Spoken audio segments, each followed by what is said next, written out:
Good greetings, I'm Rusty Dog, Captain Rusty Dog, and welcome to this Friday live stream where we'll be where will we Greetings, I'm Rusty Dog.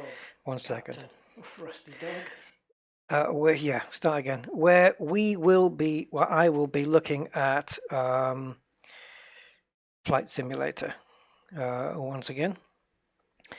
But I've been doing a little bit of learning in between the last stream and this one, and checking out basically stuff to do with the flight systems, in particular the flight management computer. I think I've got the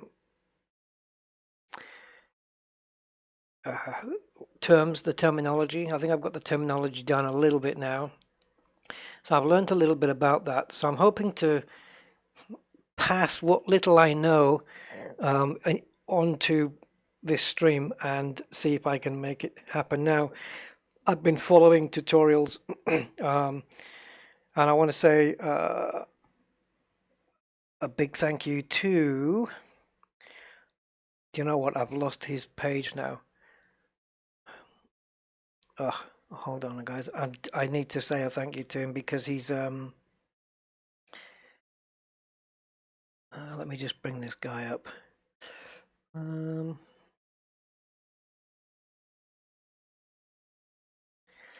One second. Yeah, I followed the tutorial from this guy and it really helped me. Doofer 911, DOOFER, Doofer 911, who seemingly, he knows what he's talking about, and that is confirmed by the fact that last month he went out on his first solo flight for real in a light aircraft for real. So he's a real pilot now, and yeah, that's good enough for me. So he went through all the steps on about the flight management computer, which is something I really want to learn about. Now, if you don't want to mess with this stuff, you can just say I'm flying from this airport and I want to fly to that airport. Let's go A to B. You can do that. You can file a flight plan.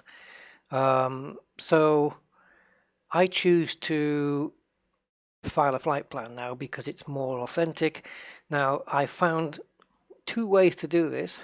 One way is to do it what I call semi-manual, where you are feeding the information in to a third-party website and it will create the flight plan, which you can then, surprisingly enough, load straight into this game and it's all done for you. And that has come out to be the better option at the moment, because probably for me, because I haven't quite got to grips with the flight management computer yet, in terms of like every time you hit a waypoint it has to be at a certain altitude, and I'm having trouble telling the plane what altitude it needs to be at for each waypoint. I haven't quite figured that out, but it must be able to be done, because the flight plan that you load in from the external website will do it for you. I'll explain everything as we go in. The other thing is that if you look at the Aerosoft A320 that you can buy for Flight Sim X, in that plane, every button, every switch, and the flight computer all works perfectly as it should in the real world. In this one, in Flight Sim 2020, not all the buttons work. A lot of them are inoperative. Hopefully that's a temporary thing. The flight computer doesn't have all the features that the one in the Flight Sim X Aerosoft Airbus A320 does. But, so when I was following the tutorial, I couldn't follow it to the letter because some things I just couldn't manage. But I managed to get to a point well enough where I think I'm okay. So I'm going to hopefully not have forgotten anything from that and try and do it today. So I'm going to do a very short flight, which is Gibraltar to Madrid. Now, in the real world, I know that this flight is 45 minutes. So, yeah, get ready for a 3-hour stream. So, before I get started, I'm going to say hi to everybody on the chat. So if you want to shout out, just say hi. And then I'm gonna start this flight off from an absolute cold start. Now, I'm quite prepared to have this all go completely wrong. But I am learning, and I'm more willing to learn now about the plane and the flight systems than ever before. In other flight sims, when I played Flight Sim X, Flight Sim 9 and stuff like that, I've just been interested in just, picking an airport destination, taking off and going there straight, and as the bird flies, so to speak. But that's not how it's done in real life. There are waypoints you have to hit, and the way you exit when you take off, it's the direction that you turn and stuff like that. I've even been learning about runway markings, why runway numbers are certain numbers, why there's certain markings on. So I've been learning a lot in the last, say, 24 hours. So I'm going to try and put that into practice today. So the fully manual mode programming the computer is going to be probably a little bit tricky. However, I'm prepared to have a look at it. Otherwise, I'm going to go semi-manual by using the website and just show you how much easier that is and how much cooler it is to do it that way. So stay tuned, and maybe you'll pick up something. I certainly have. So if I can pass anything on to any budding newcomers to the game, then that's awesome.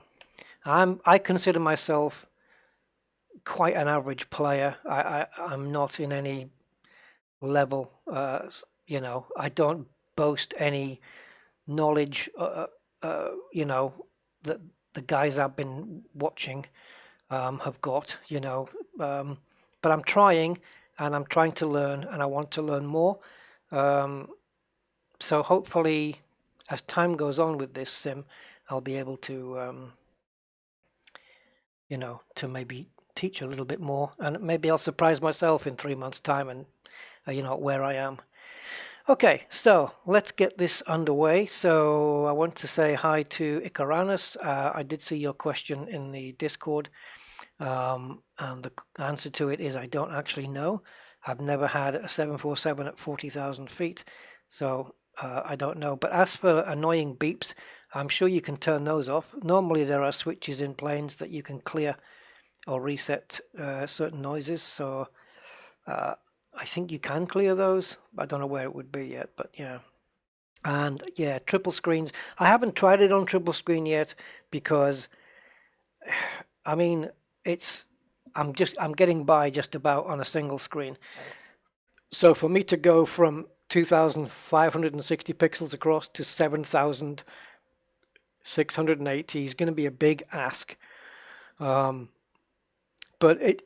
I mean, if it could do it as smooth as I have it now, for sure it would look pretty immense.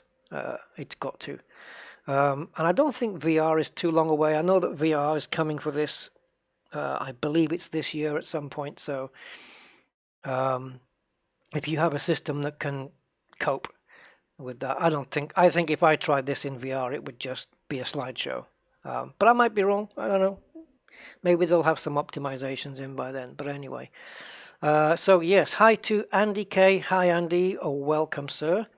Yeah, we'll have to meet offline, me and you, mate, and check out your airport and your house and stuff. Swinging Flames, hi Swinging Flames, welcome to the lounge, to the waiting area, whatever it's called. Jayesh, hi Jayesh, welcome to you too. Ron Smith, welcome, and Rick, Rusty. Which version did you buy of this?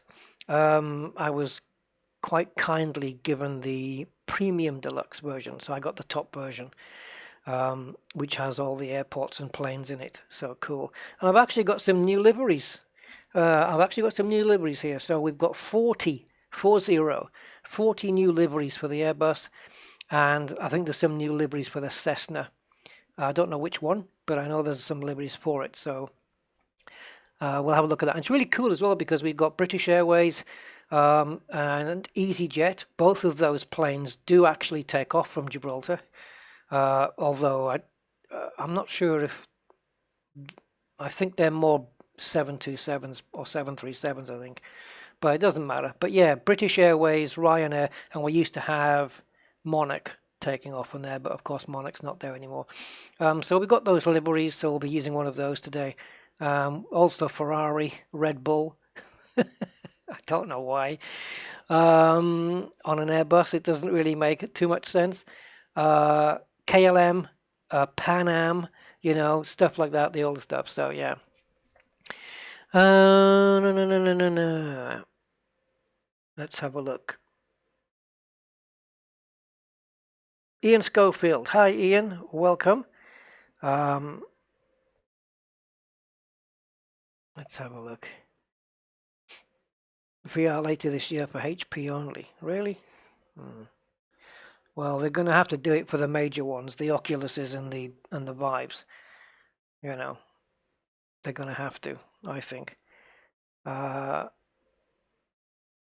transatlantic flight. Yes, it is possible, very much so. You can, I mean, if you know how to do it properly, you can do the Heathrow to, I don't know where they land. Is it Melbourne, Sydney, Perth? I'm not quite, Adelaide, I don't know which one. But yeah, Australia to UK, you can do that. Obviously, you're going to have to land for fuel. As I said, I don't know where the landing point is for that. I don't know if it's India or Dubai. I know that they do a stopover for fuel. And it's a bit of a shame that you can't save your game here. You can only save your flight plans and flight files. But you can't say, for example, if I wanted to do something, I don't know, like fly to India, land in Mumbai International Airport, for example, and then save the game there, under the impression that the pilot has now gone into a hotel, gone to bed, wakes up in the morning, and then continues the flight to Australia. You can't do that. You can't save the game here that I can tell. So you can't save it in mid-flight. You can't land and save somewhere. It's a bit of a shame that you can't just load in and continue from where you left off. Because some flights, if I wanted to do, a flight from Heathrow to Australia, making fuel stops, I'm not going to sit here in the game for 24 hours and do that. It's ridiculous. The only way to get around it is to fly to your first fuel stop and then program in a new flight plan from that fuel stop point, let's call it Mumbai, to your next destination. You'll have to do it in 2 separate games. So, Oh, Singapore. Yeah, Singapore. That would... Oh, but Singapore, though, that would be... Yeah, from the States, though. Yeah, okay. Yeah. Sorry, Andy. I thought it was Rick that was... You both got the same avatars, you guys. Yeah. You're flying from my country to Spain. Your country? It's my country as well, Ron. I was in Gibraltar for 30 years. I've only just moved out. So yes, I'm very familiar with Gib. Okay, so should we get it underway then and see how bad I do this? I have to see if I can remember everything. So into the world map then, and because I'm going to file a flight plan, I'm not going to select an arrival airport. I'm going to let everything work it out from there. So let's go into, forget the Ferrari thing. So we've got some liveries for the Airbus. I did put it back onto this. I don't know why it hasn't. Oh, there it goes. Yeah, I'm sure I kept that. So we've got Delta. You can't see it on the plane, unfortunately. Spirit? Sorry, that's a Monty Python reference. Saudi, Air China, Ferrari for some reason, don't know why. Aegean, Lufthansa, Air Canada, whatever those two are. DHL, probably that one. Play, Argentina's Aerolíneas, Argentina's Air Berlin, So there's a few Channel Islands there, some mutant fish, Condor, EasyJet, which would be more realistic for Gibraltar, really. Air Caribe, KLM, Pan Am. So you got some of the oldies in there as well. Has there ever been an Airbus with a Pan Am logo on it? I don't think that crossed over, did it? Another Spirit one there. Thai Smile, that's cool. That looks like Iberia, which is the Spanish one. That would make sense, although I've never seen an Iberia flight in Gibraltar. They tend to fly from Malaga, Madrid, and they go to the UK or wherever they want to go. You don't tend to see Spanish planes in Gibraltar. Too political. Lufthansa, Alitalia, Alaska, Air New Zealand. It says here American Airlines. Is that what that is? Aegean? Okay. I thought that was saying Cathay Pacific or something, but it's Cathay Dragon. Whatever that one is. Red Bull. Yeah, we'll be doing loop-the-loops. Lufthansa, British Airways, that another one that would make sense for Gibraltar. Azul, which means blue. I guess that's why it's in blue. Qantas, and sorry, I just know a joke about that, which I'm not going to say. And JetBlue. So I'm going to choose. It's going to be a toss-up between British Airways and EasyJet.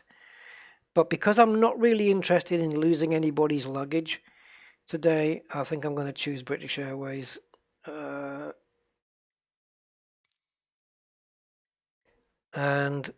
then I'm going to come down to ATC options. Now the call sign here, I was trying all sorts of stuff. And you can put sweary words in here. And when you hear them read it back to you, it's the funniest thing. So I'm just going to put in Rusty Dog. And the flight number is going to be RD, I don't know, 196, RD, yeah, RD66, there we go. Let's change that. Let's call it R. Is that all I can have? Is that just 4 letters? Okay, so flight number 007 then. And tail is going to be G-RD 66. There we go. Now, because we're in a jet, we're going to append heavy to the call signs. That's going to be annoying. Tail numbers being shown. Okay. Right. So we're going to need to select the departure airport, I think. Although I could just load a flight plan right here. I don't know which way to show you guys first. You see, the fully manual way means I'm going to go and select Gibraltar and then click fly. Whereas the semi-automatic route, maybe I'll show you the semi one first. So what I'll be doing is showing you now my browser. So if we go to this website, this is a onlineflightplanner.org, onlineflightplanner.org, and when you go to this site, you'll see all this in white. I have it in dark mode because I have a plugin for that. So, and make sure down here, I mean, you've got all these different file formats that it can export your flight plan in for different sims. You need this one, PLN, for Flight Sim X. But this is what Flight Sim 2020 loads up, so you need that one. I don't know why I've got that one on, but it is on anyway. So as long as you have, the PDF one is for your own perusal if you want to download a PDF version, but PLN is for the game, so you really, really need that one. Okay, so departure. Now I know that the code for the Gibraltar Airport is LXGB.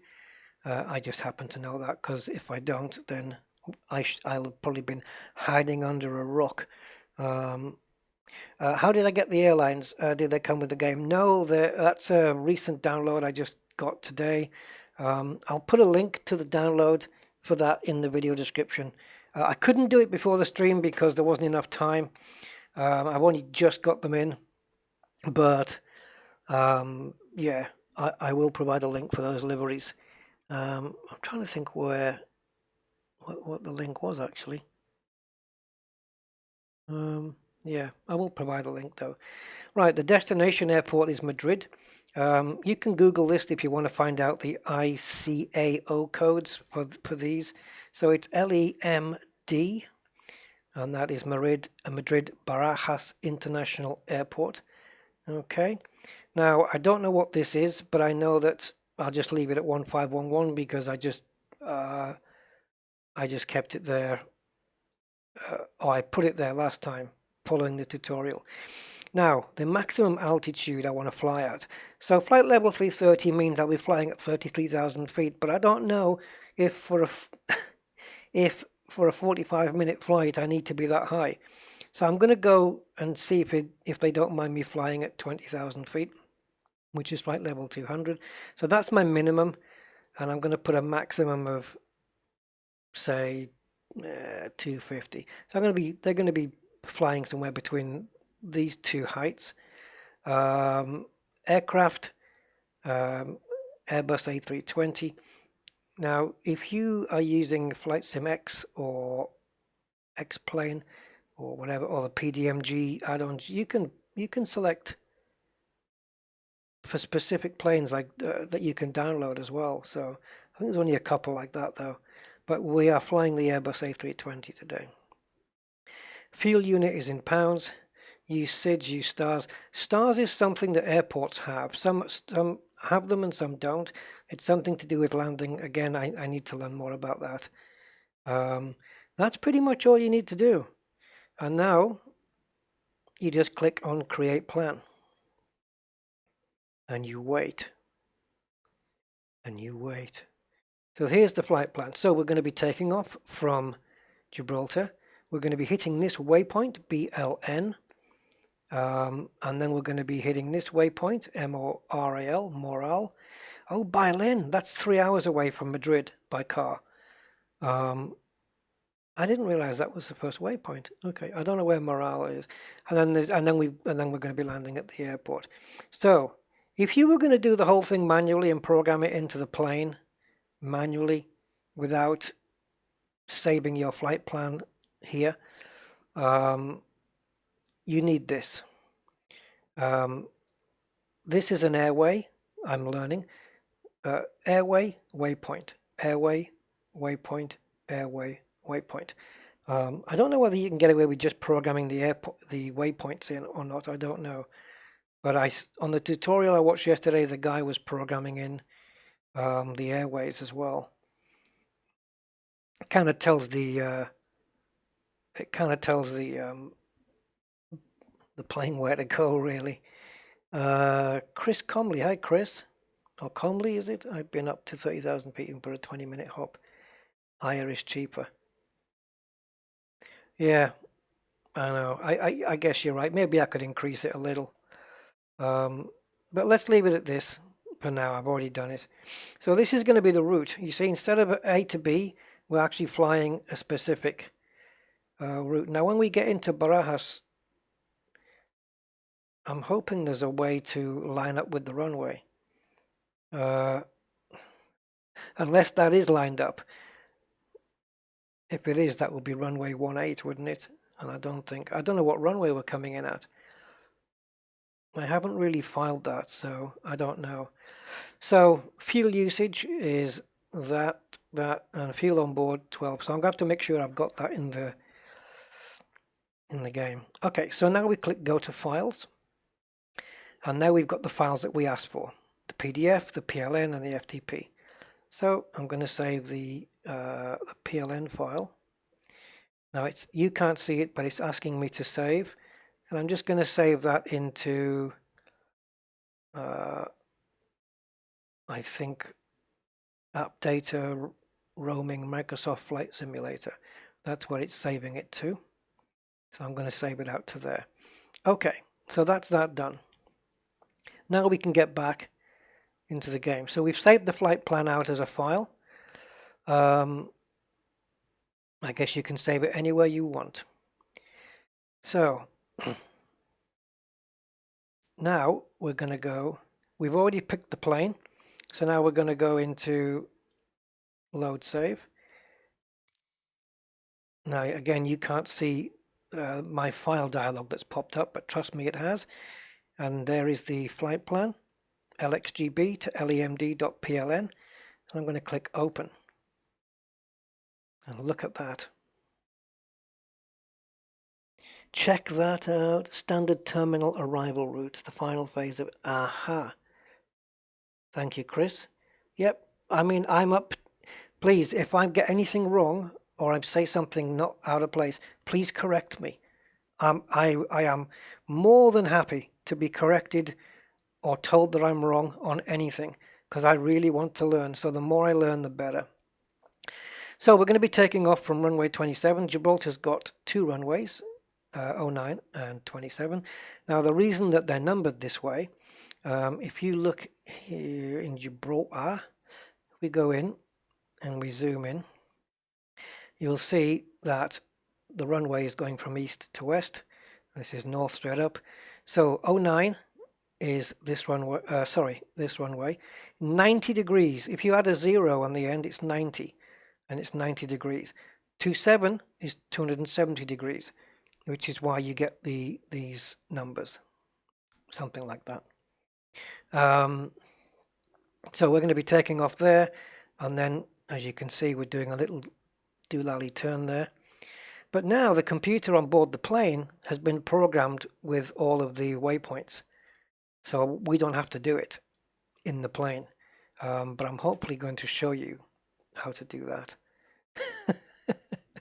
Like I can show you. Oh my God, this is all new to me. So flight conditions, we've got live traffic, live weather and time, so everything's live. You don't need live traffic really. I could just have AI on. I'm not really too fussed about live traffic, or I can just click off, so I'm just not getting anything. But that way maybe the air traffic control won't be so noisy. Alright, so now we're going to click fly. Oh, no, we're not. No, we're not. We are going to take off from runway 27, but I want to start at the parking gate. So I'm going to start at parking number 2, which again, if we zoom to details down here, we'll see that we're here because we need to take on bags and passengers and sandwiches and stuff like that. Now if you start on the runway, your plane will already be powered up and ready to go. But if you start at the gate, then this is literally a cold start, which I'm hoping I can manage. So we're just going to wait for this to load.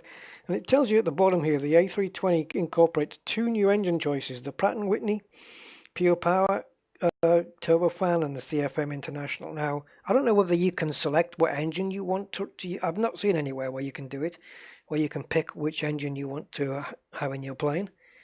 And these sharklet wings are what you will see on the tips when it goes upwards. Look, they look kind of cool actually. Yeah, Gibraltar's nice. Meme Connect, as I said, you know, I've lived most of my life there. But yeah, so here is Gibraltar. It's fairly accurate. I mean, the airport looks really good. There's a lot of places I can look at around Gib, and it looks spot on. It really does. I mean, look at that view. That is so reminiscent of reality. But then there's other places I look, like it hasn't got the lighthouse, which is ridiculous that there's no lighthouse there. It's just unforgivable. Okay, so here we are, British Airways, and we've got my tail on there. So, all right, so we're ready to fly, but we're not ready. We've got quite a few things to do yet. So the first thing I want to do, because I can, is I want to call for some power. This is the power truck. This is the baggage. Now, this is brilliant because these suitcases on here, they're all different colors. green and red, and they will disappear off here. So the green one will disappear, and then you'll see it going up the conveyor. It's kind of cool. This is your push out truck, and then we've got this van at the back, which has got all of your peanuts, crisps, and sandwiches, and other lovely, lovely airplane food. And then you have the your little stairs there. So the first thing we need to do in the plane is get some power on. So I'm going to have a look up here, and I'm going to turn on the power. So just to get straight up there, it says external power is available. I know you turn the battery masters on, but I've got away without doing that. So I'm just going to switch the external power on. Okay, now we should have instrumentation, and that will also mean that we now have ATC. Because without the power on the plane, you don't have ATC. So we're going to tune the ground services here,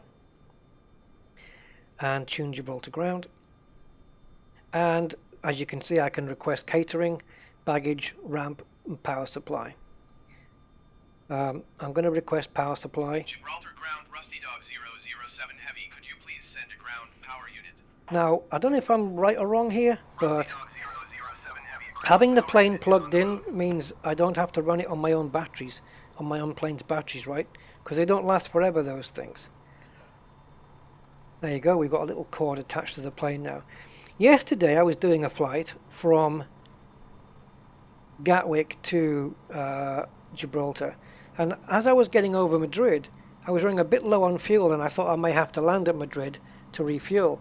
But then I just came into the plane options and added fuel in the air, and it did go up on the fuel level,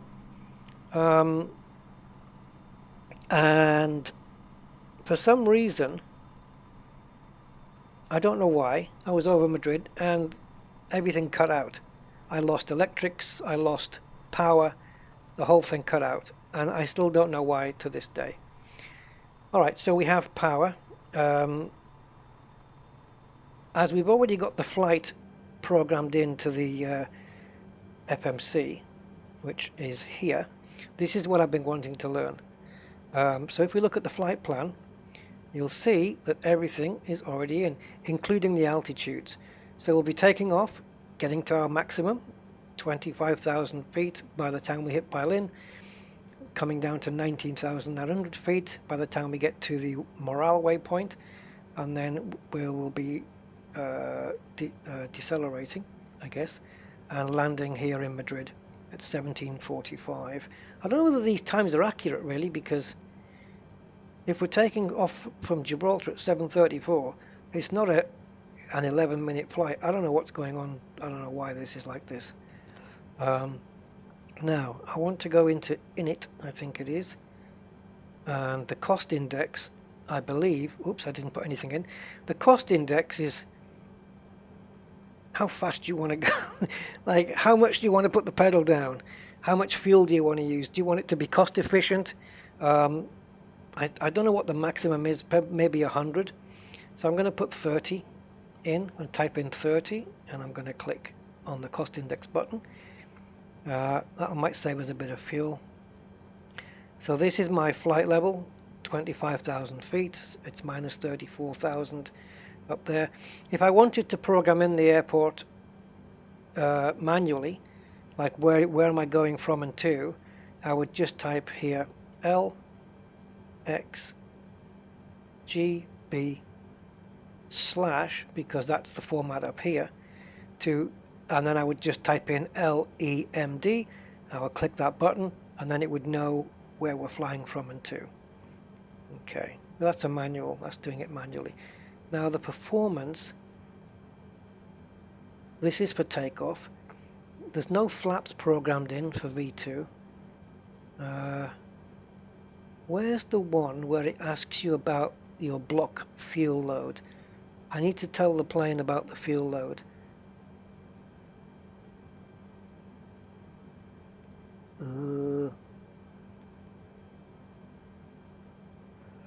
Can't remember where that is.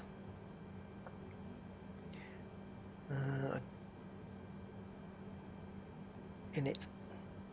Cost index. I can't remember where it is. Don't think it's in the flight plan. I know when I was setting it up I was doing it. Can you click on every single button? No. There's a lot of buttons that you can't click on, unfortunately. So we are departing from here. Airways. I can't remember. I think if I went through it manually I'd probably come across it. But the information in the flight plan has probably programmed. Oh, got fuel prediction here. That doesn't really tell me much. How rate reserve? Yeah.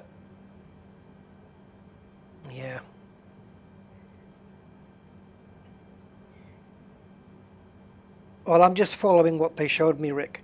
There's actual. I mean, I haven't got into that yet. You know, I'm just taking it very much step by step by step. You know, and I have to do things in order, but I'm sure I'll get to that. But I have seen all that stuff. But right now, when it comes to the fuel, there's a block fuel amount which you feed in here.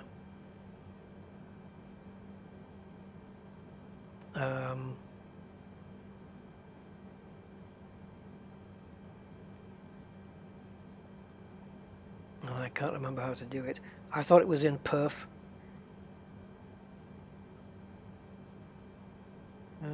Guess not. But I've got a feeling that because the fuel load was mentioned in the flight planning that we did on that website, that it's going to already be in here. So we have got enough fuel. I'm not worried about that. There's clearly enough fuel in the plane to do the trip. I just wanted to put it in, so maybe we'll have to do that again. So I'm going to just go back to flight plan, and I'm just going to leave that on there. Now, flight director, I want to turn this on so that when the plane's up in the air, you've got your flight plan down here. You've got all your little. How do I get to the next? Oh, every time you click on a waypoint now, let me see if I can do it from here. So every time I click on a waypoint, is it here? I can't remember now. Some things have gone off my memory, but every time you click on a waypoint, it will show you it here, your angle, but I can't remember what the flipping hell it was. So anyway, I'm going to go back to arc mode if it'll let me. I've probably got to be there.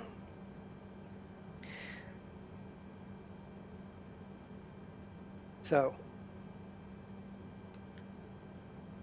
now these dots here for the speed and the heading and the altitude mean that the flight director, the computer, is taking care of all that, so we don't have to do anything. I'm just going to put this to my max altitude, but the plane's going to take care of everything anyway. So I'm clicking that on, and the autopilot won't kick in until we click this button. Everything else is managed by the plane from this point. Okay. Well, I guess we better get the bags on board and stuff like that. Otherwise the passengers are going to be whinging. I don't think I've got anything to do down here at the moment. Speed brakes and stuff, I'll put that on later. Oh, cockpit door. Inoperable. Yeah, this is the problem. There's so many buttons inoperable. Like down here, for example, on this panel. Like status, okay? Inoperable.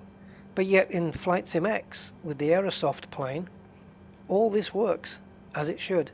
And it brings up extra data on here, like how your airflow is getting into your plane for the cabins, you know, for the passengers, stuff like that. But it really doesn't show it here. So I'm hoping they're going to improve that at some point. Okay, I'm going to leave the power truck connected because I don't know any better, and I will disconnect it later. So let's get the catering truck on, and we're gonna. Gibraltar ground, Rusty Dog 007 Heavy. Could you please send the catering truck? So I'm going to show you the catering truck. 007 Heavy, the catering truck is on the road. So this is delivering the sandwiches and all that kind of stuff.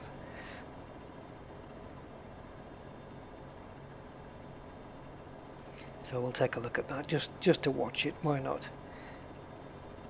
You won't see any people here, animations or nothing. Oh, can we get inside?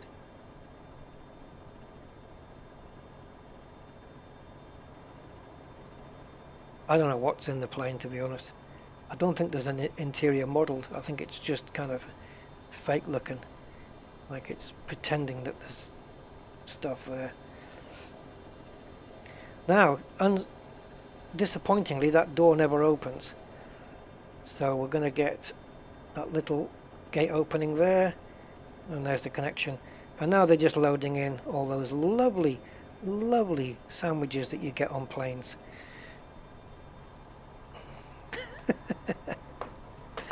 Oh boy. Alright, now let's get the baggage service on the go, because why not? Gibraltar ground, Rusty Dog 007 Heavy. Could you please send the baggage? And check this out, guys. So there, as you can see, Heavy baggage is on the way.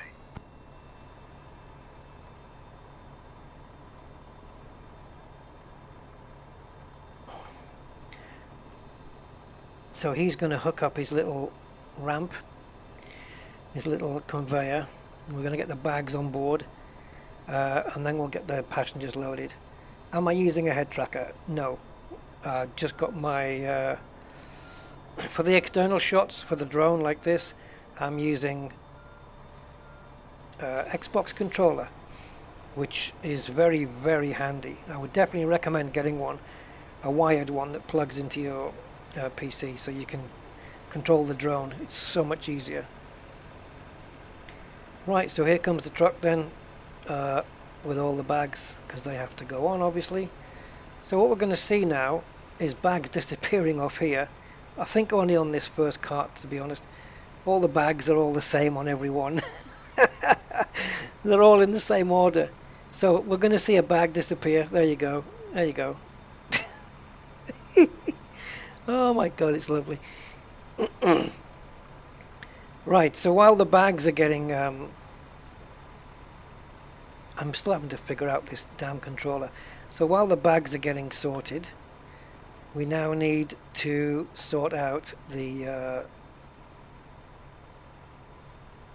oh, maybe I can't do it in drone, so we'll do it from here.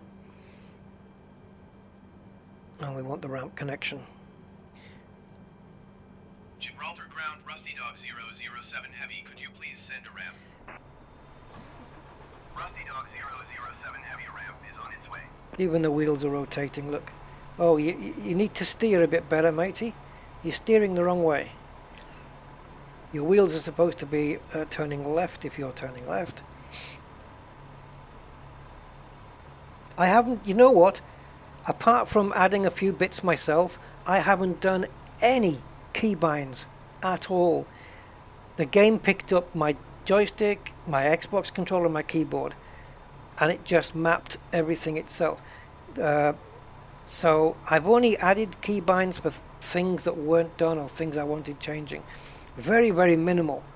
But yes, there are tons and tons of options, but they're all done. All the buttons on my joystick on the base are all doing something. So we're properly hooked up here. So okay, the baggage is done, the catering is done. You can request them to end that whenever you want, but they will end it on their own when they're done. Same with the passengers.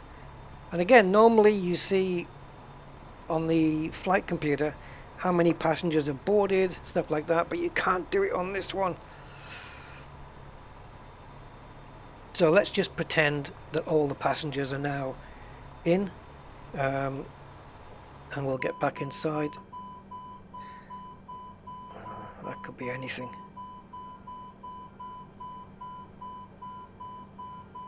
I have no idea what that is. It's probably telling me, don't take off, Rusty. We've got something connected to the plane. So I'm going to request a ramp disconnection. Gibraltar ground, Rusty Dog 007 Heavy. I am done with the ramp. So he's now obviously going to be moving away. Oh, he already was. Okay. And we're going to request an end to the power supply. Gibraltar ground, Rusty Dog 007 Heavy. I am done with power. So he'll be moving away. I don't know if we'll be able to see it in the reflection of the glass.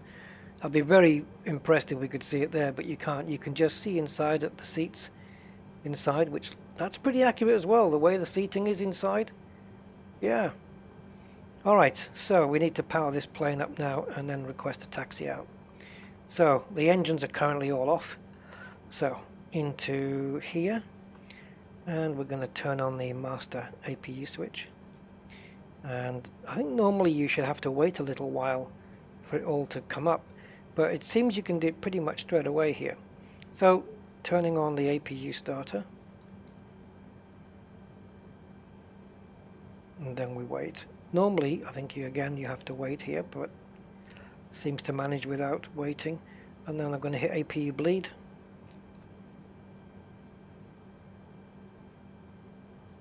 And I think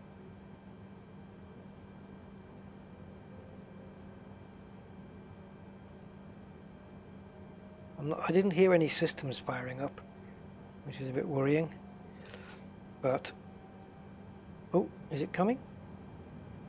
There we go. Now that's not the engines, I don't believe. No, that's not the engines. Just have to wait a little while. Hey Aquatic, how you doing? No wing beacons on this one. Alright, so I'm going to turn my engines on. But also, let me have a look, see if I can get to the panel itself. I also want to have a look down here, because I know the speed brake, I need to push it up for takeoff. Flaps down to position 1. You can do that with keys if you want. Parking brake we can take off, even though you don't need to for a push out, strangely enough. So I'm going to put the engines to ignition start, spin up engine 1, which you'll see is now spinning up. Isn't this going well so far? Where till I try landing it? Now we should be able to see on the dials the engine kicking up. I thought it was this one. Maybe it takes a little while. Actually, it'll be this side, won't it?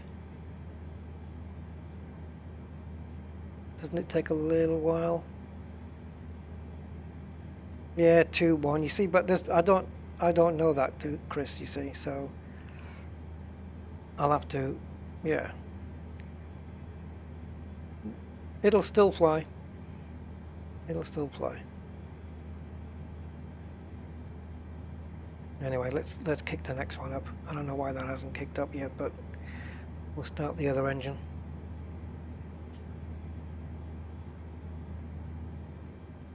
Now the trim I haven't got. Oh yes, I have got it on buttons. Am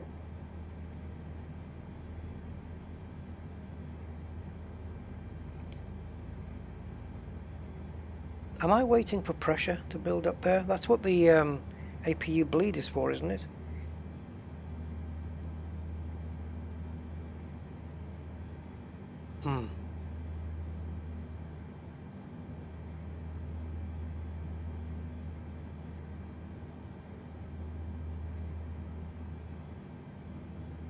Am I reading the right dials here? Isn't it those two bottom dials? It's like there's no PSI in the engines, is that right?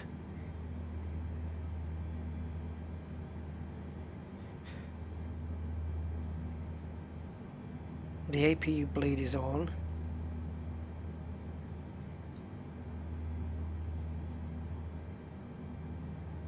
It says available, but it's already, it says, I don't know. Like the seat belts, you can't turn that on. the strobe lights on. Okay, I'm just going to request a push out. Oh, that's the thrust, is it?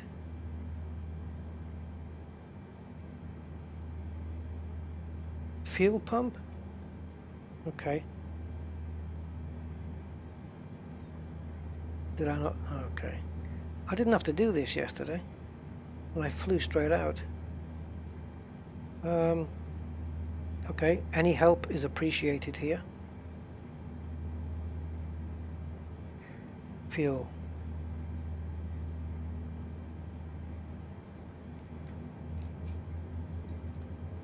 Just turn them all on, right? Oh, that sounds like we're getting something.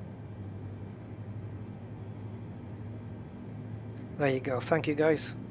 There we go. Now the pressure's building. Fuel pumps. Set engine to start when N1 reaches the minimum speed. Turn on the fuel. Gotcha. All right. So I guess we are good for push out, right? So we have to go back to clearance.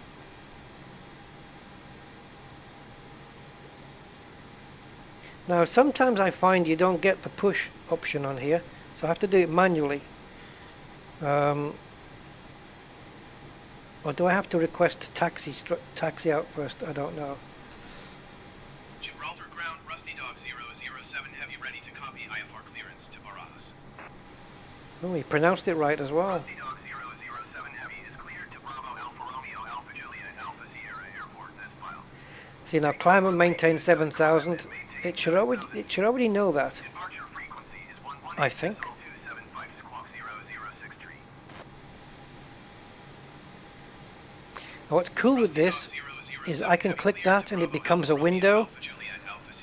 If I do it, you won't see it on the screen now.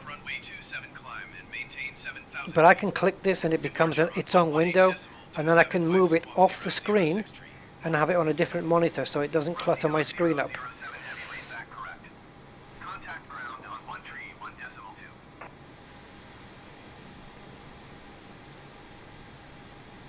Gibraltar ground, Rusty Dog 007 Heavy ready to taxi IFR. Rusty Dog 007 Heavy taxi to I'm probably going to butcher the landing because I don't have like an approach thing, but I think maybe they'll guide me in.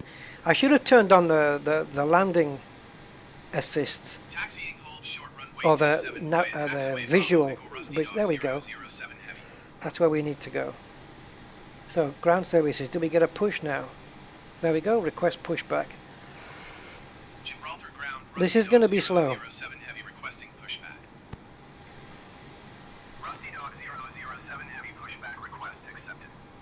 Okay, so now we're going to get a pushback.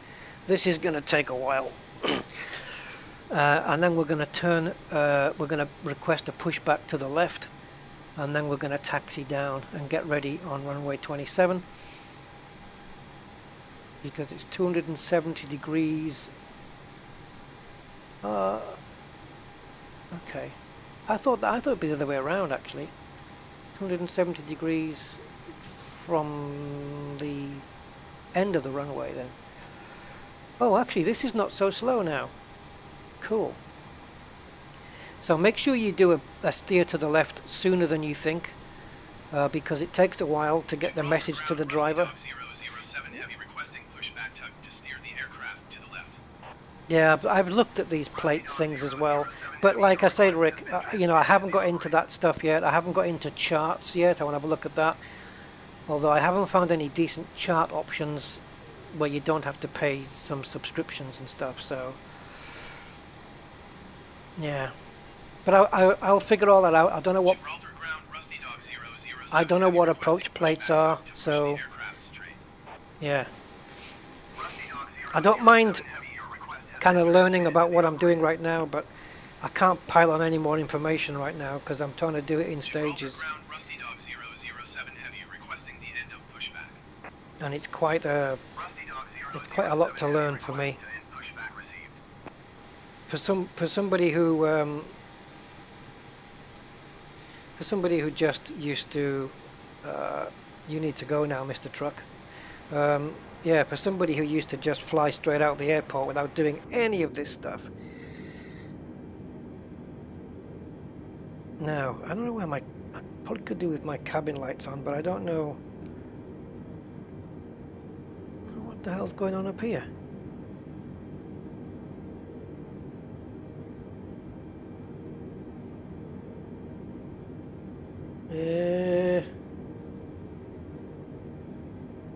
Something's glitching.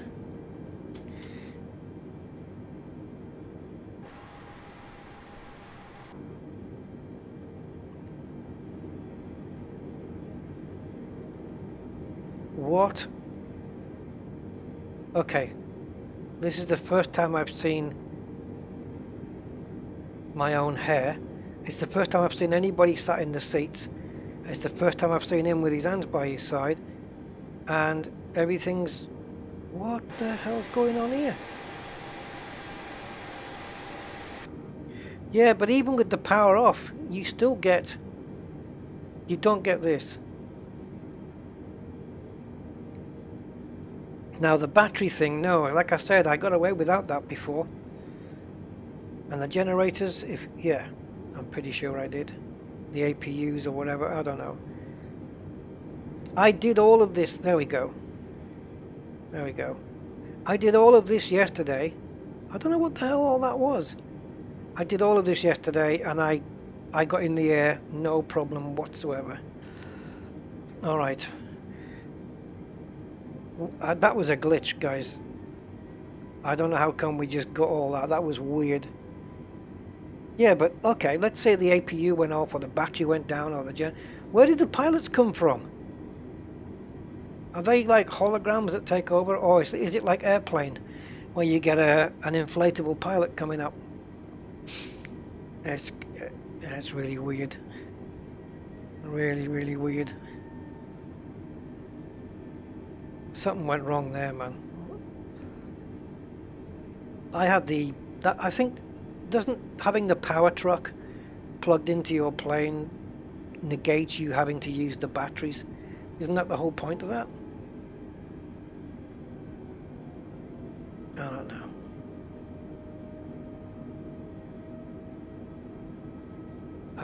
Yeah, I need to go. I'm going to go from here. The amount of stripes there that you see, 1, 2, 3, 4, 5, 6 on each lane, is how wide the runway is. Sometimes you get 4, which I think is 60 feet. But I think this one is 150 feet. I'm not 100% sure, but I think it is. I know the runway is 6,000 feet long.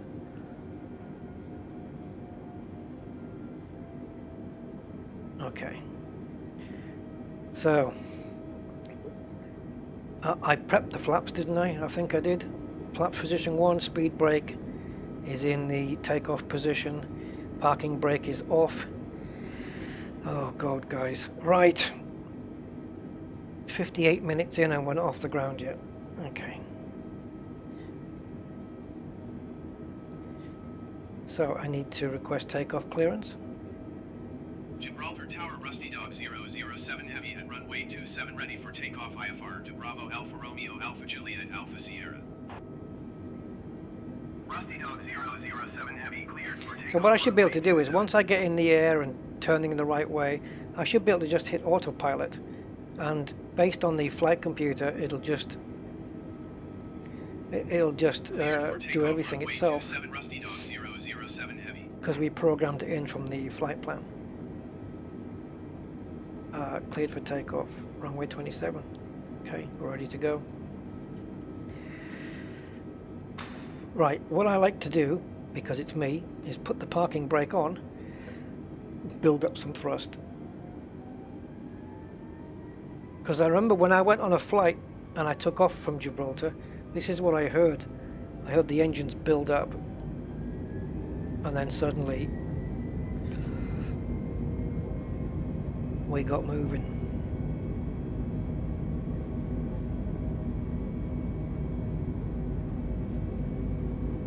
Now then,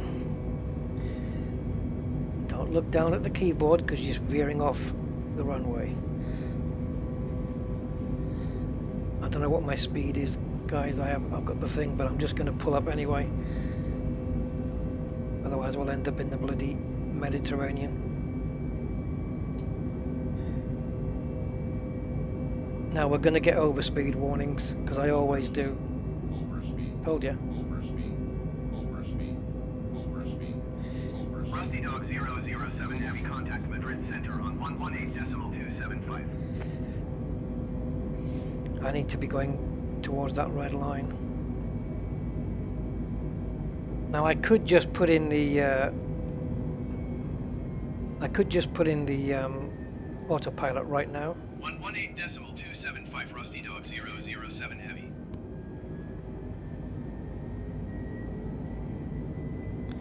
So let me just turn to... Yeah, until I get myself lined up, guys. I can't read your chat at the moment. I don't know what my V1 speed is, my V2, haven't got there yet. I know of V1, I know of V2 and Vmax and all that stuff. I know of that. But again, it's just not a level I'm at. I don't know. I know there's a marker on the whatever this is called. Oh Jesus, I'm not paying attention now because I'm talking to you guys. Hold on.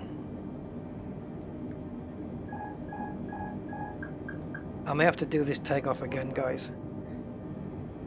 Overspeed. Overspeed. 500. Overspeed. 300. 200. Overspeed. Yeah, I was too busy looking at the chat, so I just left the plane to crash. So we'll do this again.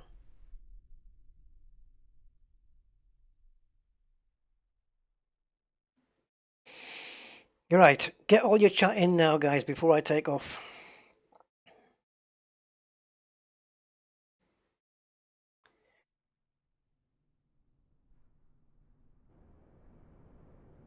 See, I know that on the...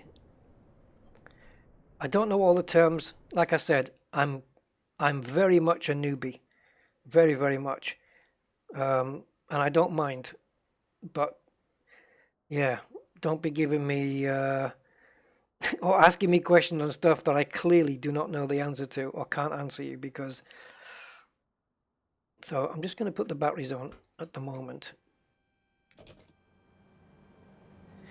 Now, here, this. I know that V1, the markings are on here, and V2, I know that. But what my speeds are, I don't know. And I don't even know what the meanings to that are. I got no idea. Like if I tell you it's 120 or 140, I don't know if that's good, bad, what I should do. For me, I just max throttle straight out. You know? Anyway. So yeah.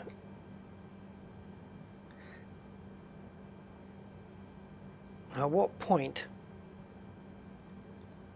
do I turn off the batteries? Is that when I go to...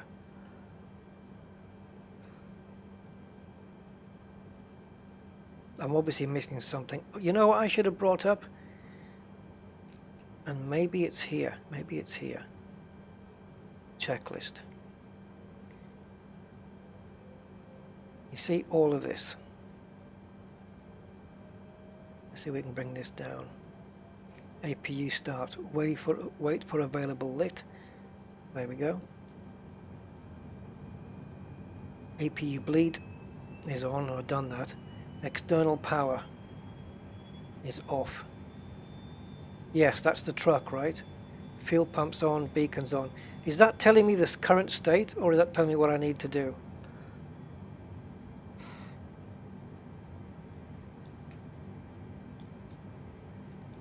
I know I've probably got to turn the engines on. If I'm doing something wrong, guys, don't worry. Please don't worry. I just want to get the plane off the ground now.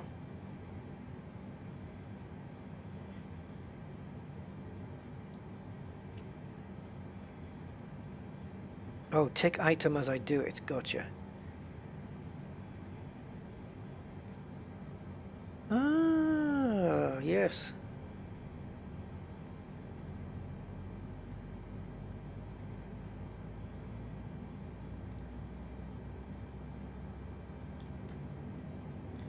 fault displayed. You see now why.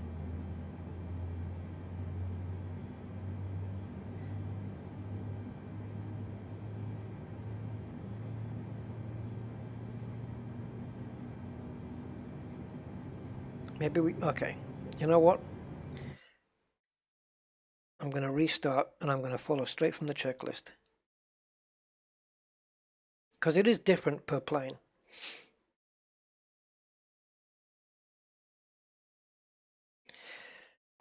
Capital letters and exclamation marks. Chris. Why? It's like I'm supposed to know. You're shouting at me. You know, and it's like I'm supposed to know. I'm supposed to be some kind of, you know, pilot. Major pilot and know everything. We all know different stuff. So, as I said, just try and be a bit patient with me. Right, so I'm going to run through it like baby steps. So, visual. So, battery on. I don't know how to tick this. Oh, tick item. External power. On if available. Tick. Engine generators on. Fault displayed. Right, what do you want me to do about it? Is that normal?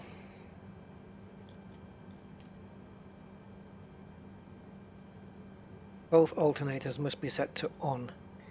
Well, they are, but there's a fault in them. Okay.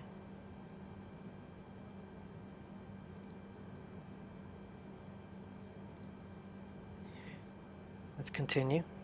I won't tick that one. Air bleed switches. Engine bleed air switches. Sorry, I read that wrong. Oh, they're already on. Okay, they're already on. And so, tick item. Well, it'd be nice if you could just click here. It'd be a lot easier. So APU master switch, I know where that is. I'm going to highlight it anyway. APU start. On. Wait for available lit. Okay, so tick that. We're going to tick that and wait for available lit.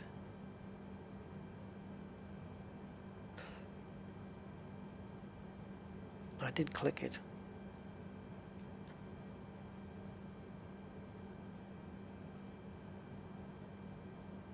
Thanks, Chris. I hope I will.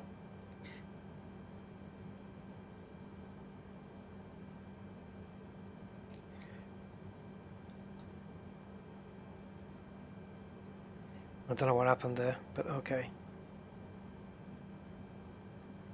Right, APU bleed, which is just up here.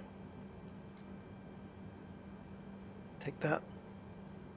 External power. Ah, yes. Now that we've got the APUs on, we can turn that off. Right?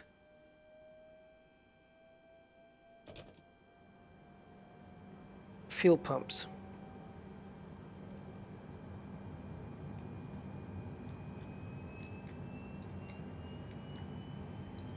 Just a case of remembering all this afterwards.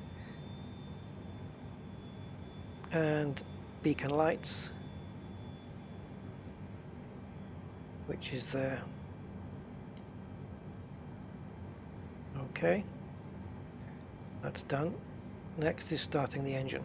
So thrust levers into idle. I'm pretty sure they're already there. Oh, you can't see from here.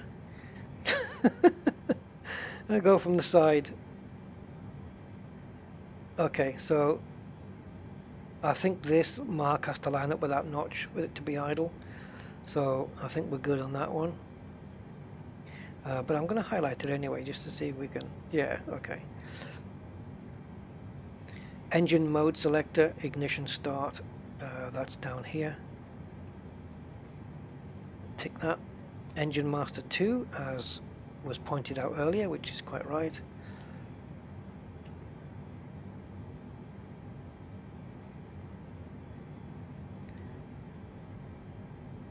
And then engine master 1.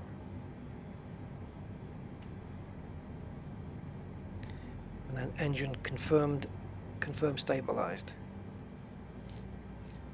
So it should be building up pressure now, if we've done everything right. It looks like it's slowly building up.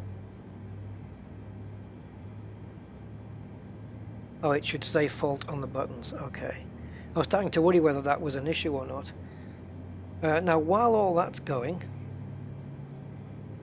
Oh, after starting the engine. I won't do that yet. Can I get down to see my flight plan?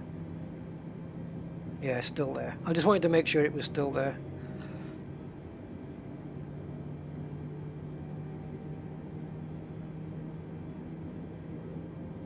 And again, while they're building up,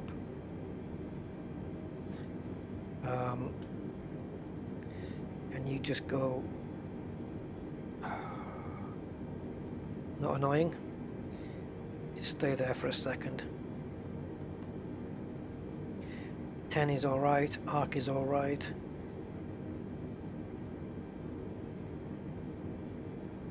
I'll leave that there. And auto throttle, it's probably the problem that happened before, I don't know.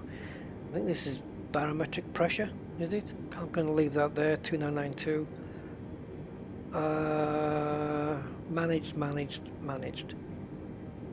Okay, I'm good with that. Right, back to the checklist. Starting the engine. So APU bleed off, so you can direct me up there.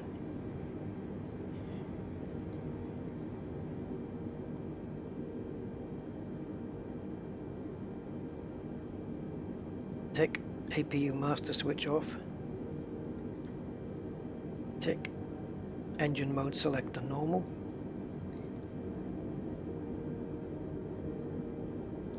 Tick. Page complete. Checklist done. Right. No passengers, no baggage, and no crisps. We are ready to go. So I'm going to have to request a push out now.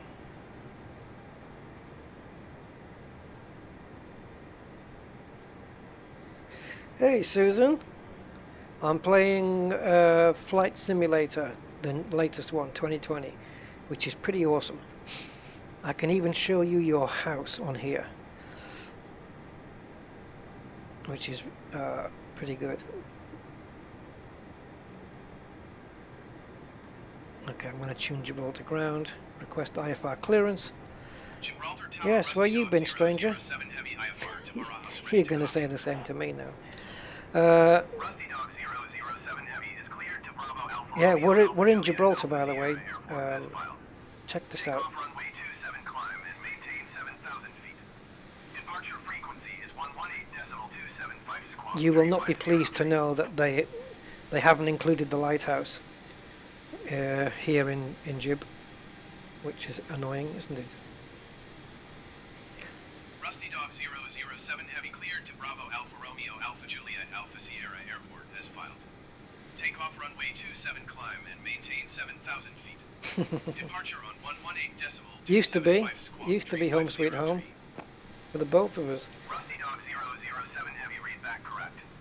Contact ground on 1 tree. Yeah, come on, hurry up. Talk quicker.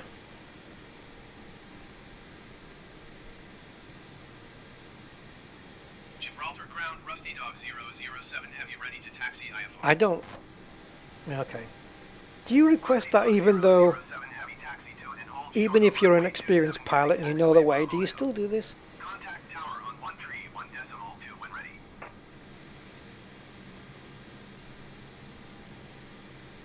And you have to acknowledge Taxiing everything. hold short runway 27 using taxiway Bravo Echo Rusty Dog 007 heavy. Okay. So, ground services. Yeah, Susan, even the planes that really fly, you know, from every airport in the world at the real times are in this game. So all the real flights are in here. Real weather.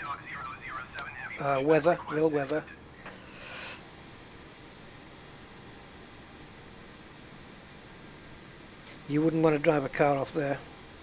No, this is a sideways view. It's not rampish at all. It's just, you're looking at it from like a 45-degree angle there, sort of. This is, oh, actually, this is like kind of like the north side, the north face of it. Yeah, only James Bond can do that stuff. Right, I'm going to make sure to do my left and stop quicker because I nearly hit that. I nearly hit that bloody fence last time. These in these are there. This is true. In Gibraltar, they have these, like this.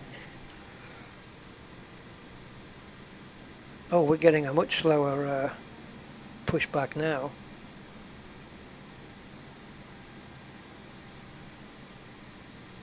That is indeed an Airbus A320. My God. How about request speed up? Come on, man, I'm going to run out of fuel by the time.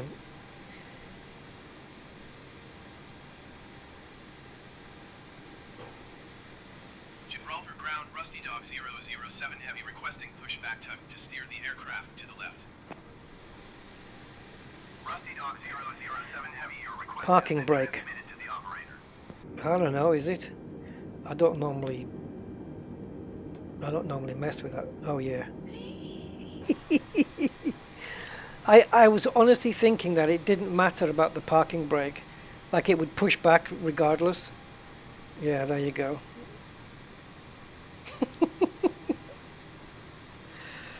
Oh, that's crazy. Gibraltar ground, Rusty Dog 007 Heavy requesting the end of pushback. Rusty Dog 007 Heavy request to end pushback received.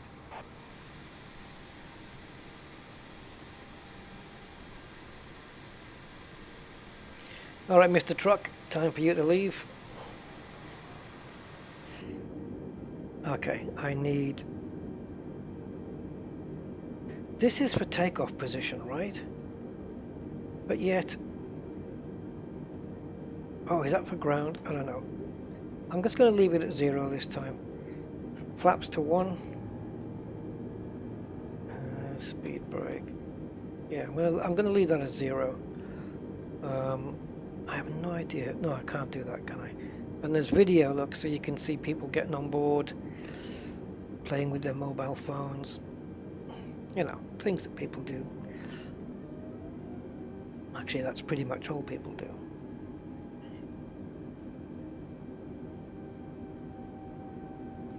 Yeah, I'm surprised it was able to push back an Airbus with its brakes on. This is Captain Rusty Dog welcoming you aboard. Flight number whatever, it's irrelevant. The in-flight movie is Alive. That's the one where people have a plane crash and then have to eat each other. I'm sure you'll enjoy that one if you haven't seen it. And we hope you don't have any peanut allergies, because we're going to be handing those out for free down the aisle soon after takeoff. Please keep your seatbelt fastened at all times. Trust me, all times. The pilot from hell. Can you imagine like a pilot coming over saying, "This is your captain speaking. My wife left me today and I've got nothing left to live for. Enjoy your flight." Get me off the plane.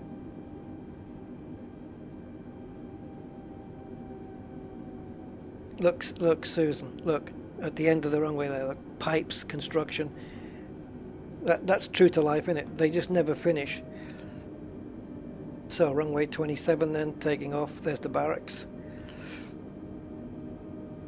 I'm not sure if they're still in use by the forces. I'm not sure if they're still in use or not.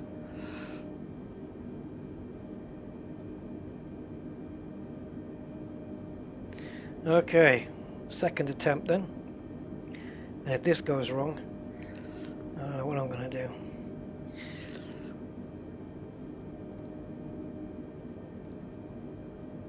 Gibraltar Tower, Rusty Dog 007 Heavy, Now- and runway 27 ready for takeoff IFR to Bravo Alpha Romeo. Let me Alpha just Juliet, wait Alpha for all this Sierra. to finish. Rusty Dog 007 Heavy cleared for takeoff runway 27. Yeah, Pringles are like our aeroplane doors. Once they pop, we just can't stop. Now, this window, Cleared for takeoff runway 27 Rusty Dog 007 Heavy.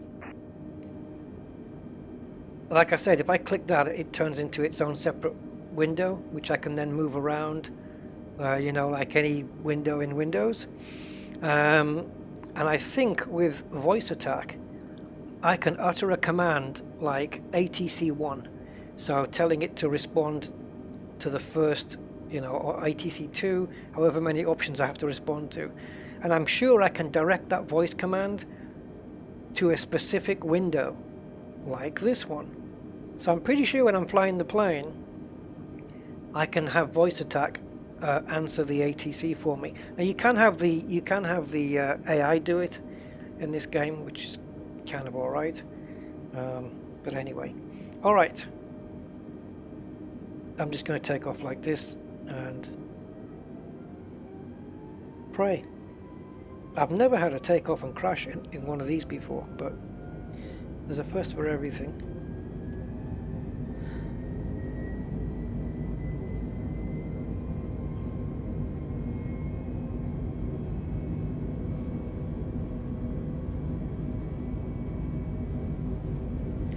So I think that's V. Is that V1?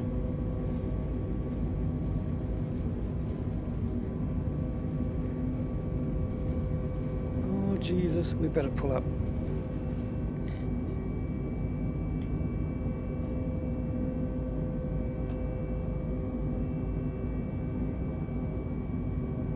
Overspeed.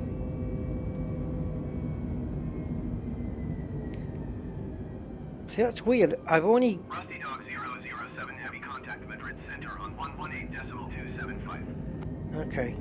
I only dropped the throttle a small bit, and it felt like my engines were cutting out. So, just for the sake of, I'll just pause the flight a second, Rusty Dog 007 Heavy acknowledged. so we can see where we've come off. Oh, this damn traffic control, man! They're always wanting validation.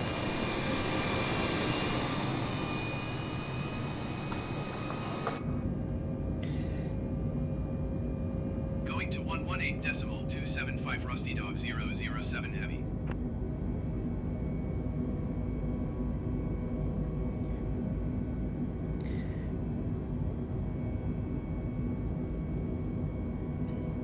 I am pressing to Madrid cut. Center Rusty Dog 007 Heavy is at 3,100 feet, climbing 7,000 feet. Rusty Dog 007 Heavy Madrid Center, continue as planned. Altimeter 29.9 tree.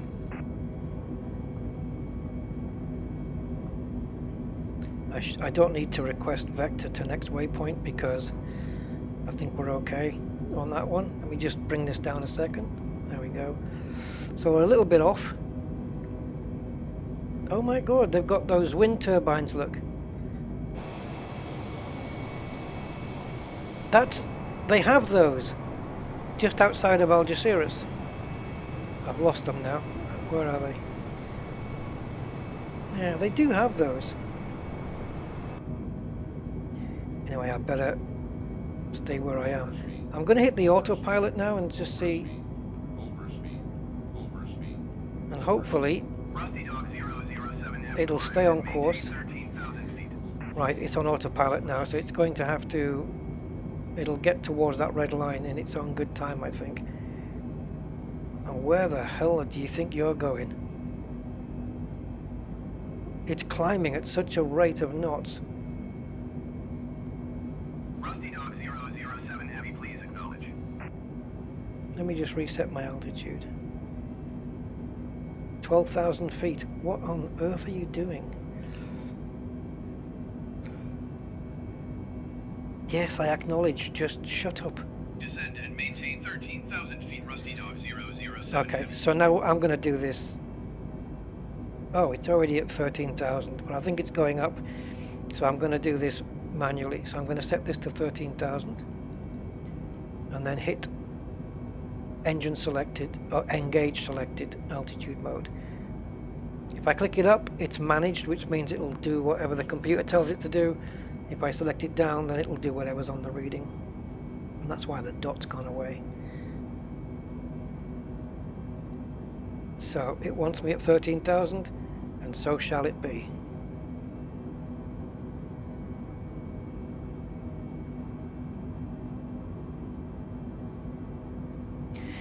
Put the thrust lever into the climb detent. Okay, what's that in English? Overspeed.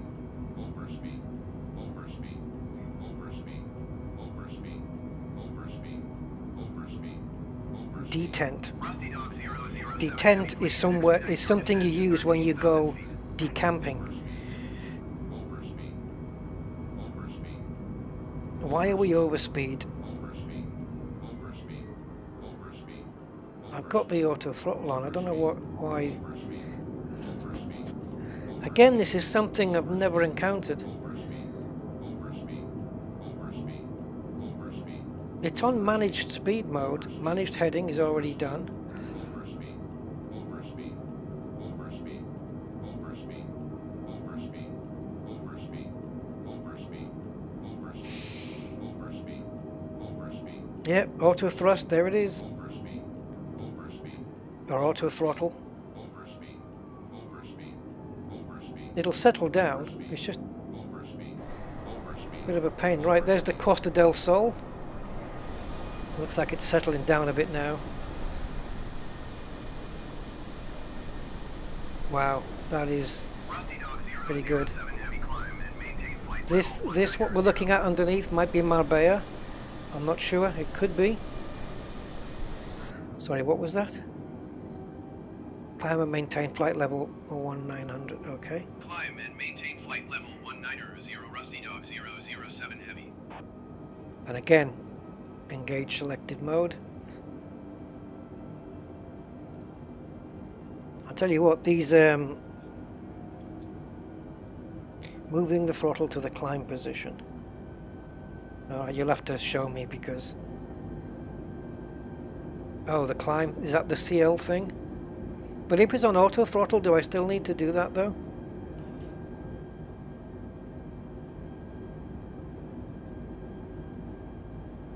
It's on auto throttle at the moment. I got you the climbing position. So the detent.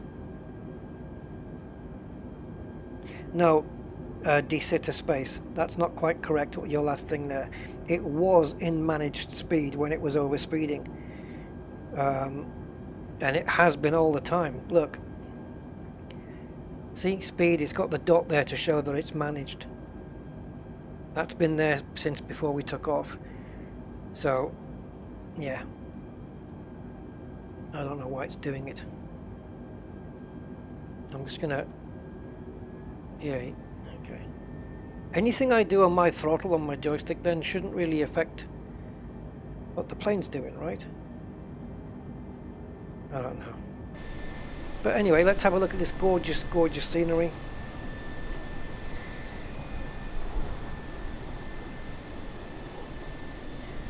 Maybe we'll fly over Sierra Nevada. I don't think so. I think Sierra Nevada's more coast, more right up here. It's like snowy mountains. We'll go skiing up there. I'm definitely not going to be able to land this. But I think I've learned more about this guy than before. Like I've learned how to start from a blank page and start programming in the waypoints, each waypoint. But you have to get the waypoints off that page I showed you earlier on. It shows you in that strip where all the waypoints are, and you program each one in. But then you're supposed to be able to program in the altitudes of each one as well. And when I did it manually, I couldn't get the altitudes to show up for each waypoint. So I'm not quite sure what was going on with that.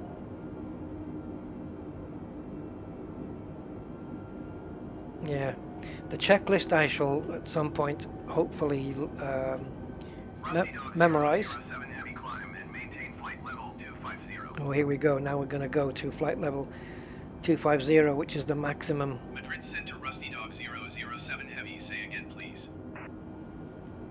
Rusty Dog 007 Heavy, climb and maintain flight level 250. Climb and maintain flight level 250, Rusty Dog 007 Heavy. See, I only had to press the one key there. I didn't have to even have the ATC on the screen. It just accepted it, which is cool. Alright, let's have a look up. There we go. Yes. Yeah, you see, this is very typical Spain. It kind of looks more, there's a lot of more brown than there is green. You see, I don't know if you can see my mouse pointer, I guess, down here, all brown. That is very Spain. That's very accurate, I would say. Man. Got the water in the background. Little bits of water over there. Some here. And if you want to know what it's like to fly an A340 about 10 feet from the ground without damaging the aircraft, I can show you. So if we go behind the plane, so at least we're flying in the right position, and as I'm pressing down, I'm holding on the F2 key, and that's going to speed the drone up.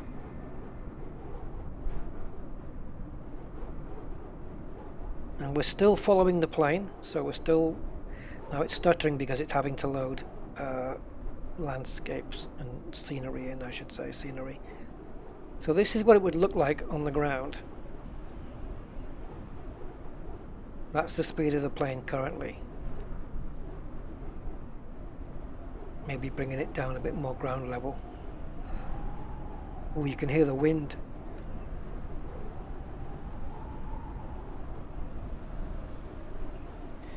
Flying Falcon Space, hi. The liveries. Yes, I'll have to get the...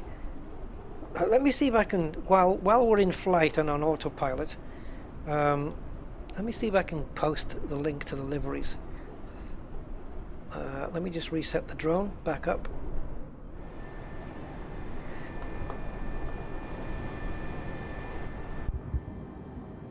We're got a little bit of wind here, we're getting buffeted about. So Bailin is another 83 nautical miles away. So bear with me just a few minutes, guys, and I will get you the link for the liveries. The liveries. Where are you? La la la. Okay, so it's there. And the link is there. So can we do copy URL? Copy link location. Alright, so if you want the liveries, this is 40 liveries for the A320 and the some for the Cessna. Let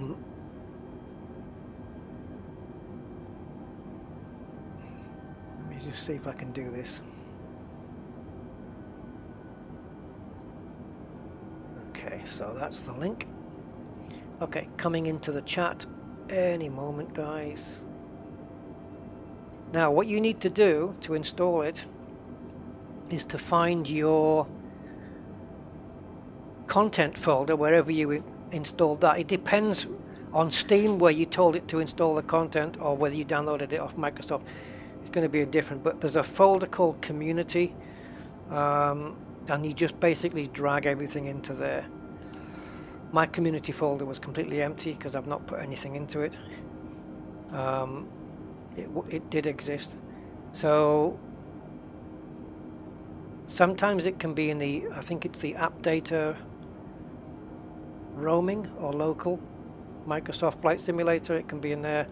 Or if like me, you installed the content in a very specific place on a different drive, it'll be in there. You just go into the Flight Simulator content, and there'll be a folder called Community.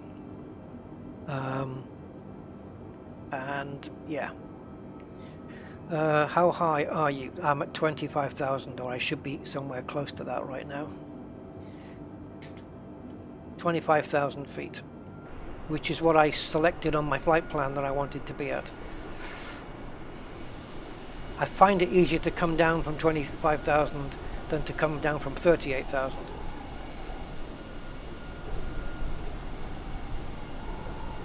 Ah, it's windy up here.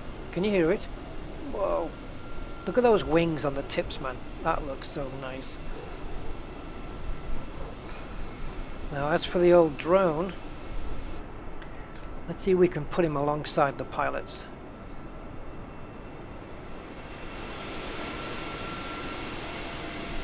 Whoa, don't want to be that close.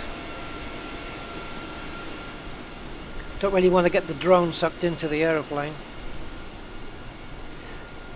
Now these libris are okay, they're not, as you can see, they're not like super high res or anything, but I'll take them over the originals any day.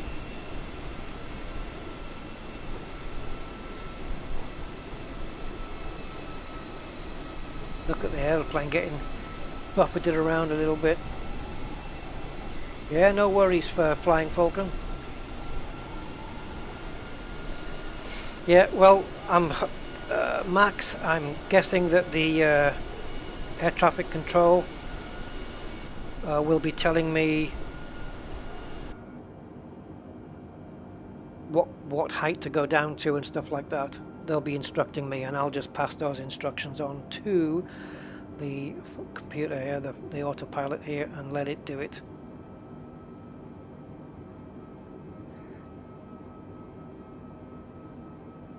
It's all very exciting. It looks like we're well on course here. Violin, as you can see there, it tells you the next waypoint, 53 nautical miles, and I'm assuming this is the time we're going to be reaching that at 20:07. Do we have a local time on here somewhere?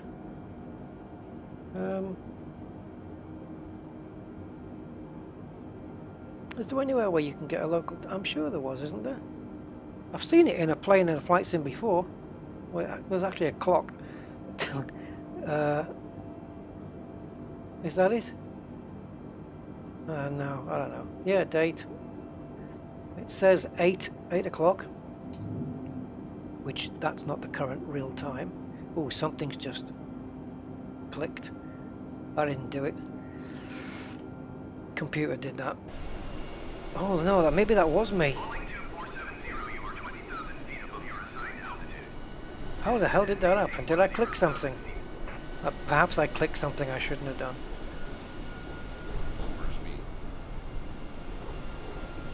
Jesus.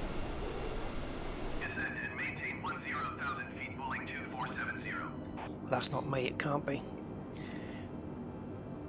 No, it's another plane fueling. You see, this is what I meant. If I didn't have any other planes in the sky and I just had me, then I wouldn't be getting all this traffic from other. How do you get planes? I see this a lot. Planes that are 20,000 feet above their assigned altitude. Jesus, what kind of incompetence is that? You're 20,000 higher than you should be. I don't know if we've got any like planes near us. Doesn't look like it. Oh, we got one. Okay, we're coming up on one. I might be too far away to see at the moment, so he'll be in front of us, slightly to our right. We can have a look, see if we can see him. You'll probably only see lights in the sky, if anything. I don't know if he's a bit higher. Can't really see anything at the moment, or if we're catching up, and I don't know what plane it is. But I think we've got. Did I switch it to AI traffic, or did I keep it on real? I can't remember what I did.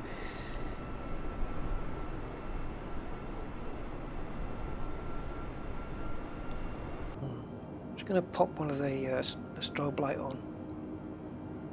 I noticed that wasn't on.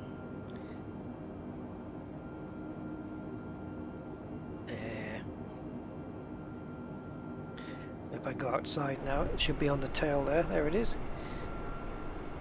flashing away.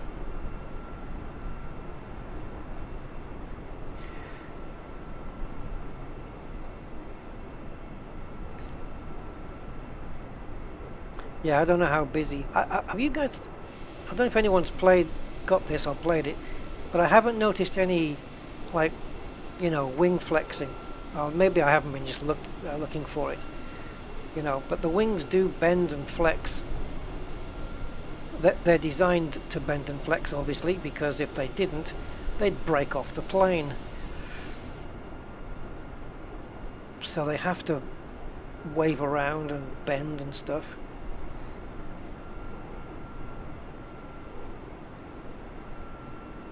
Okay, so we're 26 nautical miles away from Bailen.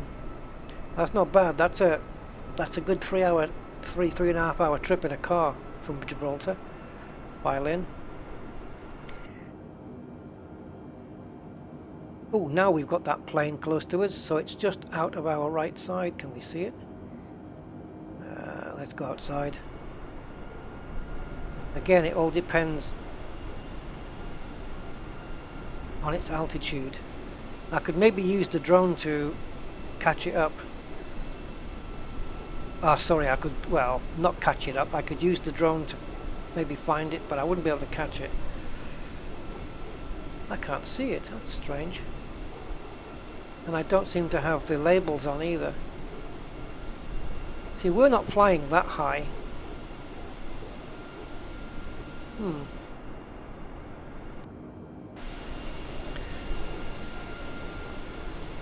So the plane is just kind of behind us a little. I'm not seeing any flashing lights.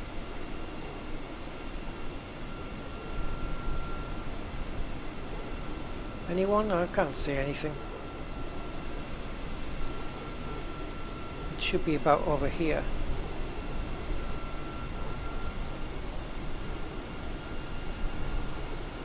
No. It's either a tiny little plane or it's... I don't know. Unless it's down there. It might be there on the Aerodromo de Jaén, Las Infantas. It might be the plane on the ground there. I don't know. Doesn't it only show planes in the air? See, look, now we're having to curve around. Going to do that little curve now.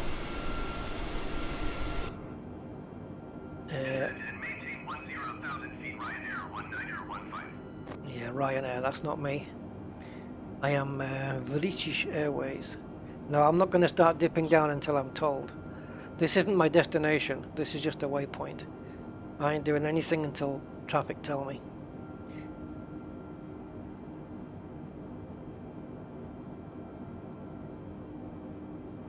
I'm not doing nothing. It says by the time you hit this waypoint, you need to be at 25,000 feet, which is what we are. And that curve on the screen here represents this. I don't know what this star is. Thargoid? Oh no, not a Thargoid. Last thing I need is to get hyperdicted in an A320. That would not be good. Right, we should be turning very shortly.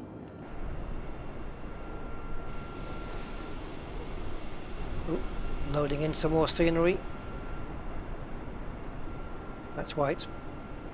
There we go. There you go. It's all taken care of. How beautiful is she? And it looks like we're building up some dirt around the top of the wings. Around here. I guess. Looks like dirt buildup or something. Or is it just shadow? It could be just shadow. So we're going to have to be dropping down to 99 for that, but they'll let us know.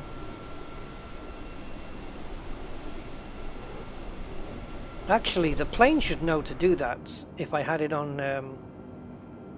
let me put it back to managed and see what it does. Falling tree 124, you are 20,000 feet above your Right, now it's on managed altitude. and maintain 10,000 feet. So it should stay at 25,000. Then when we get close to the 19.9, it should start dropping on its own. In theory.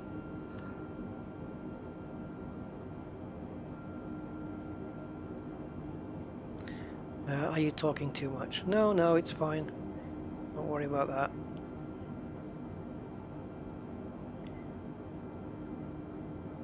Oh, really? Too many people downloading, wow. How far is the destination? From here? I couldn't tell you.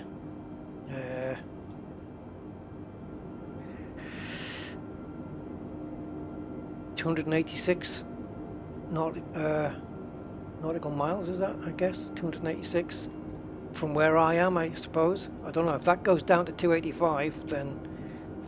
Yeah, because this is Madrid airport. We're here, or approaching here. This will be our next one. And we need to be at flight level 19.9. I don't know why this says flight level 250 for LEMD, though. Oh, I don't know about that. 25,000 feet.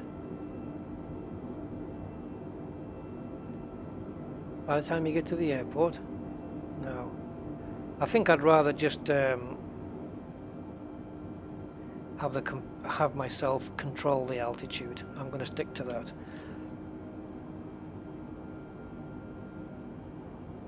And when we need to descend, I'm pretty sure the traffic control will pop in and let us know. But we're a little way out yet.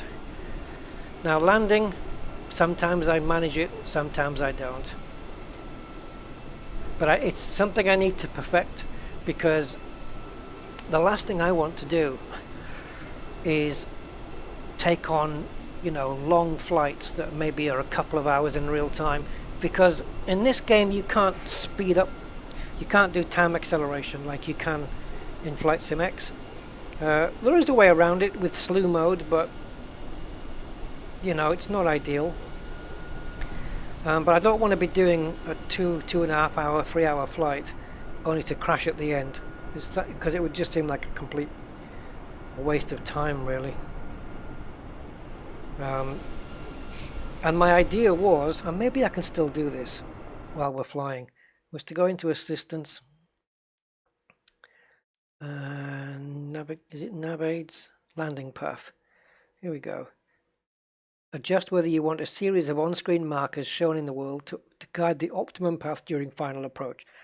Let's put that on so that when it comes to landing, I can follow some markers, at least until I perfect my method, because I don't really want to, you know, mess this up at the end. As you can see, the engines are at 57, and I think the amount of engines we've got at the moment is based on what we programmed into the computer earlier when we were programming in cost, which I think is it there, or is it on in it? Yeah, the cost index. Why is that not? I'm sure I programmed that in. Cost index of I did program it in. Cost index 30. And that kind of determines that. How like the lower the number, the more fuel you're going to save, and the more you're going to please the airlines, I suppose. But look at all these non-functioning buttons. Inoperable. So I'm hoping in an update we're going to get more and more systems enabled here. Like there's the main menu here doesn't show the proper main menu. It's supposed to have all sorts of stuff like the passengers opening the doors and stuff.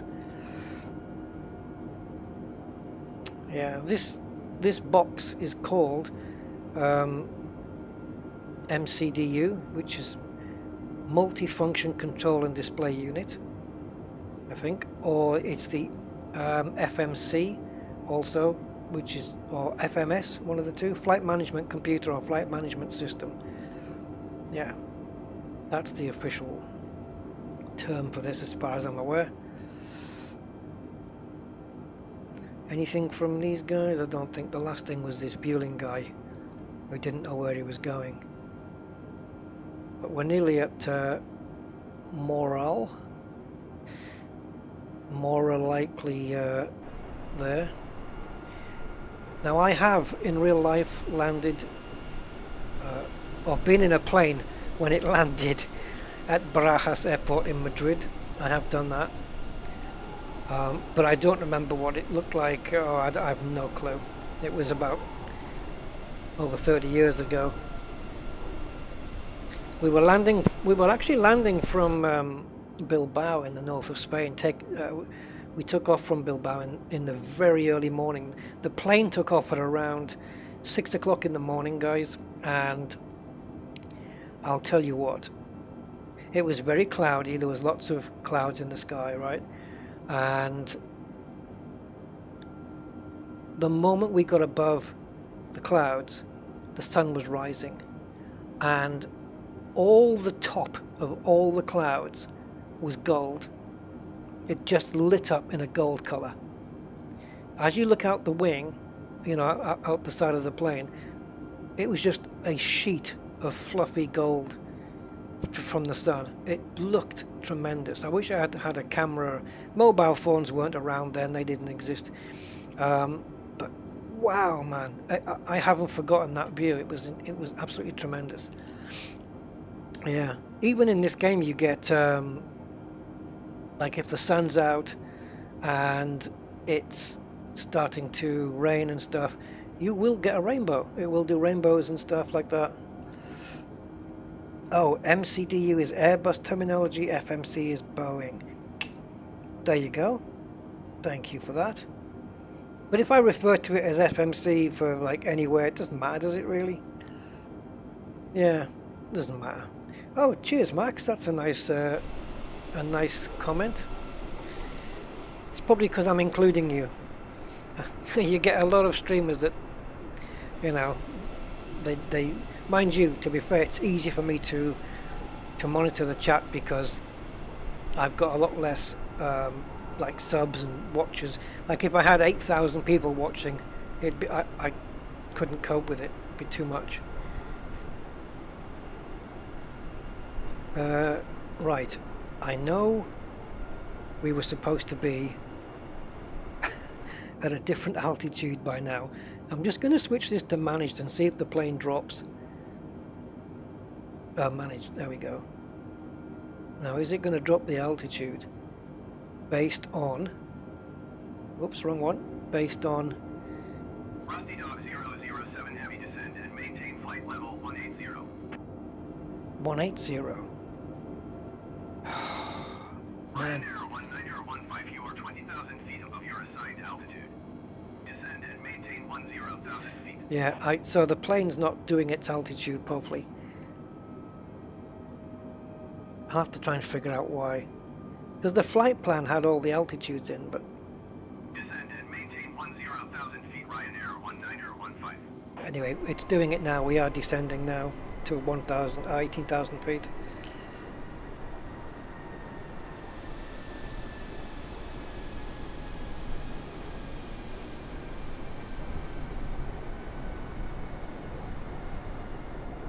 Rusty Dog 007 heavy, did you hear my last transmission? I did.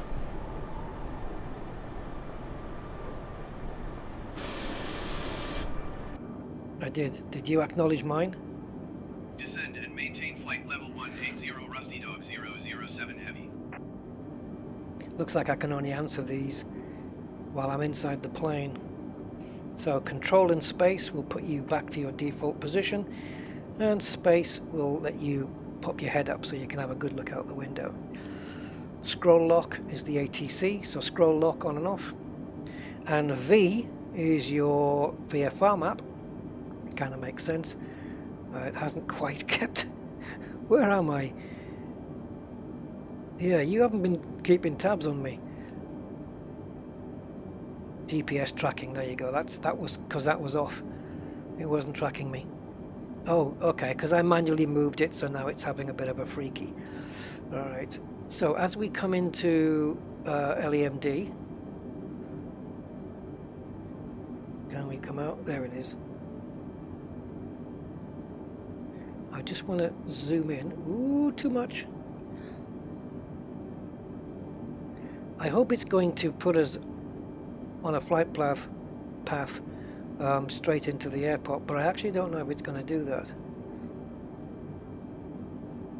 And this is my problem. If you do a proper flight plan, then it will actually, you can actually program the approach so that you come in correctly to the runways. But you need charts. You do need charts for those to find out, you know which let's say you're coming in at runway 26L, so you would look on the charts at 26L and you'd be able to plot the path you need to come in so that when you get to the airport you're lined up with the runway.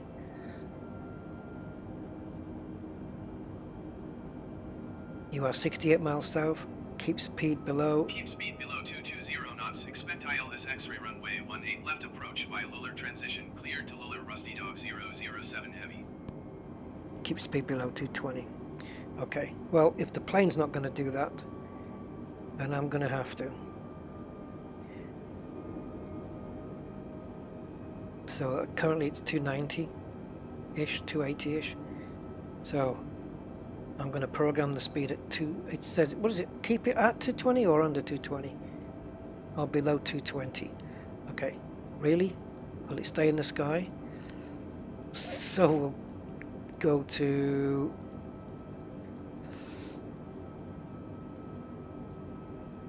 $215 because that's under, and engage selected airspeed mode. Oh god, I hope you're right. I hope we're not going to fall out the sky here. Expected ILS X runway 18L, that's where we're coming in at, I think.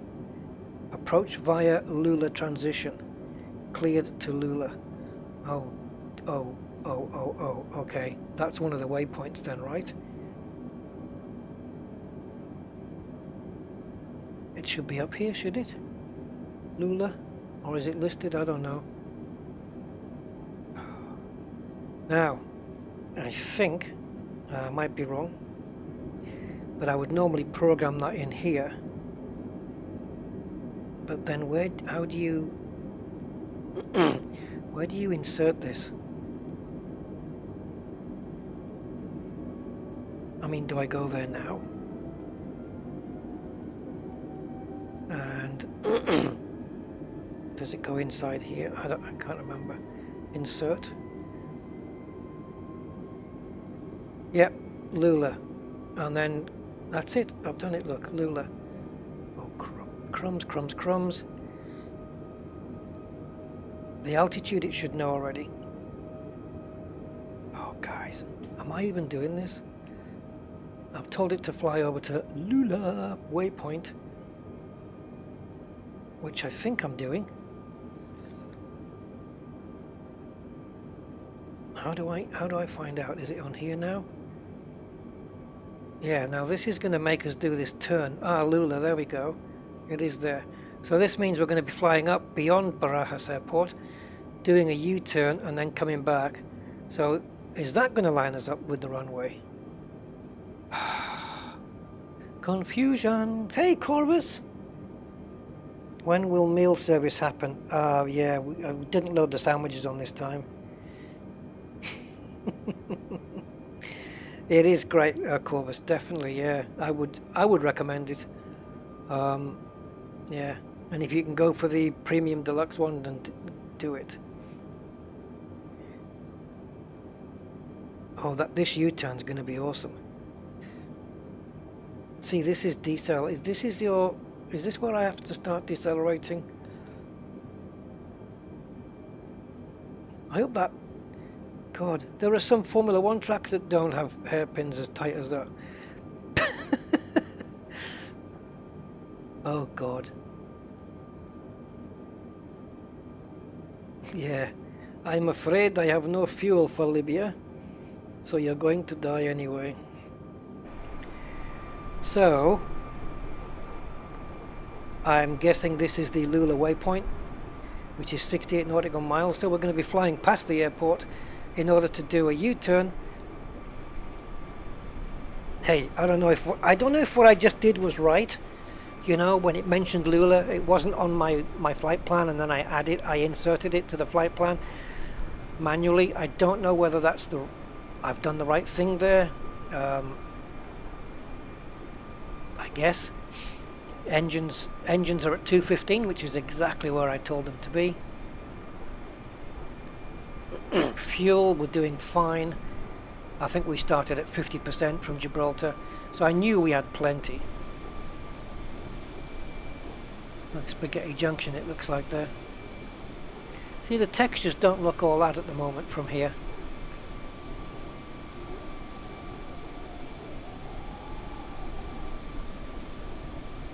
You can hear the wind depending on which way round we go. But I think we'll be down before sunset, which is a shame because I could advance the time, because sunset looks amazing, man. It's just sunsets and sunrise in this game just look incredible. Where did my drone go actually? Oh, over there. I was wondering where it was. I didn't know how far away from the plane the drone was. I love this drone. I love that you can just play around. 8,500 just is what the waypoint says. Alright, let's get that programmed in. So come out of drone mode, go to this panel which is control 2, and we want to descend to 8,000. And because I've now changed it, I have to reselect engage selected. Yes, yes, yes, yes, yes, I'm doing it. I acknowledge. Descend and maintain 8,500 Ooh, feet. Rusty Dog 007 right. Heavy. I don't know how to do this, guys. This is going up in thousands. How do I change this? How do I tell it to go on up in 500s and 100? I've forgotten. I know you could do it in Flight Sim X, so request IFR clearance for instrument flight plan.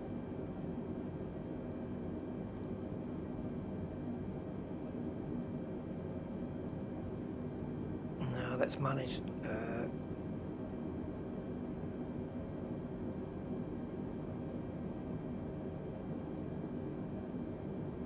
Thank you, Corvus, thank you.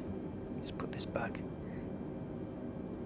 I don't know how to remanage this now. Do I push it? Level off aircraft. Engage vertical speed, flight path angle. Oh, bloody hell, what have I done now?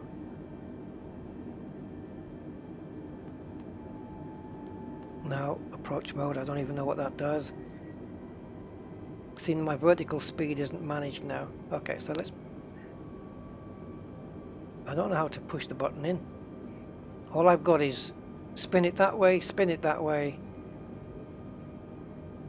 Let me just put managed altitude, there we go.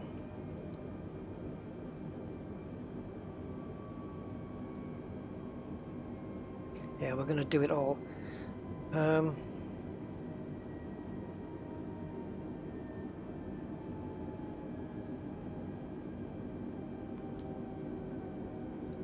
No, exped doesn't do anything.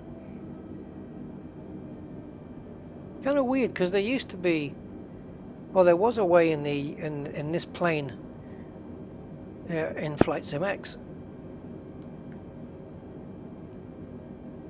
How weird. I don't know, I clicked something in the corner there.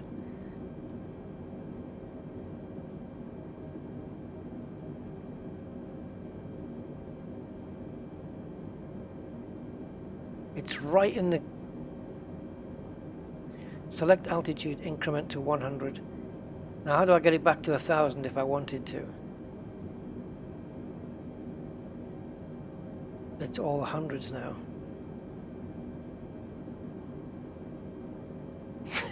Maybe I've got to select it again. No. Don't know. Weird. So we are currently at 14,000 and hopefully dropping. Yes, we are dropping. You can tell by this this needle, which is telling us our vertical speed, I think. And now we are turning around. Oh, things are getting very hey, wait a minute. You're supposed to be going... It's supposed to be going up to Lula. Where's the white line gone? Yo, man. What's going on? Descend and maintain 10,000 feet. North shuttle 180 tree. I don't know why. Dog 007 heavy contact Madrid approach on 127.505. Again, you can do that on your radio start, can't you? Manually. I'll do it like this. 127.505 for Rusty Dog 007 heavy.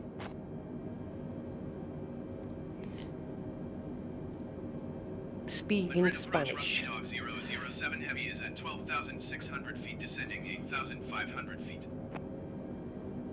Rusty Dog 007 heavy Madrid approach, continue to lower as planned. Altimeter 29.908.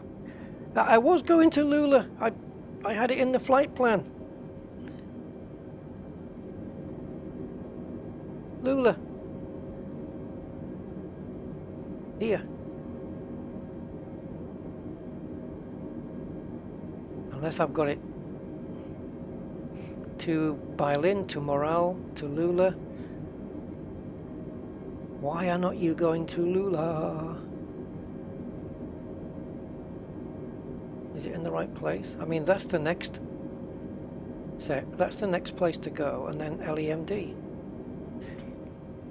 There are things I don't understand. We're supposed to be going over there.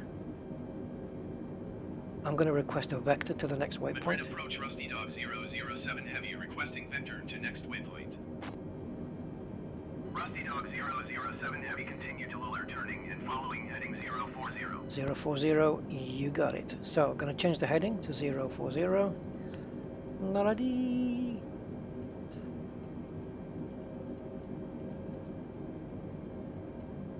Come on. It's not going to... None of this is going to be managed now. Rusty Dog 007 heavy, acknowledge last transmission. Yes, I'm acknowledging. Thank you. 040. Continue to lower turning and following heading 040 Rusty Dog 007 heavy. See, there's Barajas Airport. There's no way we were coming in there, man. And it didn't even tell us to descend. That must be Barajas Airport, it has to be. So we've got to go all the way up to Lula and then... Oh, wait a minute. If we come back... Which runway are we lining up with? Is it this one? Let's pause. So we're coming in on 26L, wasn't it? Let's have a look. While the plane is just there. I just want to have a pop down and have a look at the runway. Because I need to know where I'm coming in from. To.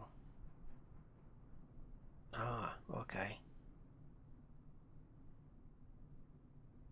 That's 32R.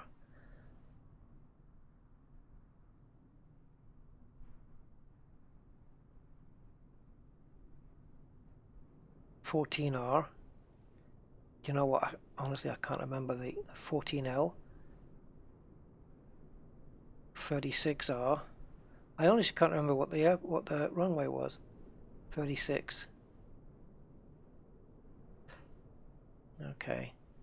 Well, they're all parallel anyway. We've got a couple going that way and then a couple going kind of over there. We are... Where are we? I've lost me. Bloody hell. How come I can't see anything?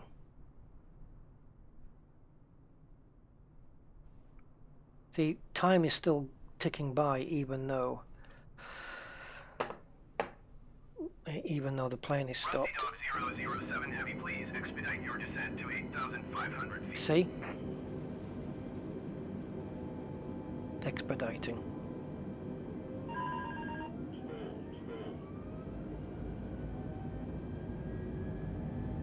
That's because we paused. Yeah,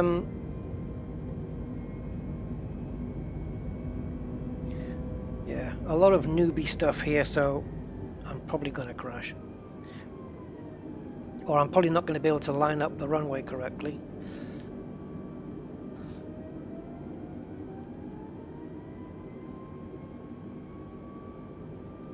Oh, go back. Okay, that's not telling me.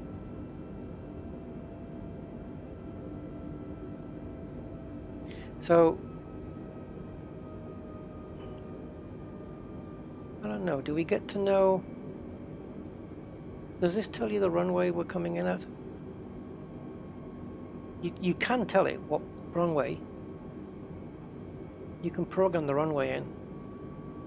I'm pretty sure. Alright, let's have a look at the voice chat. I'm not sure whether he mentioned it at some point. Yeah. Expect ILS runway 18L. I don't know what that I don't know what he means by which is the bit I don't understand. I think it was IFRX. It was the X part I don't get.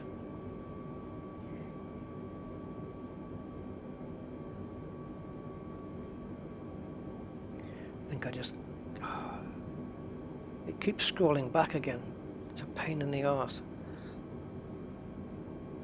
Expect ILS X runway. I don't know what that means. I don't know what the X part is. So we're approaching runway 18 left via Lula transition. Okay.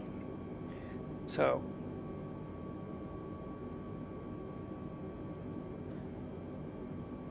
we're not really heading towards Lula at the moment, are we?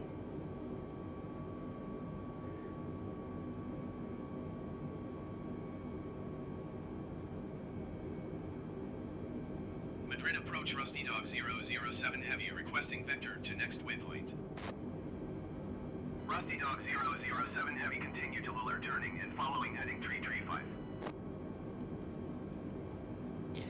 Heading 335 it is. Be nice if he'd have kept me up to date, but he's probably having a sandwich or something.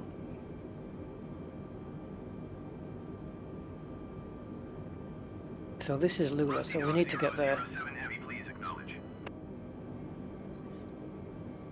Continue to Lula turning and following heading 335 Rusty Dog 007 Heavy. Why do you mean married to this guy? And every time he says something to his wife, 5 seconds later, please acknowledge. Please acknowledge. So we've gone way, way, way, way past the airport now.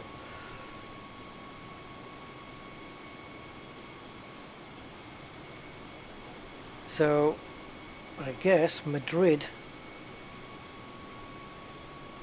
because I'm not quite sure, but I thought Barajas was on the kind of on the fringes of Madrid and not like it's not anywhere in the center or anything. Okay. I've got very vague memories of it. So hopefully we're heading...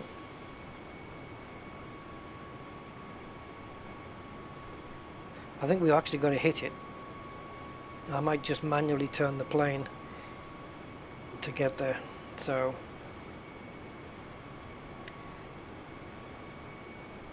yeah, I think so. So I'm going to turn it back up just so that we're pointing.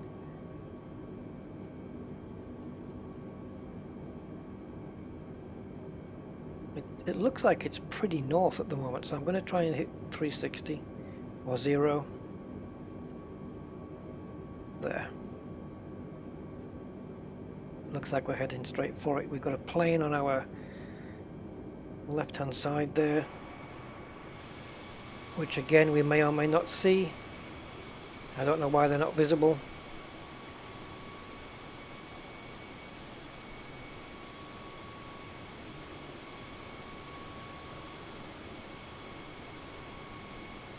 Oh, there it is.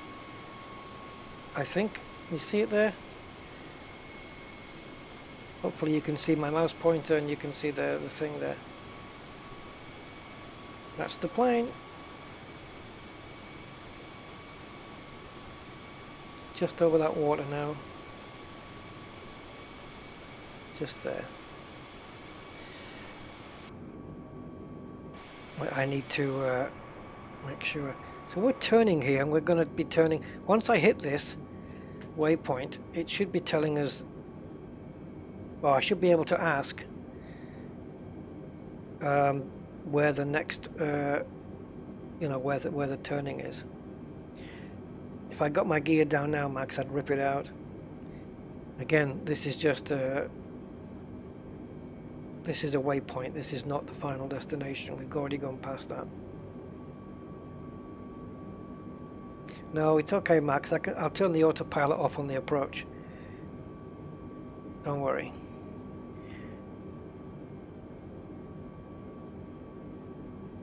I just want to make it to Lula first, and then we can turn round. And hopefully, this line doesn't look like it's in line with any of the runways, though. But this is our flight plan line. Maybe these lovely people here in the ATC will. Do I have to do this? Request IFR clearance for instrument. Rusty Dog 007 heavy descend and maintain 7,000 feet. You got it, sir. 7,000 feet coming up.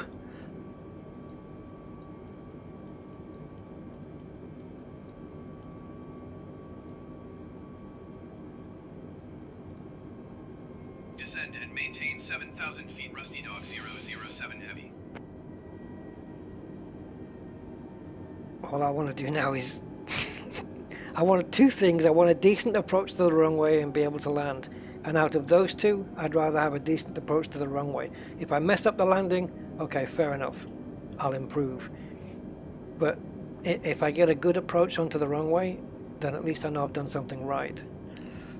I don't know whether to do this IFR clearance or whether I wait until I get past the vector. I think I've already gone past the damn thing anyway. Like if I miss Lula, do you think she'll mind?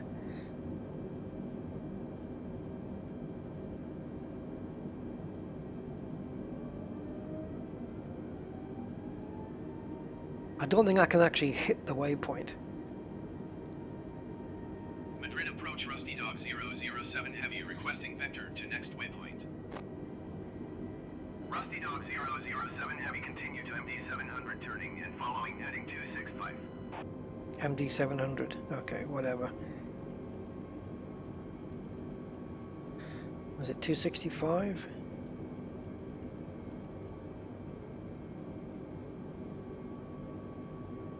See, I'm trying to acknowledge. Go on, get in. Continue to MD 700 turning and following heading 265 Rusty Dog 007 heavy. Oh boy, oh boy, oh boy. Now you give me a waypoint that's not even on my flight plan now.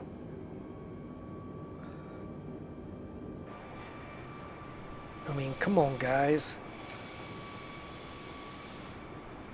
2,500.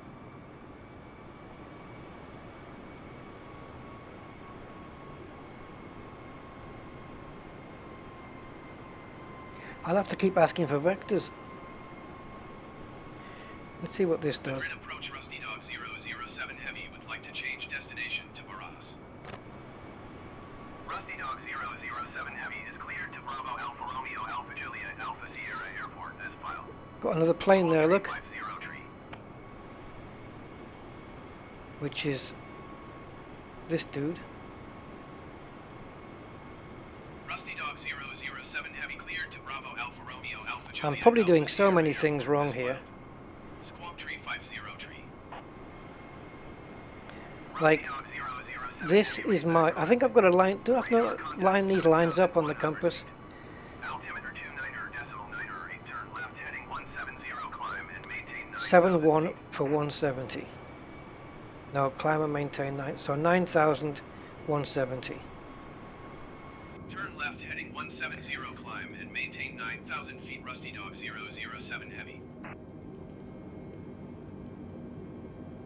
Rusty Dog 007 Heavy, you are 28 miles north. Descend and maintain 7,000 feet, keep speed below 220 knots. Oops. Expect ILS X-ray runway Sorry. 18 left approach via Luller transition. Cleared to Luller. Never mind Luller. Get Luller out the way. I don't want nothing to do with Luller anymore. It's lullering me into a false sense of security.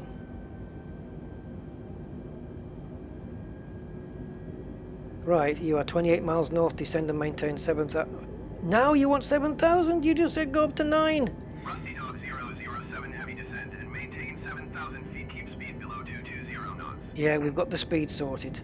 Don't worry about that. Descend and maintain 7,000 feet, keep speed below 220 knots. Expect ILS X-ray runway 18 left approach via Luller transition. Oh, by the way, hi Rusty Agile. Dog I did 007 see you there. I got a bit distracted there, but yes. Hello, matey. So keep speed below 220, we got that. 7,000 feet, we got that. Actually, maintain 7,000. I need to go down another one. There we go. Expect ILS X runway 18L approach via Lula transition. Well, if I don't go via Lula, what do you think, or Lula, do you think it will still give me the information I want? We've got another plane that we're just right next to. Is that it? Aerodromo de Guadalix de la Sierra.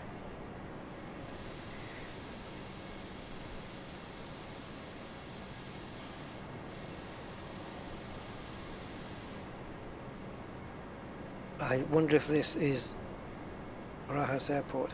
And also, remember, I've got the landing assists on. Not the one that controls your speed and stuff like that. Not that, but I've got the one where there's some visual aids towards you landing, but I don't know. I love this AOA. Angle of attack. Rusty Dog 007 Heavy, descend and maintain 6,000 feet. Yes, sir. 6,000 feet. As you ask. Done. Descend and maintain 6,000 feet. Rusty Dog 007 Heavy. I hope you're going to guide me into the correct Rusty Dog 007 vector. Heavy, keep speed below 200 knots. 200. I'm going to fall out the sky. Alright, we'll put it down to 190 knots. Eventually. Rusty Dog 007 Heavy, please acknowledge. I was going to, but it just took ages to do it. There we go. Keep speed below 200 knots. Rusty Dog 007 Heavy. Yes, doing that, doing that. Rusty Dog 007 Heavy, you are 16 miles north of Bravo Alpha Romeo Alpha Juliet Alpha Sierra. Now, Contact Barajas Tower on 118.155 when inbound. oh, cool. Tower on 118.155 Rusty Dog 007 Heavy. Hurry up before I get outside the markers. Barajas Tower, Rusty Dog 007 Heavy, 14 miles north inbound ILS X-ray runway 18 left approach. Rusty Dog 007 Heavy, Barajas Tower. Cleared ILS X-ray runway 18 left approach. Altimeter 29.9, wind 224 at 9. Autopilot is off now, yes. Iberia 3281, turn next taxiway.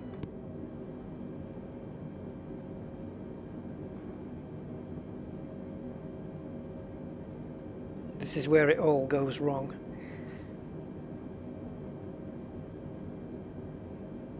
Because now I'm flying the damn plane. So it was bringing us in kind of on an angle, on the angle, but it wasn't quite there, unless he was going to turn me at some point, I don't know. 2,000 Rusty Dog 007 Heavy, please acknowledge. Oh, you and your acknowledgements. Iberia 3281, turn next taxiway.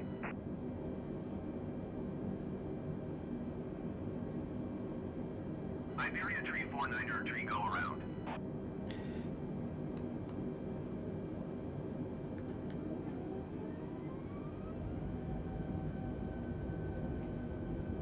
Right. Going around Iberia 349er, tree. No, landing gear's not down yet. I'm Iberia 349er, quite a way off. Contact Madrid approach on 134.0 I'm trying to slow the... Iberia 328. I'm a bit distracted now, guys, because I'm trying to slow the aircraft down and do everything I need to do, like the flaps. 007 heavy cleared to land runway 18 left. Wind 222 at Niner. Caution the generic landing runway 18 right. I don't know what speed I need to go down to. 134.03 Iberia 349er tree. Gear out. Flaps. Flaps what? What do we do with the flaps? 123.0 for Iberia 3281. Overspeed. Overspeed. Bollocks. Overspeed. Overspeed. I need to come down at more of a descent so that I can pull the nose up. I've got no throttle on. Overspeed. Overspeed. Overspeed. Overspeed. Overspeed. Full flaps. Overspeed. Rusty Dog 007 heavy acknowledge last transmission. I'll acknowledge it when I'm on the ground, you pillock. 500. Overspeed. Overspeed. 400. 300. Oh, it's so shaky here. 100. 650. Rusty Dog 007 Shut up! please acknowledge.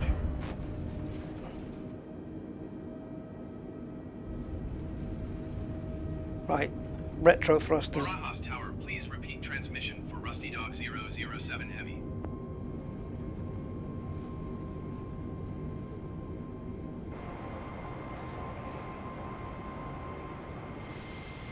Yes, baby.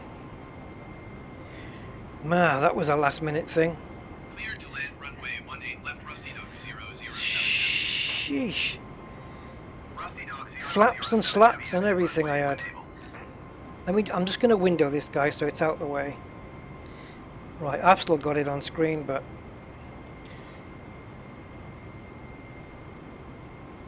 Oh, man, oh man, oh man. Everybody lived. Jeez. We need to move on a bit, I think.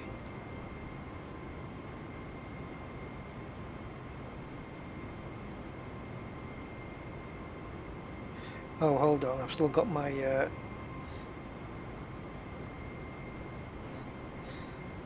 I know what's happening, guys. Oh, I know what it is. I'm outside the plane. Hold on. It's because I didn't have my mouse in the window. Let me just close this off. There we go. That's better. Yeah, I didn't have the mouse inside the screen, so it wasn't doing its thing. I'm trying to get the request taxi and all that stuff. That, you know, that request taxi to request taxi to gate or something, whatever it was.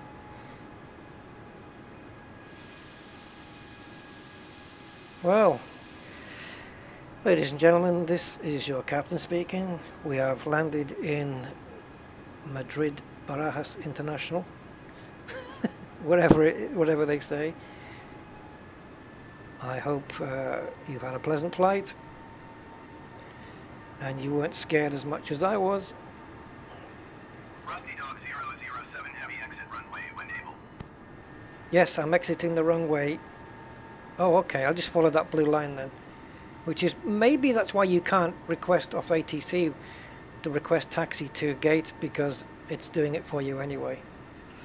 But yeah, they need me off the runway because there's other planes that need to come in. Yeah, let's keep that off. Man, oh man, oh man, oh man. I don't even know where the bleeding cabin lights are. Rusty Dog 007 heavy turn next taxiway. Yeah, Yep, turn next taxiway, thank you.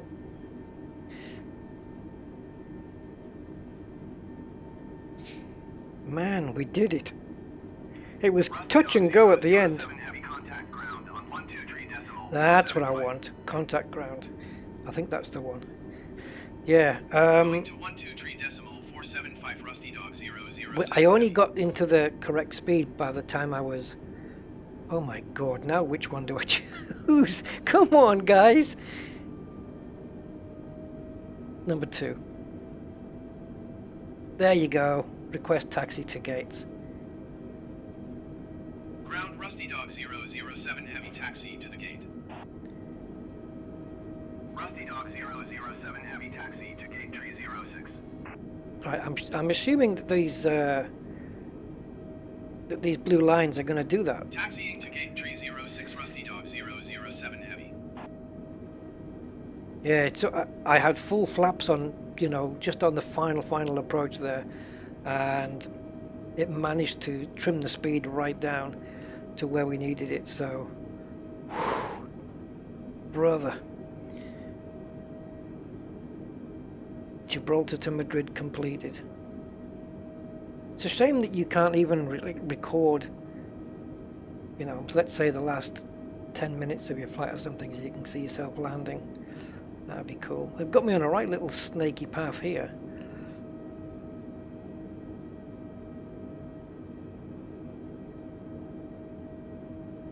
Well, okay.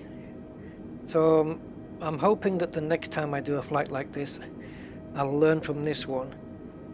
Learning why they're giving me waypoints that I weren't on my flight plan and why I needed those. And how come the plane wasn't, you know, when it reached a waypoint that said altitude 19.9, that the plane wasn't automatically descending to that altitude based on the programmed flight plan, because it should have been doing that. So I don't know. Let me just pick up a bit of speed here.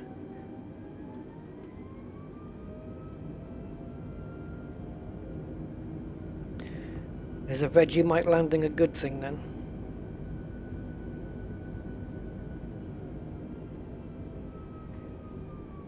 Everybody lived, so... Whoops, we just went over something there. Very bumpy. Everybody survived. Stewardess ended up in my lap, but that's why I landed like that.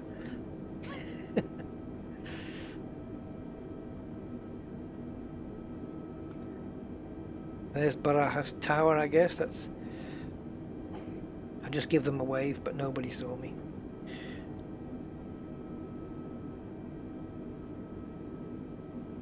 So everybody will be waiting to get off their seats now, get their packages from the overhead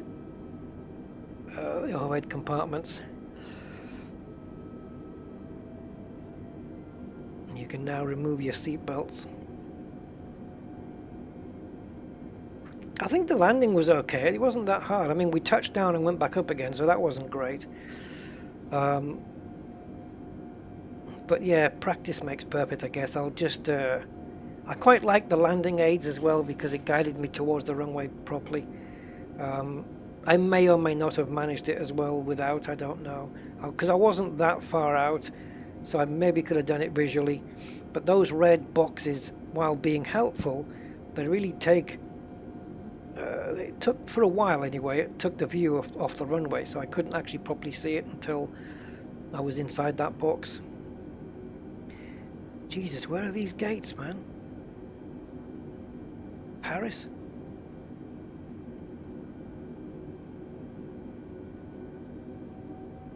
Let's see if we can get up a bit more speed. Hey, Mats, you've just missed the entire flight. You'll have to take the next plane.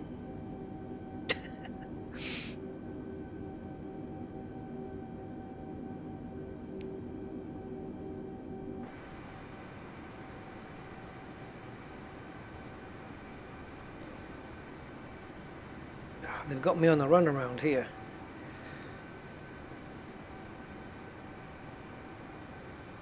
I think the gates that they're guiding me to are the exit gates.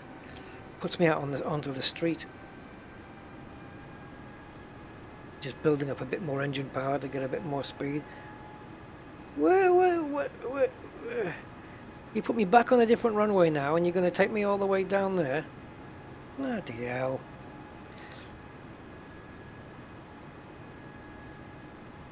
It's a good thing I haven't got another plane coming in. Have I?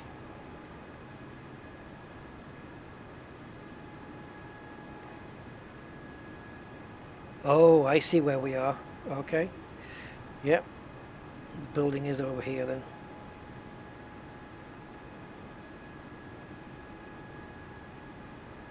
It's a good thing I remembered that F2 was the retro thrusters or whatever they're called.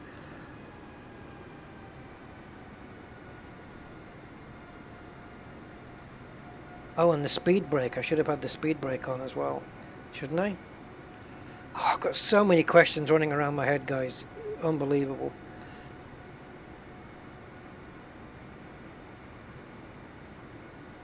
I just want to know everything. Why can't I just get like a nano injection where all the knowledge is just injected into me and then I've got it? Nano knowledge injections. What would you like to learn about? Neurobiology. Okay, that's going to cost you $3,000 for that injection, and then you'll know everything there is to know.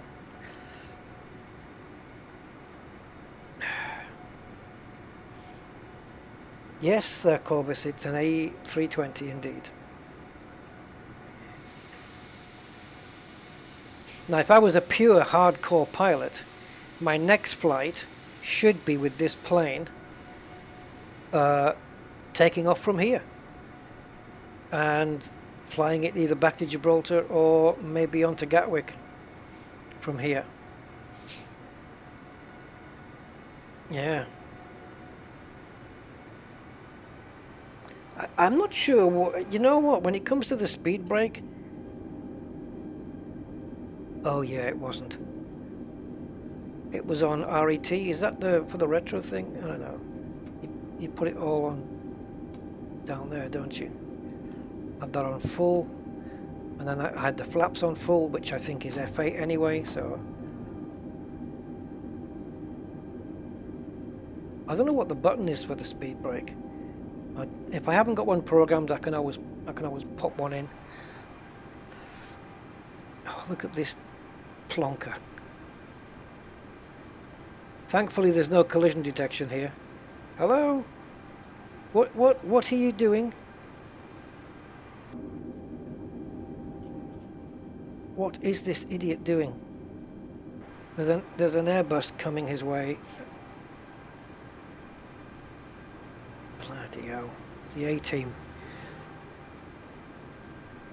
We've got a lovely sunset going on. I actually didn't see the sun go down though. It just kind of disappeared. A few light aircraft in as well, by the looks of things. And the captain's private jet is here, of course. Oh, you know what I'd like to go, guys, in a small plane? Monte Carlo. I'd just like to fly around Monte Carlo. And because I'm a big Formula One fan, I want to check out some of the tracks. I want to check out Spa-Francorchamps in Belgium. I want to check out Silverstone, the Nordschleife. I want to see if they're all in. I mean, they've got the Top Gear test track in the game, so I want to see if the racetracks are in. It's not difficult, just do it the way that I showed in that video about how to find anything. I've got people walking out there, look, where you just type in the coordinates of Silverstone and then just go there. Kerry! Hi, Kerry. Right, these guys are waiting for me, I suppose. Now, does that jetway thing suck up onto the plane's door? I don't know. Why have they put that bloody trolley thing in the way, for God's sake?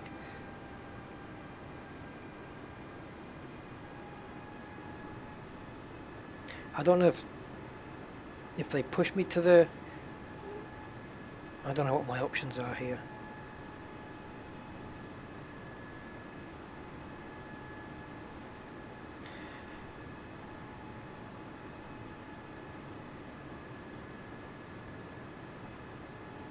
You better tell me when to stop.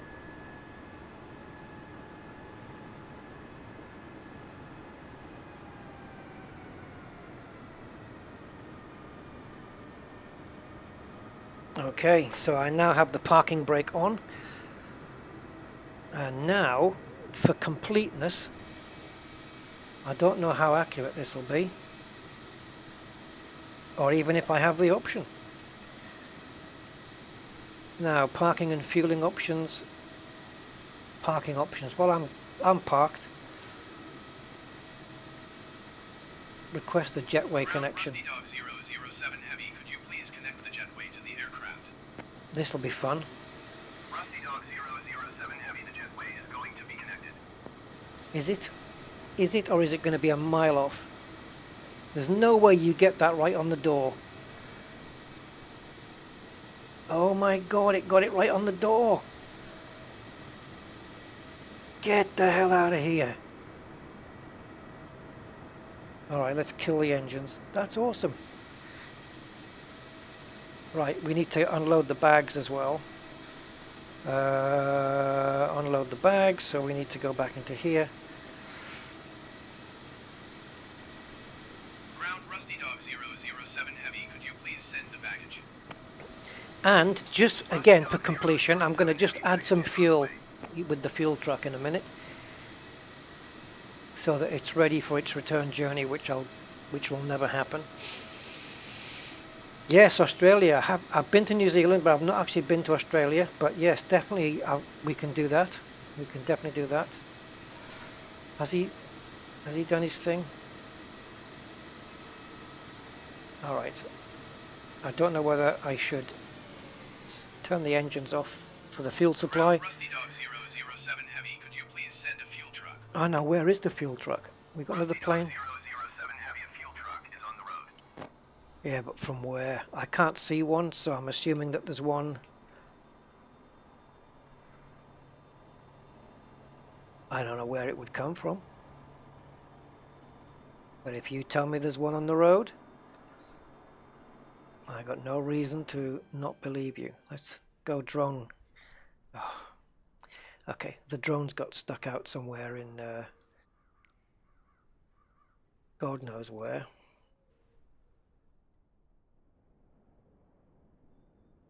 Alright, now let's see if we can find this fuel truck. Oh, that plane's gone. There was a plane right next to me a second ago, unless it has to be drawn in still. There's another jetway coming out for an invisible plane. Everybody else around my plane's disappeared. What's going on?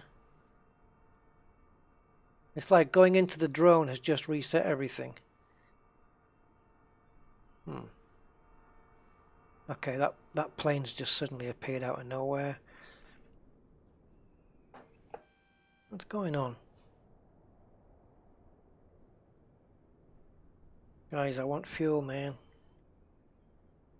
Ground Rusty Dog 007 Heavy, could you please send a fuel truck? I don't know whether the fuel truck only works if you're like in a different place, like a parking spot, as opposed to a gate. I don't know. Oh dear. Crashed the desktop, guys. Well, that's the second time that's happened. Damn. Oh well, it was end of flight anyway. So requesting 2 flight trucks, fuel trucks, crashes the game. We are relaunching. How long would that flight be, Max? Melbourne to Sydney? I mean, eventually I would like to hopefully be proficient and confident enough to do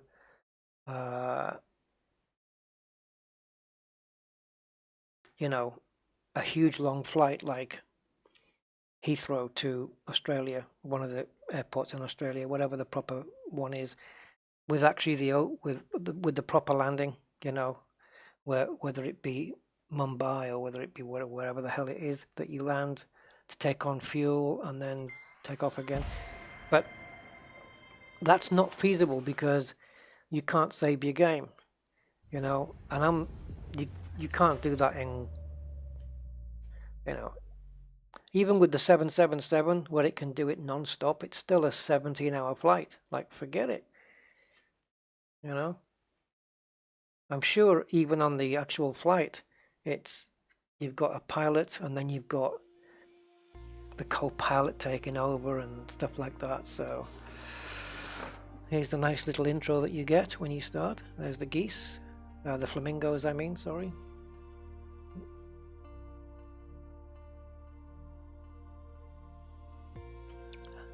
They must have rendered these out at had some really powerful computer or something, or rendered them out frame by frame, so it's all gorgeously butter smooth. Yeah, there you go, Gibraltar to Madrid. We did it. You watch, we'll have a 20 gig update now.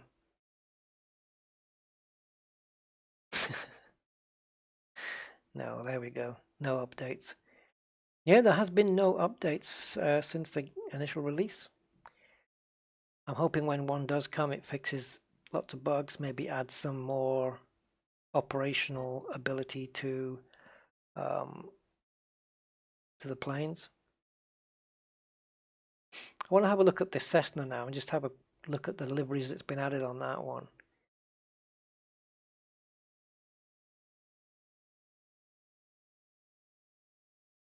About an hour. Oh, that's not bad then.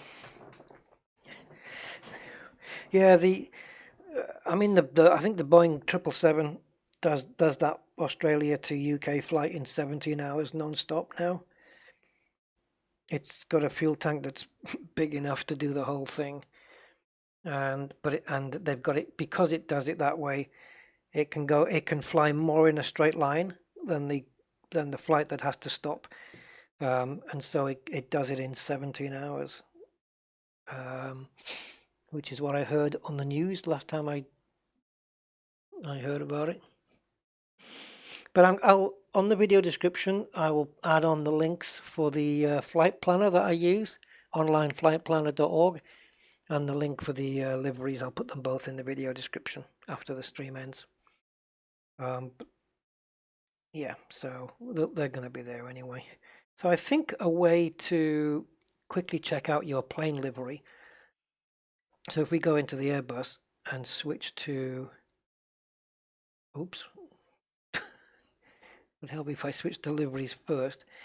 If we wanted the Ryanair, for example, EasyJet, sorry, my apologies. I knew it was one of the cheapy ones.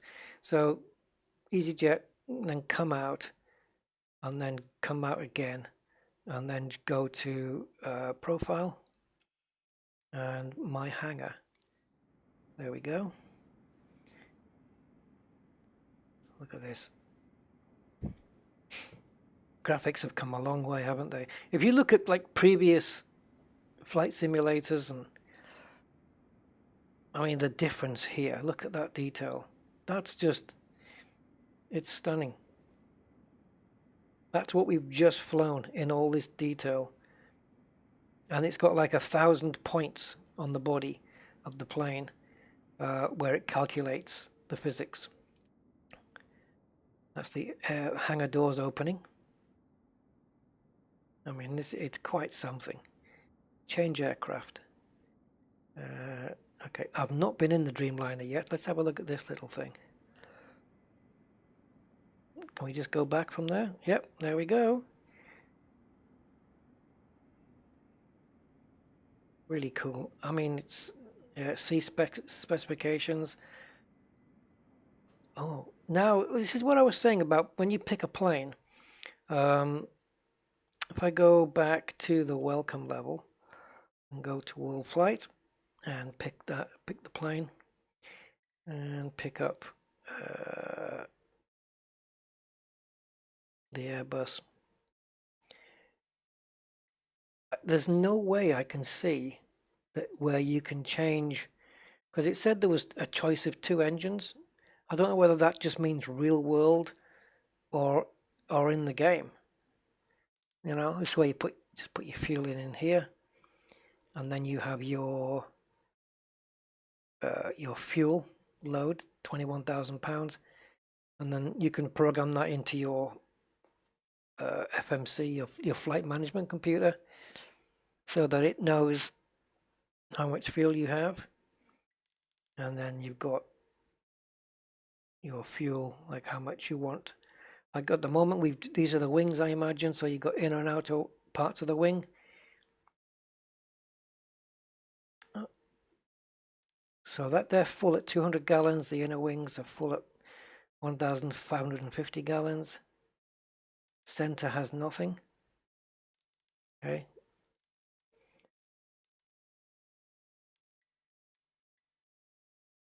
Yeah, that's your weights and balances. Failures if you want them. Right, so I don't know what that's going to do.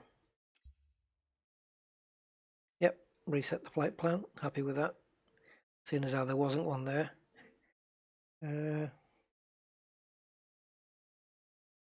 Yeah, no crash. Chris managed to land it in Madrid.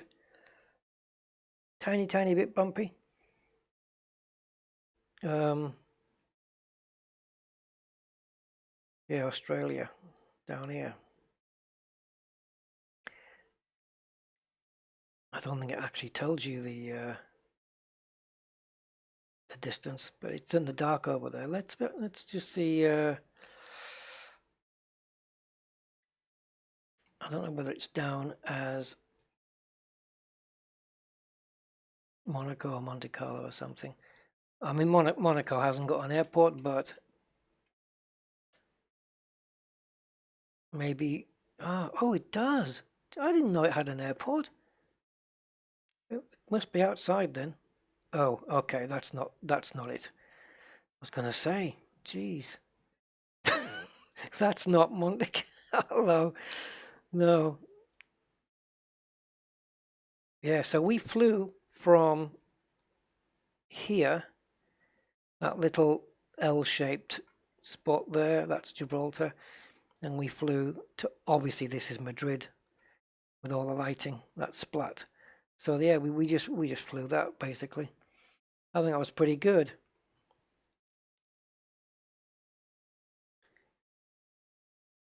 This is the Sierra Nevada with snow on the mountains, and this is probably Toledo, I think, because it's snowy up there as well. Very cool. Right, anything we want to be doing? Oh, I tell you, the only crash we had, Chris, was the game. The sim crashed.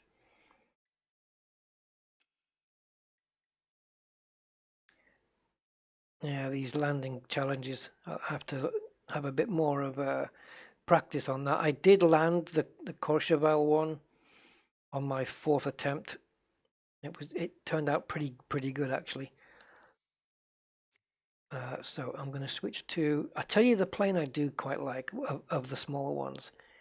I've been flying it a little bit, and it's this one, the little Cirrus SR22.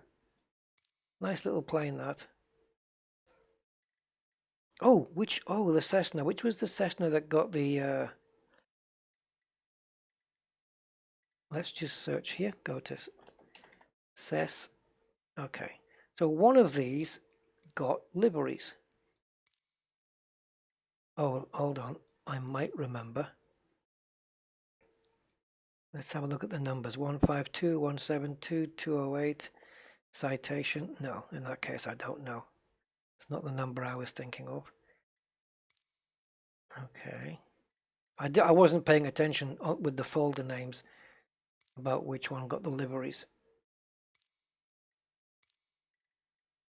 Might be this one. Yeah, so we've got a DHL livery for the Grand Caravan. I haven't flown this plane yet. Is this the only one that got one? The Cessna Citation. Sounds like you're going to get the police on you. And the Cessna Citation Longitude. Yeah, so it looks like there's only one livery. I've always wanted an excuse to fly the Grand Caravan, so let's stick that on it. Close and close. Go into Profile and Hangar. There we go. Yeah.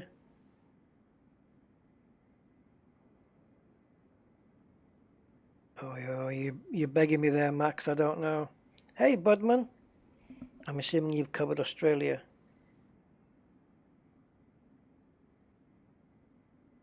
Not having the world's tallest building.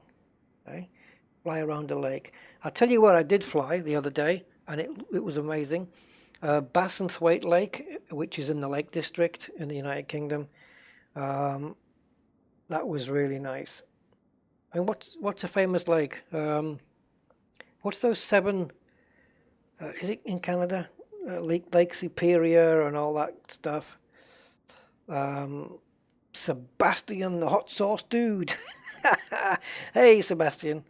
Yeah, I don't want to do another 1 hour straight flight, though. I don't mind having a mess about. I'd like to see the Grand Canyon, though. I know that. The Great Lakes. Yeah, let's have a look. Let's have a look. Let's go to Welcome. World Map. Very well presented, this game, I have to say. It really is. And so I wonder if I can type Great Lakes in here. There we go. Great Lakes via airport and Great Bear Lake. So let's go this one. So I'm assuming, is this, that's not it, is it? Aren't we talking Canada? Forgive my geography if it's way out. Let me see where we are on the map, because that's Australia.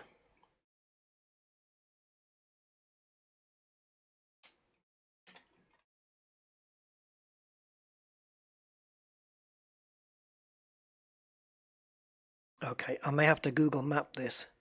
So what I'm going to do is let me see. So if we want to fly over Lake Superior, for example, so if I go to Google or Maps,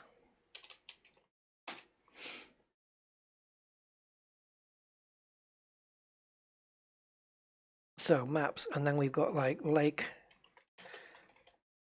Superior. I'm assuming it's this last one here. Right, so I'm going to right click on that, go to what's here, and we got the coordinates. Now, because we've got the coordinates, I can either type those in and we can hover straight above Lake Superior, or I can click nearby and then just type in airport. There we go. And it should show us the nearest airport to Lake Superior. So this is Lake Superior right here. So we can take off from, oh, that's not Lake Superior. Where the hell is it then? Is it? I don't know. Okay, so let's say there's a couple over here, but these Ely Municipal Airport. Yeah, should we have a look at the Grand Canyon? Are these all the lakes then? So if I go back to, let's go back. Hold on. Right, this one, Gervais Landing Field. Oh, so this is over Lake Superior.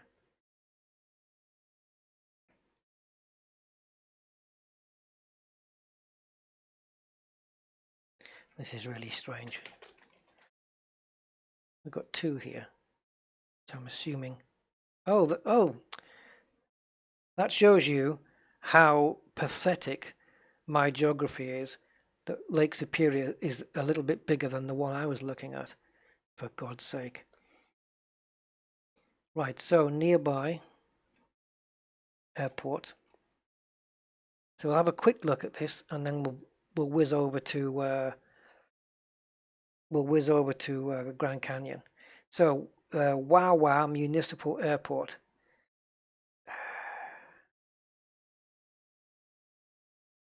Right, now what it doesn't tell me here is the code of the airport, which is a shame.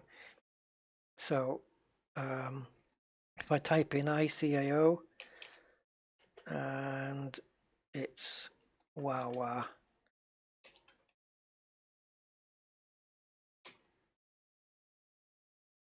So the ICAO is CYXZ. Okay. So back in the old game, and we want to go to CYXZ. Wawa.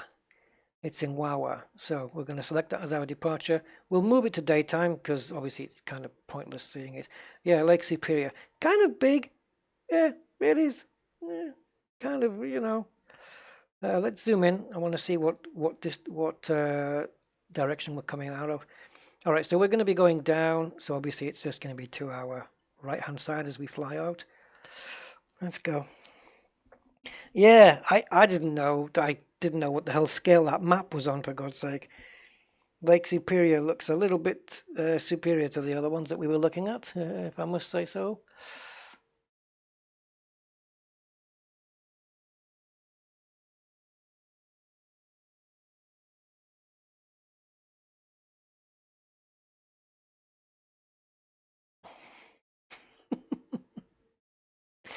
Oh my God. At least I know of Lake Superior. So we're in that little DHL. So we're going to be dropping a parcel off to some of the aquatic life. Oh, you know what? We should have taken that plane that can go on the water. And then taken the Cessna Caravan. Charlie Yankee X-ray Zulu traffic Cessna Delta Taken the Hotel Cessna Golf Sierra, taking off Caravan runway 21 straight out departure. for the Grand Canyon. It doesn't matter. Right, so no messing about here, just full power, straight out. Never mind, whatever. I don't know what the hell the flaps are at. But I'm just going to go full throttle, full overspeed, you name it.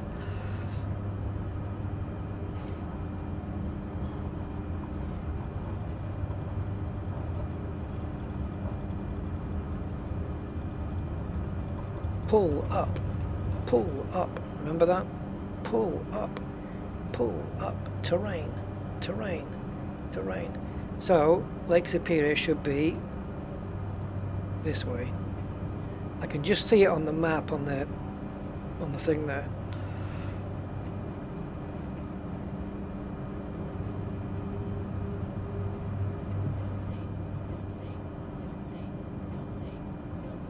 No, I don't want to sink. Oh, it's over here. Sorry, it's over here. It's over here. There you go. There you go. If we stay pointing this way, we can't miss it. I'm not sinking. Oh, I am sinking. Okay. There she is. Yeah, full throttle, just like Elite. You got it.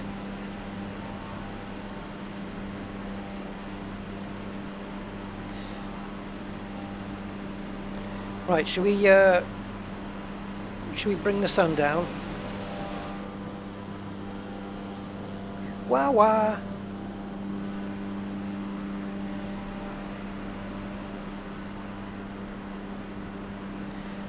Got some flat. Are they flat trees? No, they're not. Right, where's the sun? Funny enough, it's up in the sky, Rusty. There you go. Get ready for some beautiful scenery.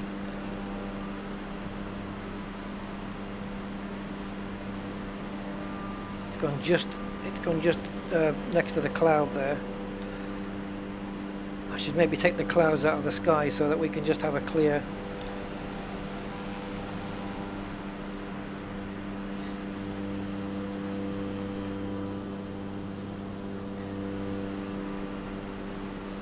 Right, let's go for... Oh, we do have live weather. All I've done is change the time.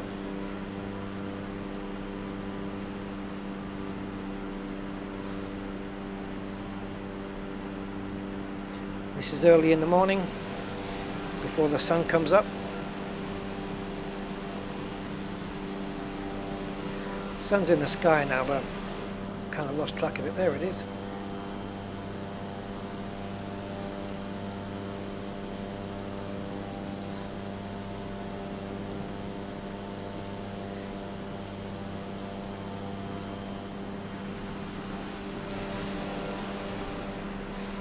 I'm amazed with these, not just with these graphics.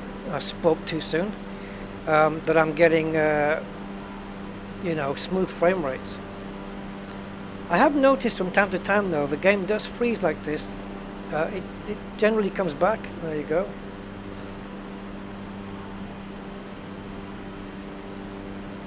So, Grand Canyon then.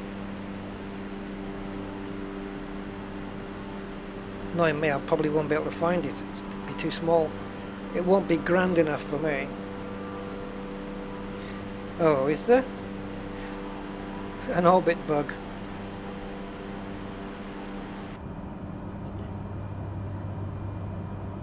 So, isn't this awesome though?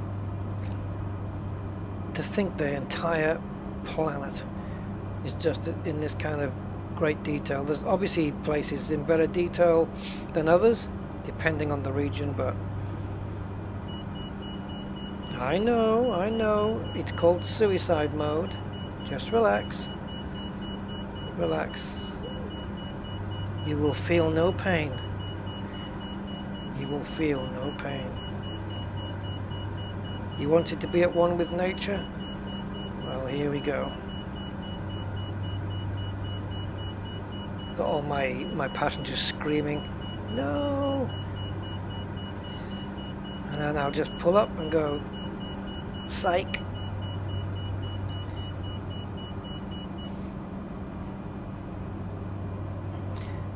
Just utter some Klingon and then just say, today is a good day to die. No, it's really cool, honestly, out in these kind of places, and the water is done so well. Like if you for example, let's say, see if I can do this from here. Let me just use the drone, see if I can get this done. So if we go down to the water here,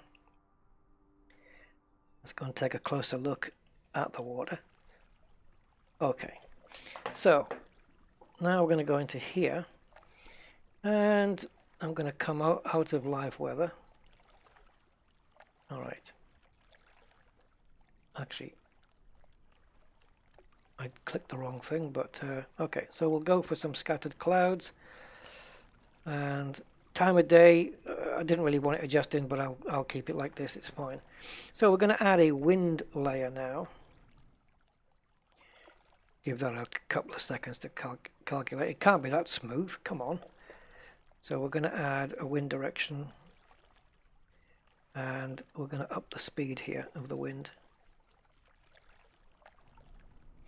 Okay, that's pretty much what we had it just now. Right, now let's kick it up a notch. I haven't added any gusting in yet. Now let's crank it up even more. Now I really wouldn't want to be on this water, and I don't know why. I don't know why it's kind of circling round almost. I've not seen it do that before.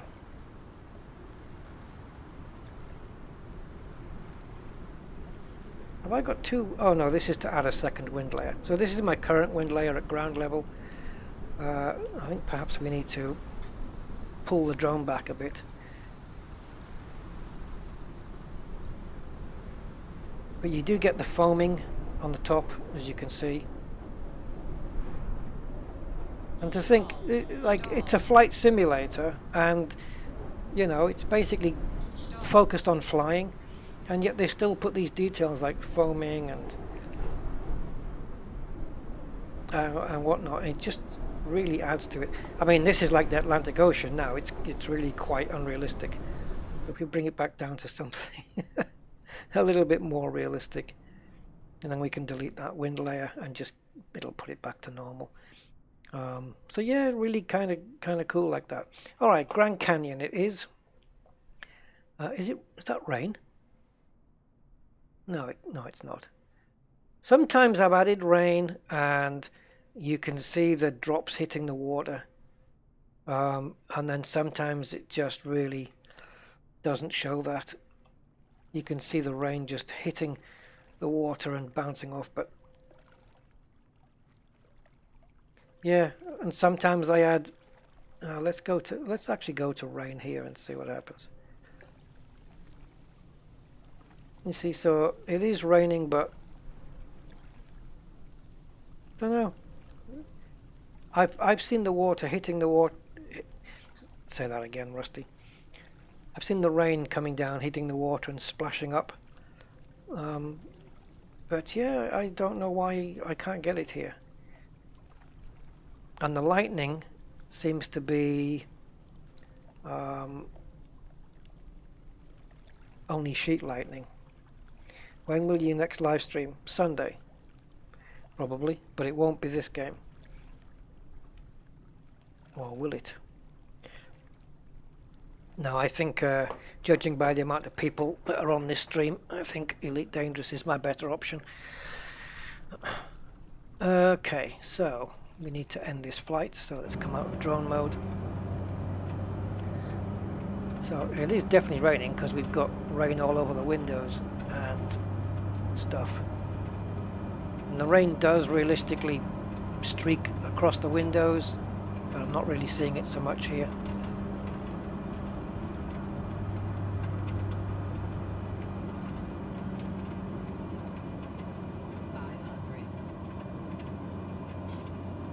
It's only 500 because the trees are below me now.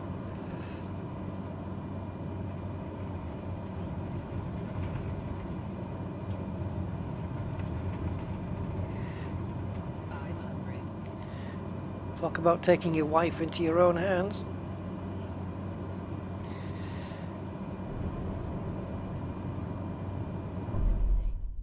So, Grand Canyon it is. I've damaged my landing gear. Oh, just the landing gear. Fine. Yeah. The repair bill shouldn't be too much then. Right, Grand Canyon. So I'm going to take out my little, I better hurry up and finish that sentence. The little plane that I was selecting before, which is the SR22, wasn't it? SR20. SR71 would be quite a different plane altogether. Right, what can we put in here?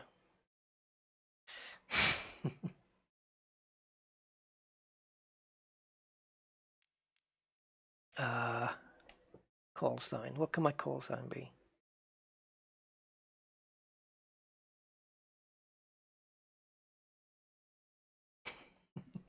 Oh, I got some ideas, but I just can't.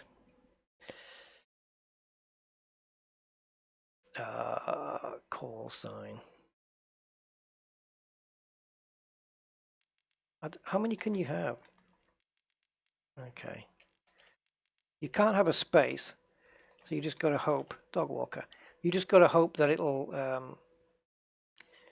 If you don't put a flight number, I think it'll just, the flight will be 123 or something like that. So, okay. So I don't know whether this is going to come up as a POI. Yep.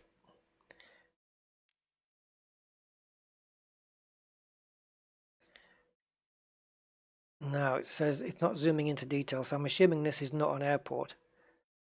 Is this the Grand Canyon?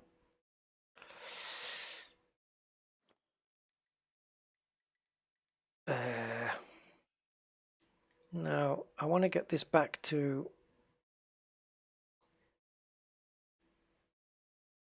I'm sure there was a way... oh, where is it? Filters. There we go. Oh, here we go. So, the satellite, there we go. Is this where the Grand Canyon is?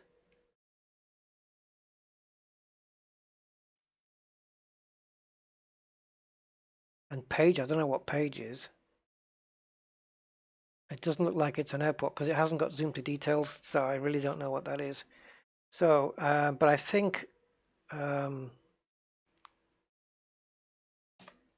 Corvus said Sedona. Was it Sedona you said?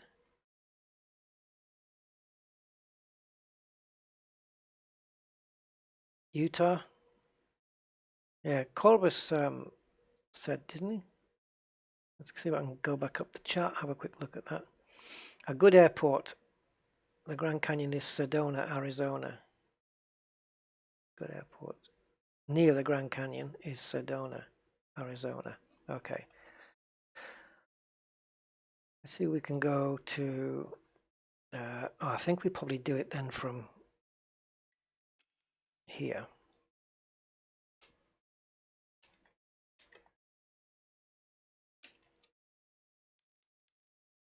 Cool. Well, I'm not getting a Sedona here. Ford Motor Company. So is it Arizona or is it Utah then?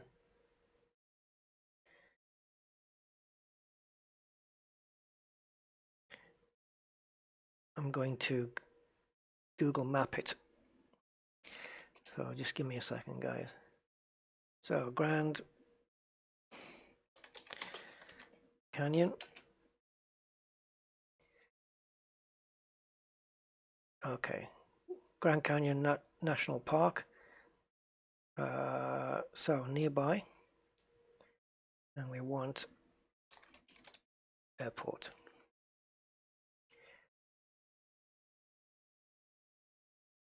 Grand Canyon National Park Airport. Okay. And the Grand Canyon Caverns Airport, Williams Municipal. So Grand Canyon National Park Airport. All right. So let me have a look at that. So Grand Canyon National Park Airport, followed by the word ICAO.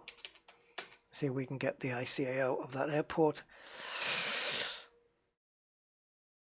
There we go. Is KGCN. KGCN. So KGCN. There it is. Probably could have just typed that in then, to be fair. Okay, that's it. It's already set. It's 3 in the afternoon, according to our little game.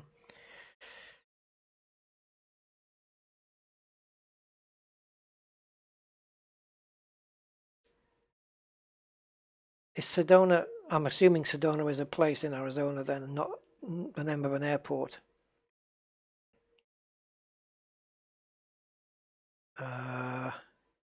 Yeah, I didn't keep the map up actually, so let's have a look at maps again. And it's Grand Canyon National Airport, National Park Airport. I'm just looking at it here so that I can get an idea of which way to turn once I come out the airport. Papillon, oh okay, there it is. Grand Canyon National Park. Okay, so it's north of the airport. It's pretty much north, but what's all that?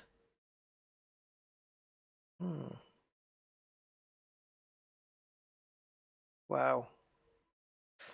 All right, I think it depends which way I'm flying out, to be honest, but it's ideally it's just north, really.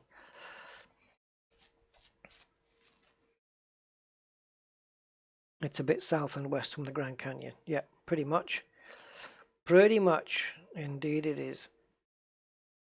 Grand Canyon's, it's quite big, isn't it? There, Vermilion Cliffs. Canyon Tower Cirrus Alpha Sierra X-ray Golf Okay. Sierra at runway 21 ready for takeoff departing straight out.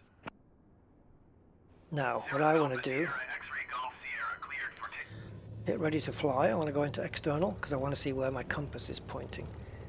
So I need to go north. Do we have anything on the map? So I think this dark area here, that's your Grand Canyon. Yeah, I think that's pretty much it. Okay, so we need to be doing heading 00, I suppose. Now then, when you're here, are the flaps at all down for you? No is the answer to that question, so... Right. Parking brake off. Let's skedaddle.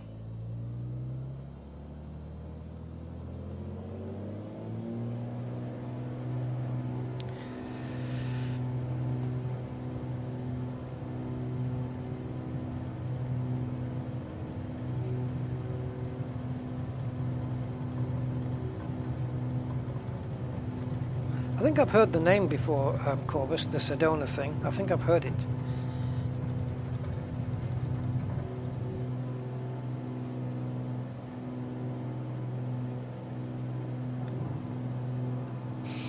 Alright, so we've got some 3D landscape going on in the first screen, and then we have our path over on the right hand screen so we can see where we're going. So I want to be heading, I want the heading should be, oh, I do have a compass on this screen, which is nice and cool. That looks like it in the background, doesn't it? So I won't go exactly 00, I'm just going to maybe 340, something like that, that'll do.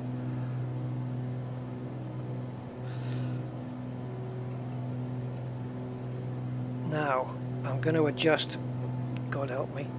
Right, I'm just leaving go. I'm just trying to adjust my trim, see if I can keep the plane flying.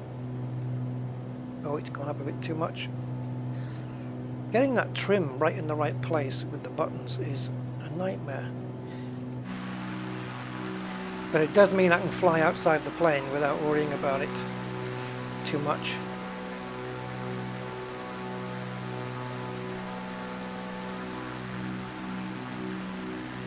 Yeah, I do quite like this little plane. I really do. I don't know why it hasn't particularly got the best view out the window because it's got this great big car-like dashboard sticking up. But I like the two screens. You know, it's cool. Oh, did they give me that? What did I call myself? Dog walker, wasn't it?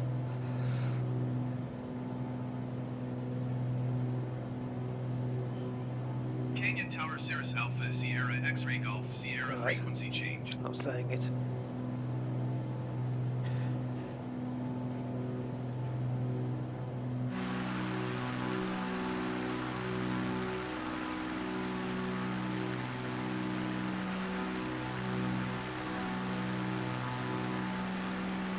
Maybe we should go low down and then just fly off the edge of the cliff kind of thing.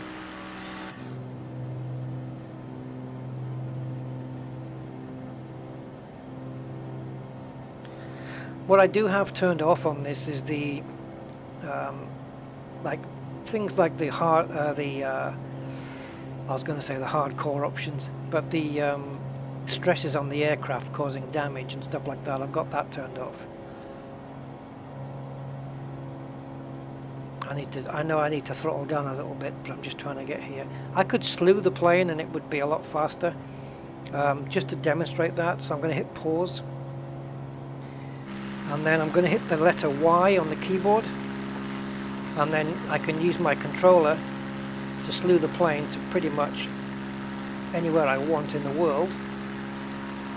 And then when I'm done, I press the letter Y again, come off the pause, and we're there. Saves a bit of time. So, wow, is it actually like this? Like all lumpy and bumpy and stuff?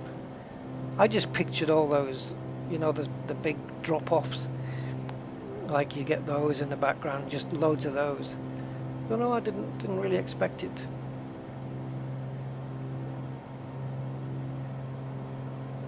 Oh, my plush leather seats there.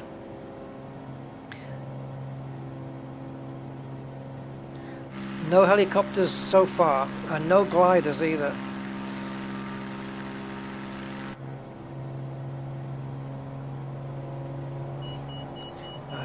I know, I'm going too fast.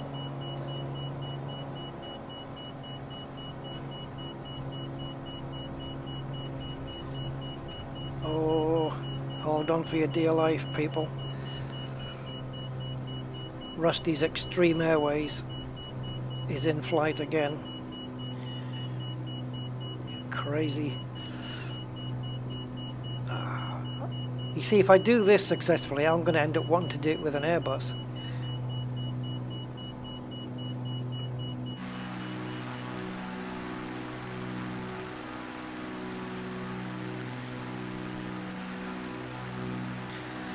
If you take a look out of the left window, you will see a wall of stone.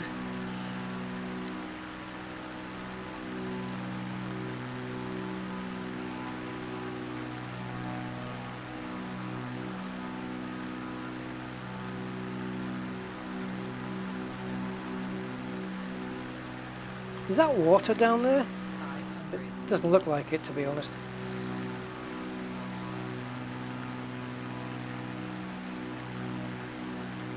I very much doubt it would be, though.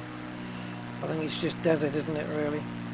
Or at least that kind of ground.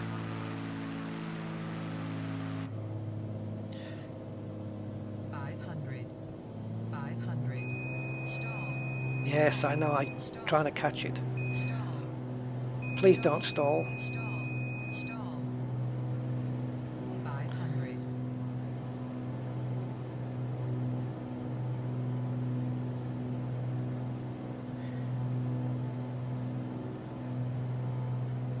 Sky Vector, that rings a bell. I have tried a few. God! We got a bit close there, man. Jeez. I could have landed on that.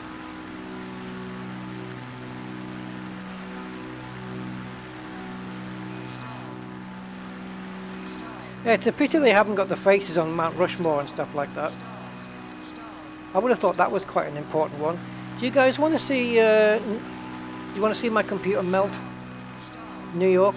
Go to New York?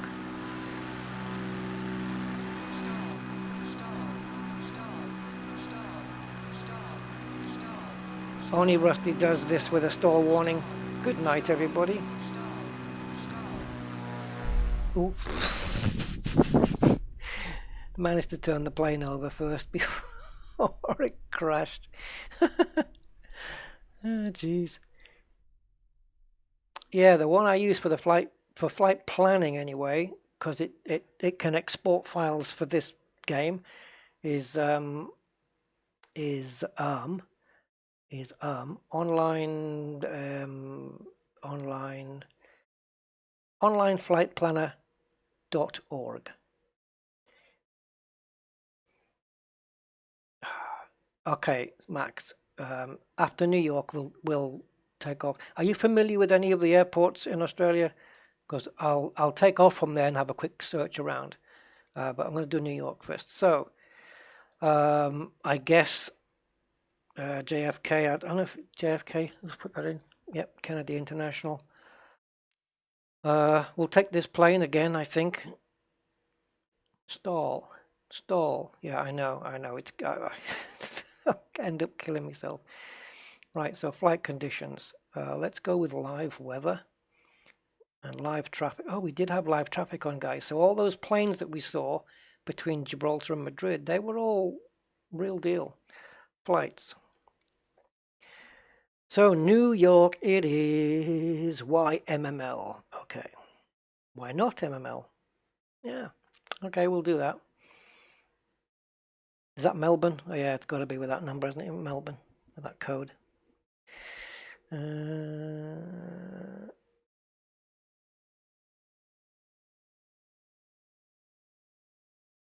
Well, I don't know, they should keep the faces on Mount Rushmore, you know, as long as people understand what some of them mean, and you know, it's a reminder of your history, isn't it? So maybe that reminder's needed. Obviously, you know, nobody's thinking of, before I do this, think about Mount Rushmore. Okay, I won't do it now. I don't think it's affecting anybody. So, but yeah.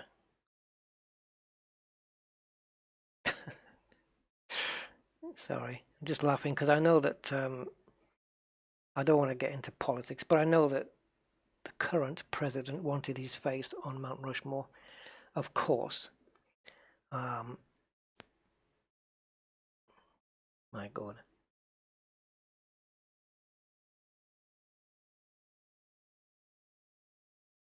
It keeps telling me this. Go to Chamonix to fly over Mont Blanc. I'd love to maybe have a look at that one day. Use active pause. Yeah, how about a save game? No, but they seriously have put this game together very, very well. It ain't perfect, but to expect perfection on this kind of scale is just ludicrous at the moment. But what we do have is far and away above anything that's come before it. No, I don't know. I think it should be there. It's a landmark, you know, for better or for worse. And let's face it, a year ago, nobody was whinging about who's on Mount Rushmore. You know, the tourists are still going there and stuff. But yeah, I don't even know who's on Mount Rushmore. I couldn't name anybody on Mount Rushmore. I've got no clue. Or, you know. Kennedy Tower Cirrus Alpha Sierra X-ray Golf Sierra ready for Look at this departing airport. straight out at runway 22 So, right. I don't know what my frame rates are, but I can Cirrus Alpha pop Sierra them up. X-ray Golf Sierra cleared for takeoff runway 22 right departing straight out approved. I don't know whether you'll be able to see them, but I'll try. Cleared for takeoff runway 22 It's going to right, stutter Cirrus for a little X-ray Golf while Sierra. it loads in the textures and scenery and whatnot. It's going to fly straight out here, I think. I don't know whether the MSI afterburner is going to show the stats on the screen. If it does, I think you'll be able to see them if it pops them up. I don't think it puts them as any special overlay or anything. So let's go ready to fly. There you go. So last time, this place killed my FPS. As you can see, I'm down to... Well, let's wait for it to settle. 20, maxed out 20, 21, there we go, it's settling down a little bit. So which way is New York, guys, from here? I suppose it depends which way I'm coming out. Once I get in the air, I'm pretty sure it's over here. Once I get in the air, I can see where I'm going anyway. But I think we're going to be looking somewhere in that direction. Over there, I think. Last time I took off from Kennedy, I was certainly able to make out the city of New York. I flew by the Empire State Building. I landed next to the Statue of Liberty in the water with the water plane. I'd like to replicate what's his face's flight, Sullenberger, landing in the Hudson there.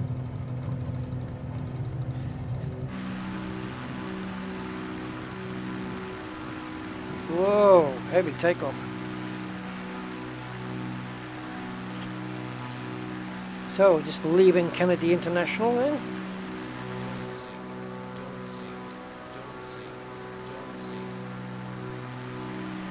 Don't know why I expected it to be huge. I'll take off at that airport that was in the Die Hard movie. Was that Dulles something? See John McClane on the runway. Now, we've got two separate loads of buildings. Now I had a frame rate meltdown on this when I put everything on ultra. Now I've got building textures on ultra, but not everything. So we'll see how this little thing copes. 22 frames per second at the moment, but wait till we get into the city though. Oh, is there 200 stories? We should be able to see that then. Plenty of buildings and scenery here, man. Where's that posh place? Is it the Hamptons? I only know that from Seinfeld. It's not that I'm some kind of expert on New York. I'm just leaving go of the joystick here, which while I can adjust the pitch trim, elevation. Just want to try and trim it out a little bit.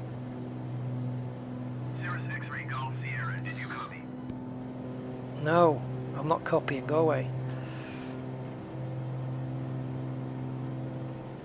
I thought this here was dirt on my monitor, but it's actually not. It's on the windscreen.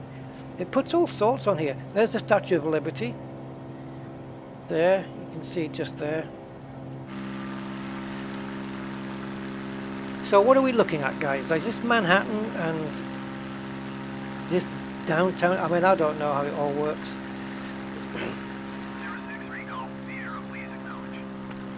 Oh, what a pest. Yes, yes. Kennedy Tower, Cirrus Alpha, Sierra, X-ray Golf, Sierra, frequency change. Okay, now please leave me alone.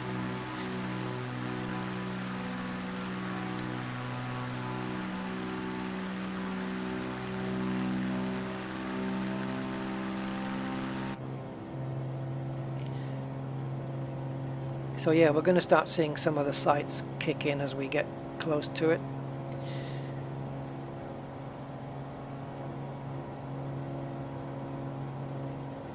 So I'm assuming that this, is that the Empire State, or is it this one? They both look quite the same from here.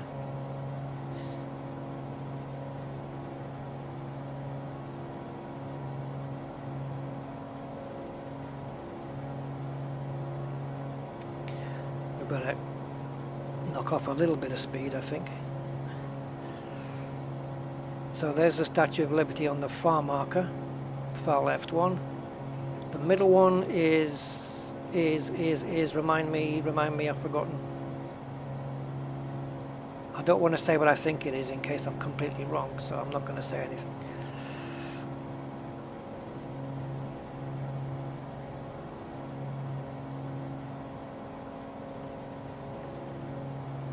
So if my graphics card can put up with this, then, oh Jesus. Oh, Corbus, man. Wow. Oh, you got a job? I just got a job after 4 months of Hee hee. being unemployed. So here's a few coin for your new Oh, man. MSFS addiction. I'm enjoying the videos. Thank you, Corbus, man. What a gentleman you are. Thank you very much. And congrats on the new job, man. I'm happy for you. Very happy. Staten Island. That's what I thought it was. Oh no, it's Governor's Island. You see? I've made a fool of myself. Yeah, look at this. 11 frames per second. But this is when it starts to get nuts. So let's just pop it into pause. Yes, thank you very much, Corvus, man. That's awesome. Absolutely. A few coin. Yeah. Well, I'm waiting for some... I mean, there is some add-ons out already for this, but it's... they're not... I don't think they're that amazing. Right, so let's take a look. So yeah, I'm just holding out on those for the moment. I'm going to wait until there's some other stuff coming along. So, someone help me find Broadway. Yeah, man. Yeah. So what's the new job, Corvus? Anything? Is it similar to the last one? Hopefully it's a job that it suits you, one that you like. Empire State all over there. Now, is this all the traffic looks stopped, which is what you'd expect. Oh, there's a lot of trees. You see, when you get down to this level, it all starts to break down, and it looks like a scene out of The Walking Dead or something. But from up here, man, oh man, look at this. This isn't like, I mean, you look at this and you think, oh, it's Google Earth at street level. Nope, it's your flight simulator.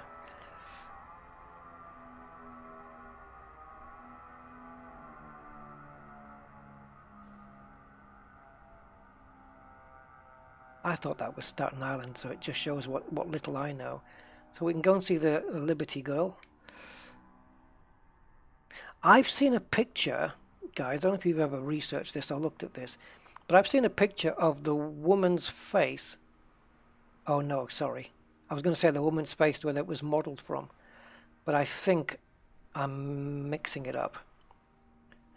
Yeah, I think the woman's face I saw, the one I'm thinking of, was the one who modelled for, what's she called now? The Spirit of Ecstasy, is it? Yeah, it's the woman that you see on the front of the Rolls-Royce radiators. Spirit of Ecstasy. Got a little fishing boat there. In some fairly decent detail for considering, you know, you might be 10,000 feet in the air. On the Blue Origin rocket engines. Oh man, I tell you what, you got some awesome stuff. I love that. Yeah. I haven't found anything for me yet. Hopefully soon. So there she is. As a gift from France, let's not forget.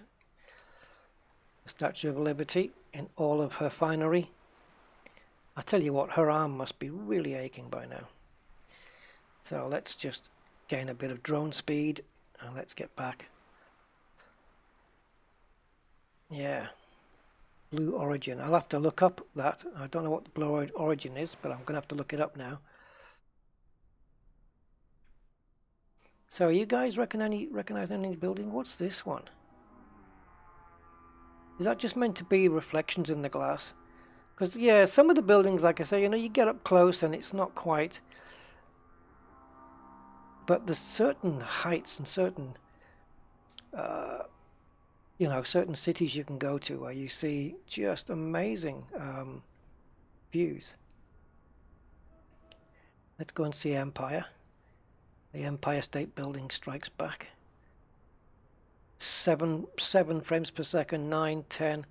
Oh my god. It would be the same as if I was flying through it in a plane. This is my 1080 Ti just really struggling here. I mean, obviously I can turn down some of the settings if I want to, but I'm very rarely flying anywhere near anything as dense as this, you know. So, yeah.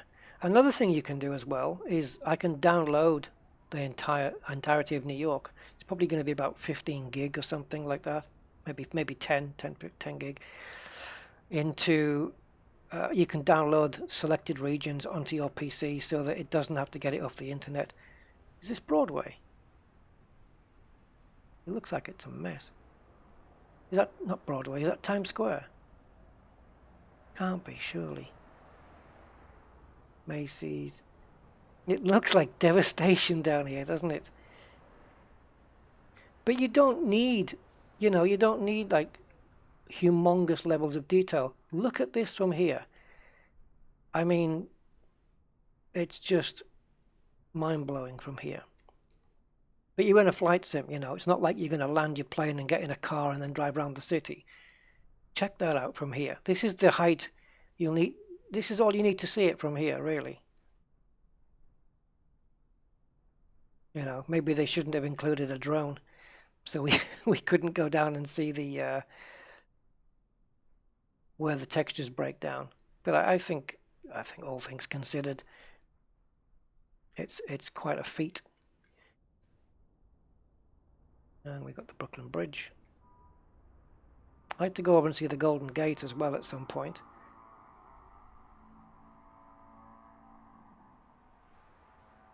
That might look cool. Okay, so for Max then, let's do Melbourne.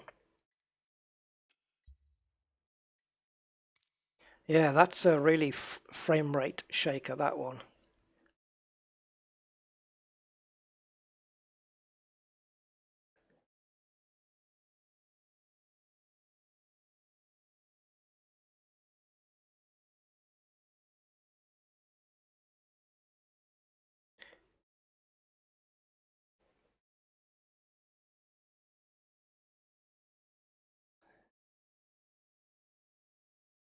Oh, have you noticed, Corbus? I've made it so that the super chat names get put on the top now, so it's acknowledged, because the top ticker at the top, the scrolly text at the top there, is just for the Streamlabs PayPal donations, and the super chats weren't getting really a mention, so I've added that line there because it's unfair otherwise. All right, so we are going to depart from Melbourne incl, and let's change it so we're in the daytime. Something about just after 1:30 in the afternoon. We have real weather on, I believe, so it's going to be nighttime weather in the daytime.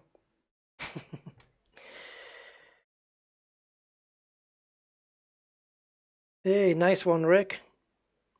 It'll be nice to have, I don't know, maybe we should multiplay between Corvus, Rick and myself and anybody else. I don't know. We should, yeah. We can fly and do some formation flying, guys. What do you guys have in the States? Well, we have the red arrows. Is it the Blue Angels? Is that what it is? Do some formation multiplayer flying. I'm glad you got it though, Rick. I mean, yeah. I mean, you've got better equipment as well, so you're gonna really get a good feel of it.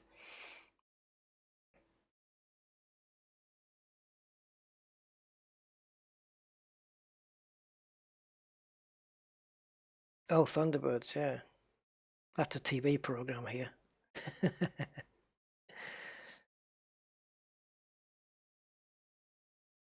Moorabbin. Is that where you want me to go? I don't know where that is. I should have programmed that in before then. I'm just going to take a fly around the city like I did with New York, because we're already 10 minutes short of 4 hours and I want to get off soon. Melbourne Tower Cirrus Alpha Sierra X-Ray Golf Sierra ready at runway 16 departing straight out. No, it has to load. Alpha Sierra X-Ray Golf Sierra clear. Okay, so you say the live time is just before 7 a.m.? Let's take a look then. We go live. Yep, there we go. Live weather, live time, 7:15 a.m. Okay, and external. Actually, probably better in drone.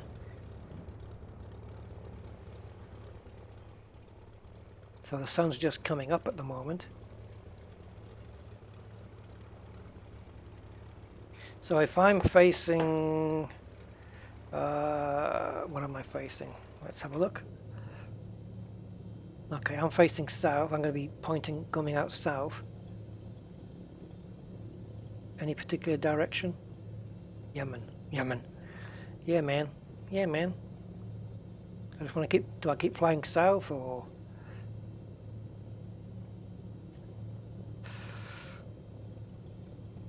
Yep, I come from a land down under.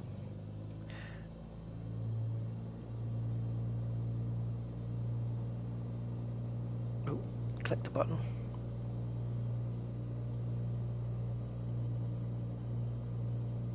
Oh, is it? Okay. Well, that means we've got to go...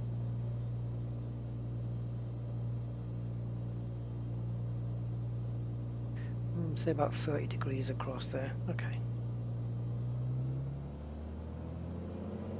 And release the hounds.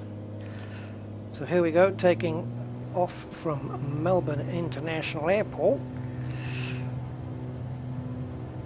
Yes, I learnt that yesterday, Rick. The runway numbers. Yeah, I didn't know that. Yesterday I watched a video and I learnt it. And I was learning about all the markings on the runways and what they mean and stuff like that. All very interesting.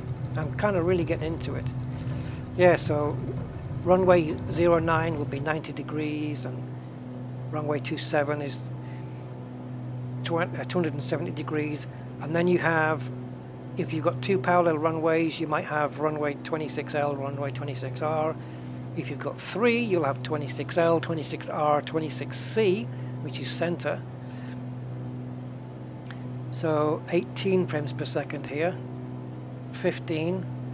Let's see if we can find out why that is, because there's no major textures happening here. Is that building over there? Is that the big one? Everything's quite flat, isn't it really? It's not like New York.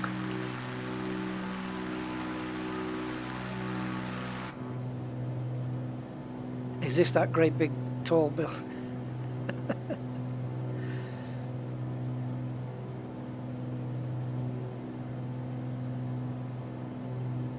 Step on the ball, Rusty. I don't know what that means. Get some speed up. Cirrus X-ray Golf Sierra, did you copy? Oh shit, or am I supposed to be injuring myself?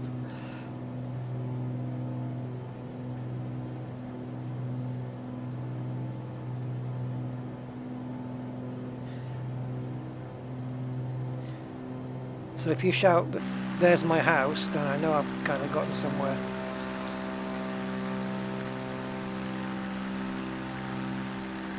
I know I've got a friend who lives in Australia. He lives in a place called, is it Geelong?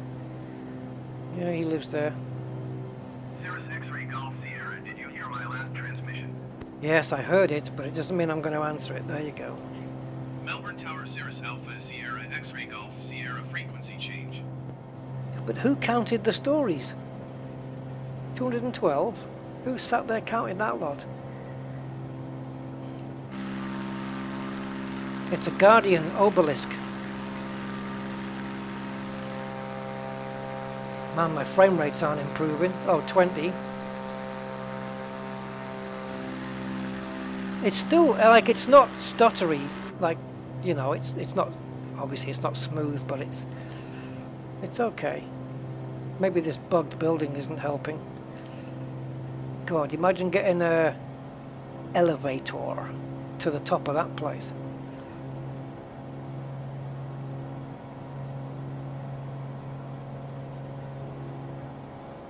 Oh, it's supposed to be 2 stories. Oh, geez. Well, they got that a bit wrong.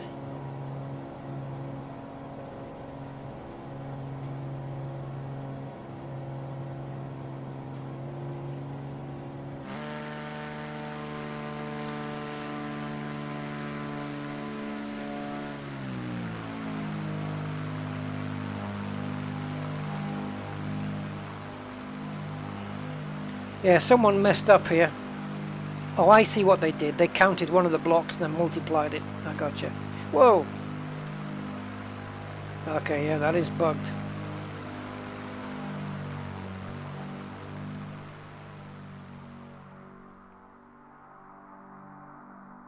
Man, imagine the weight. And that one looks a bit big as well. He's probably thought, oh, I'm going to build a big building. And this guy said, hold my beer.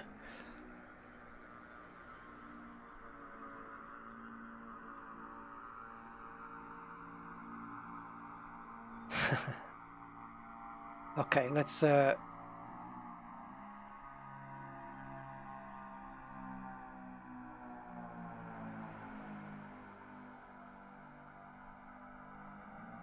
my God.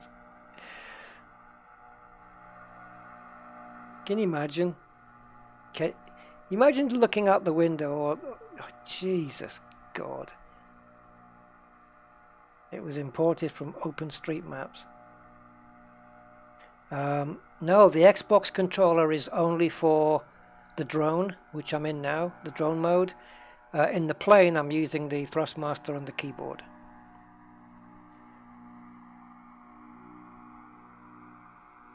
There's my plane. Is it? No, that's a bit of water. My plane's not far away. I'm trying to use positional sound. I'll tell you what I haven't enabled yet, I don't think. Let me have a look and see if it makes a difference. In the general here, in sound, we have... Oh, it is on, active spatial sound. This one I had to take off, VHF signal degradation, because it was cutting out like some of the ATC voices.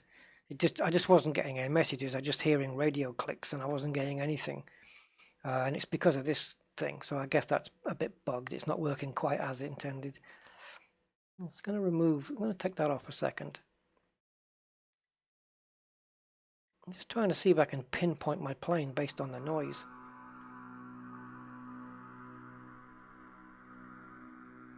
Oh, now it doesn't sound so good. Now it sounds... Yeah, now it sounds... Whoa. Get the bags out. It doesn't sound so good now, at all. Oh, I'm going to be putting that back on then. It sounds like lower volume, and also I'm not really feeling it when I move around, like where my engines are, because I'm expecting to hear it out of my rear speakers and then my left speakers.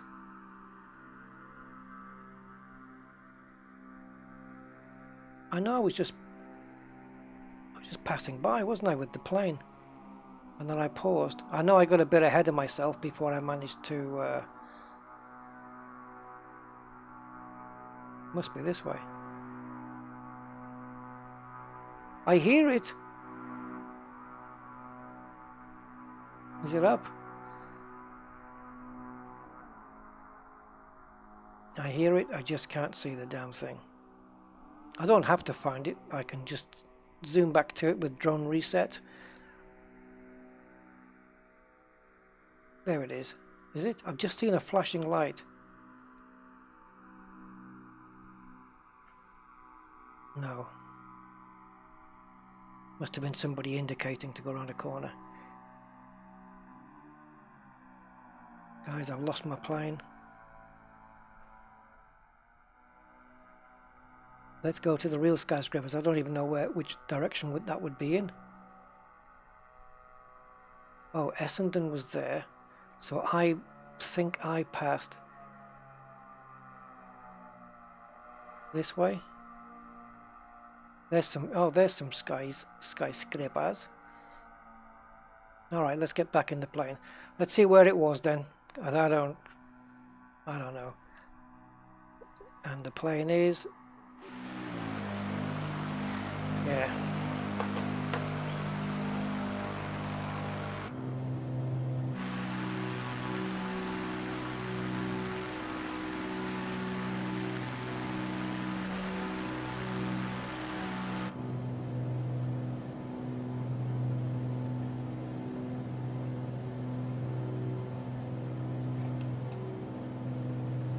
Four frames, 3 frames per second. Come on. Start loading up stuff. There we go. It's done it. It's back up into the 20s again. Yeah, every now and again it has to bring in stuff from the net. And I have the game so that it is capped at 40 megabits per second for data. So I've got 30 left over for the live stream. I suppose when I'm not live streaming and I'm just playing on my own, I can take that cap off so I can download at maximum. Oof, frame rate's as bad as New York here for some reason. And it's nowhere near as... Yeah, I hope they can optimize this at some point. See the details from this distance, it all looks quite plain.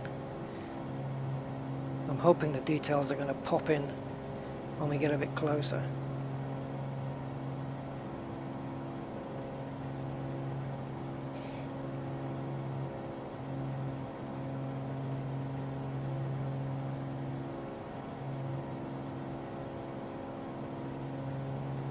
There's a ship out there, cargo ship by the looks of it.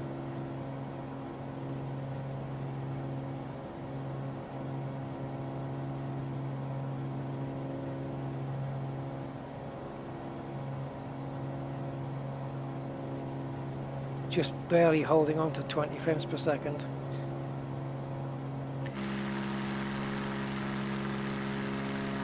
Doesn't quite have the same detail as New York though, which is, I suppose that's expected really. I expect America to have most of the accuracy in it.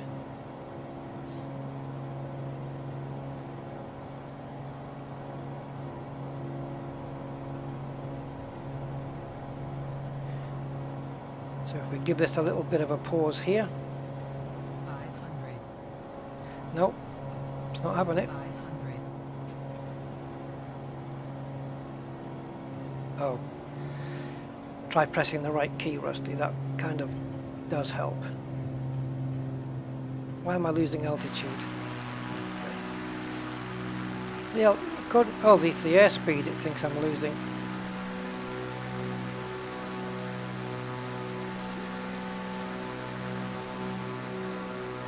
Now, same with London. London's got a lot of buildings that look completely different to what they really do in the real world.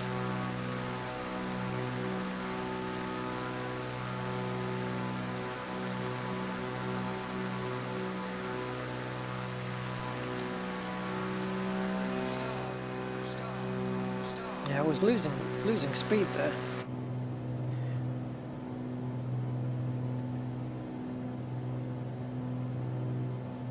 Again, I wish I'd had that water plane. The Icon A5, I think it is. 500.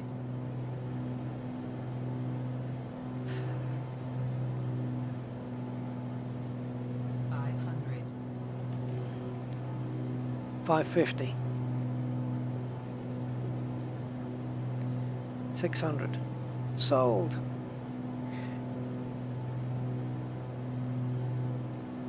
Let's see what these pirates are peddling.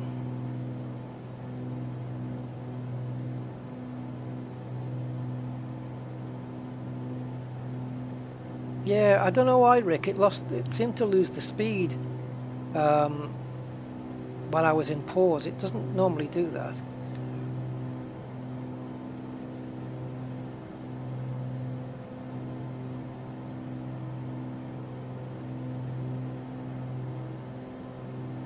If this is called Boaty McBoatface or something like that, probably hasn't got a name on it, to be fair. Yeah, you see I've got active pause on it. It's kind of losing a little bit, but not much. So, into the drone.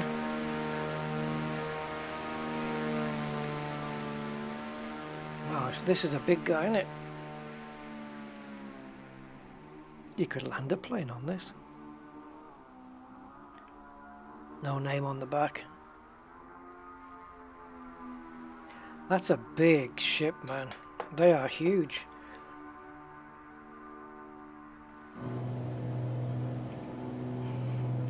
Well, there you go. That's a quick glimpse of Melbourne.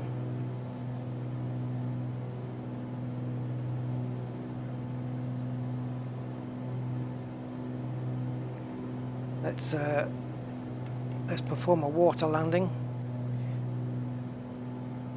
And we'll damage our landing gear, no doubt.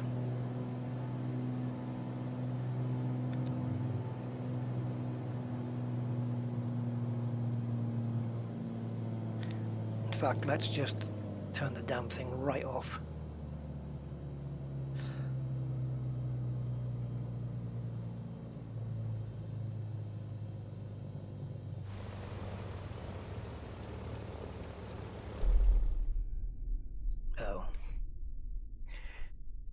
It says error, you did not bring your swimming trunks. No problem, Max.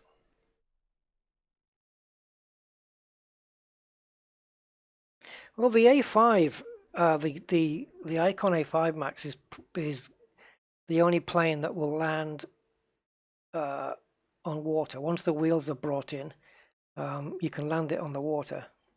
So I don't think I'll do it now, but I want to take this one out again. I can't remember what the visibility on that doesn't look like it's going to be great, but I really can't remember. Some of them have got really nice, you know, like big windows on the sides. You can see out quite well. So this one is the Icon A5. So if I choose that and then close and go back and then go into profile, hangar, okay, and then we have C specifications. An elegant two-seat amphibious light sport aircraft specifically designed to embrace the adventure of flying. And from the moment it was unveiled as a prototype in 2008, the concept's appeal was undeniable. It may not be built with speed, range, or payload in mind, but with the 500 to 700 foot takeoff clearance needed in water and remarkably short runway requirements on land, the Icon A5 is truly versatile. It's a truly versatile adventure vehicle ready to go anywhere you want to take it. Shall we? Shall we set it down in the water? I'll tell you where I'm going to go, guys. I'll take you guys to the Lake District. So the departure airport is for Bassenthwaite Lake. Well, there should be one near Keswick.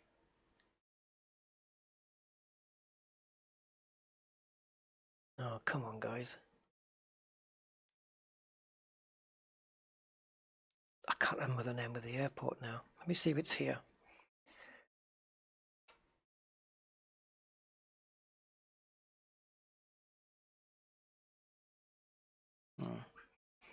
All right. So if I go to Google Maps and go to, I think it's fair to say that the Lake District is probably one of the loveliest parts of England. I think I can say that with a fantastic degree of confidence. So nearest airport, I'll remember the name of it as soon as it pops up. Berrien Airstrip, I think it was. That's the one. Okay, so Berrien Airstrip. So let's see if Berrien Airstrip is here. Damn well should be, because I've already taken off from it. Penrith. Ah, Penrith. Yeah.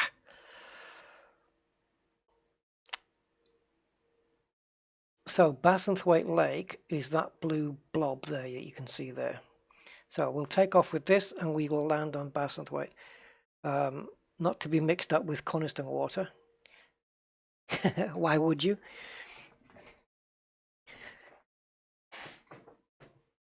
Oh yeah, but I didn't know. I didn't know the name either, Debian. So I was lost. I had to find out from Google.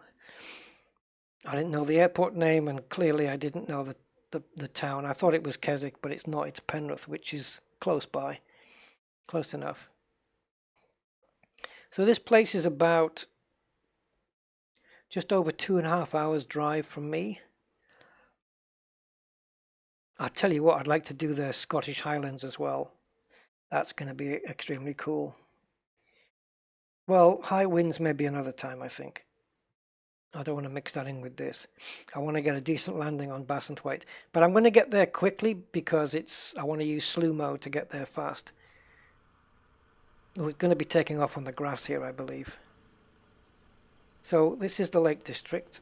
It does have proper airports with runways. Alright, so let's skedaddle out of here.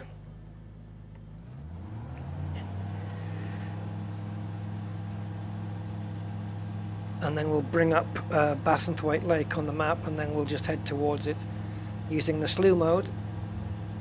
I don't know how much this grass is going to slow us down, but hopefully we can clear the trees. Because the last plane I took off here with, it took me 2 attempts to take off and clear the trees.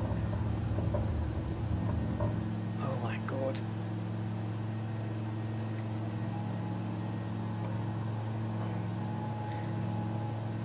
Oh, just keep going. Now, as far as I'm aware, I keep flying in this direction. Oh, maybe not. So, I'm just going to active pause a second while I take a look at the map and see if it will zoom out enough. Okay, there we go. So, Bassenthwaite Lake, I think, is this big one here.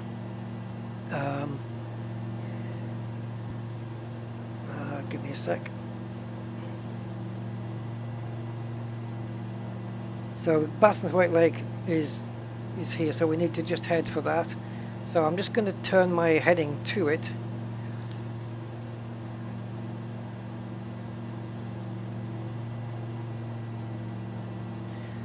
I probably need to get over that the fells. They're called the fells.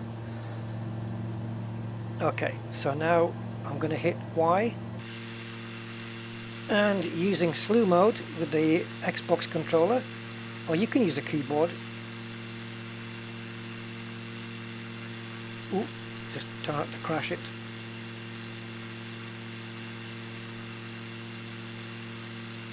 Okay, so there is Bassenthwaite Lake.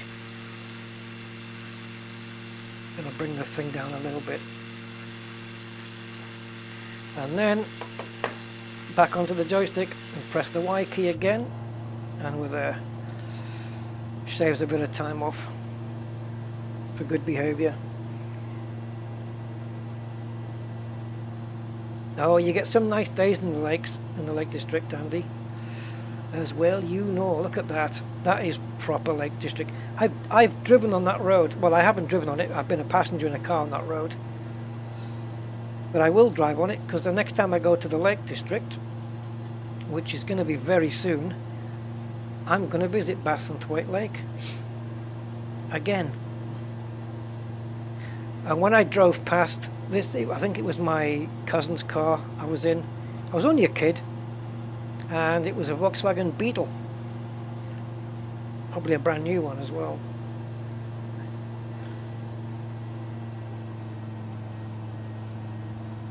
Whee.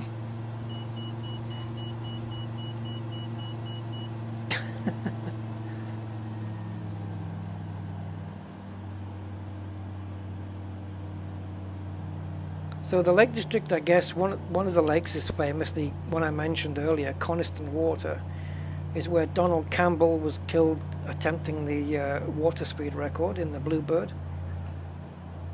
Was it called the Bluebird as well, the one he used on the water? I think so, yeah. Oh my god, I'm going to run out of water.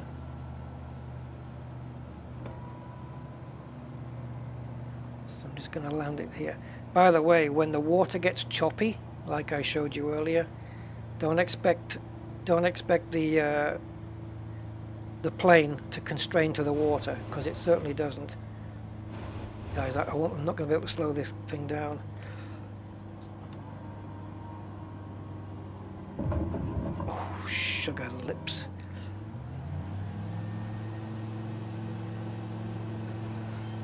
Yeah, we hit a tree there, and it smacked us out of the way. I'm going to have another run at it in a very arcade way.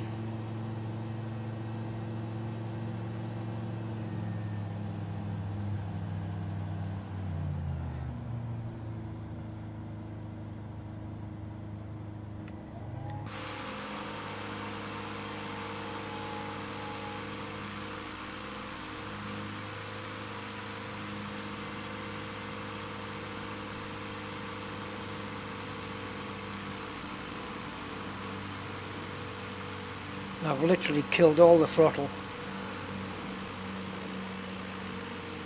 You don't get any splashes or anything like that, which is, would be nice if you had it.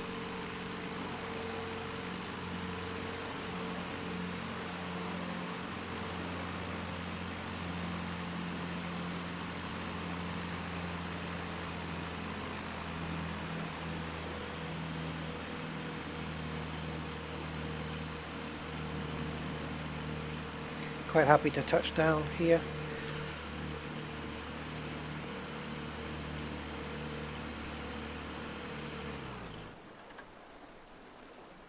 So now, that wing touching the water there on the right hand side. So now, if I have a mess around with this, you'll see that, like I said, the plane will not conform with high settings of water. You'll see now. So if we had a wind layer and add a bit of speed, let's say, it doesn't matter what direction really, just add a little bit of speed. Let's go up to 2.7. So this is all calm and all nice. That's pretty much what it would look like. But now if we ramp it up,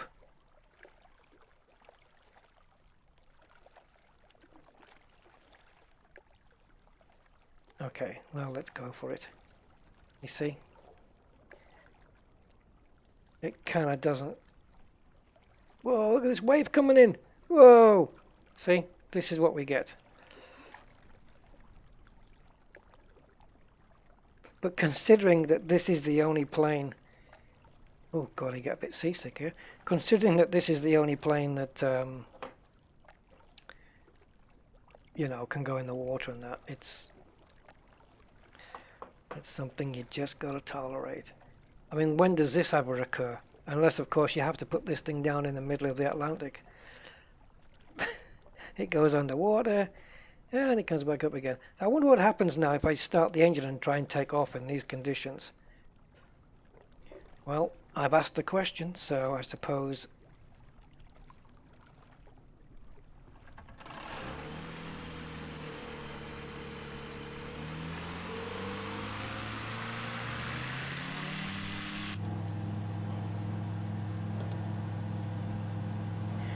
Whoa. We're underneath the water. I don't know how much speed. At least it's not crashing. Oh my god, but look out here. Ah! Freaky. Oh, I think we're up. I think we're up. Yeah, obviously that is not... Bassenthwaite Lake has... I don't think it's ever been that choppy in its life. Unless maybe on a really bad stormy day. Oof, windy now. Oh yeah, of course, I put the maximum wind. No wonder I'm getting... Whoa, thrown about a bit. Eek. Oh my god, this little plane can't handle this. Oh my god, we better turn this down, guys. We're getting... Oh my god. Oh my god.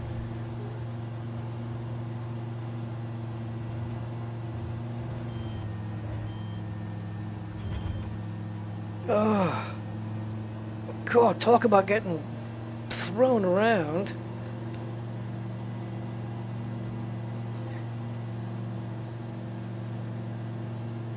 Andi. Okay, Kerry, thanks for staying and thanks for watching. Andi, did you want to see something? Like, I don't know how much details you want to let me have, but I wouldn't go too far. Coordinates, perhaps, if you can get them on Google Maps.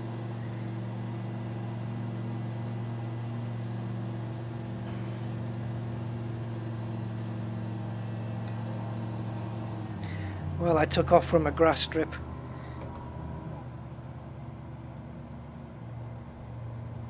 The Lake District bed and breakfast here. Okay, that feels out. Go for the next one. I think the wheels are out. Yep.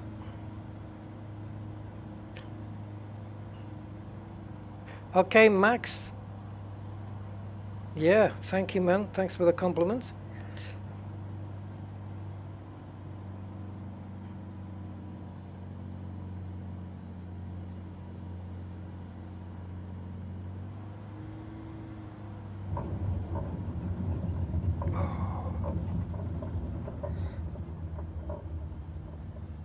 It's got some decent brakes on it when it lands on the terra firma.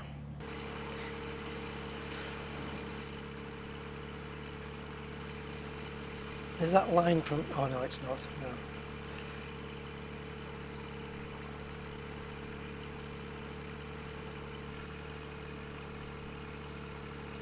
Okay, Andy. Well, if... Okay, let me just take a look on Discord.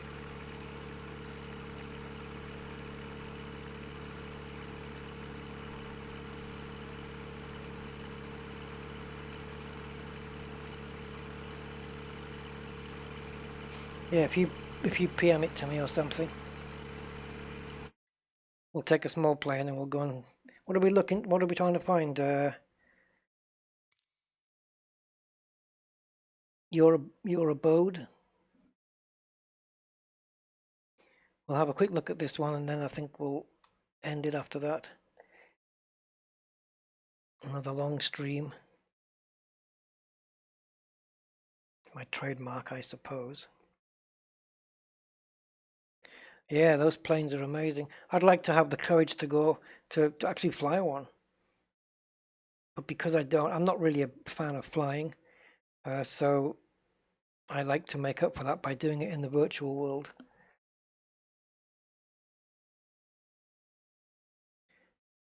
But yes, I would certainly like to fly around Scotland and do the North Coast 500 run, which is what I didn't manage to do in the car, which I think starts right there on that inlet there. And then you drive all the way around here. At least I think so. Actually, no, I'm wrong. You start here, which is about Inverness, then you drive through to there. And then I think it's the North Coast 500 is all up to there, up to John O'Groats, and then across, and then down this side. all the way down, and then back across to Inverness. And that is 500 miles. Whatever you're comfortable with, Andy. If it's on Discord, I'm fine with that. It's going to go in the game anyway. So this is the coordinates of, I don't know what, but let's get back into a decent small plane, something that's a bit bigger than this one. Maybe something that hasn't got a prop on the front, like this one.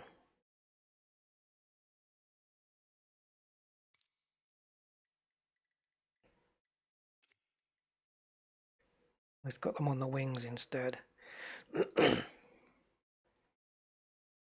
So these chords are for that. Set it as a departure.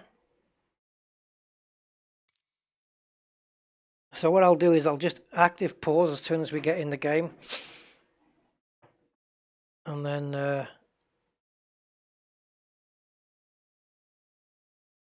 I don't know where we're going to go from there, to be honest. So this is Ireland. Another beautiful place, actually. You know, it's got some amazing scenery as well.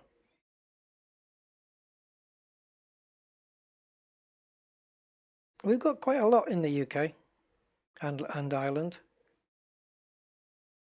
Quite a lot of really nice scenery. Well, if these coordinates are bang on, in fact,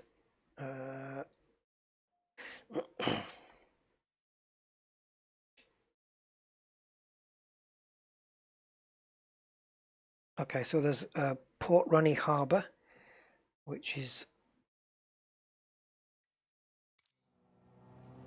now. Sometimes it won't pause immediately because it's still loading textures in. There we go.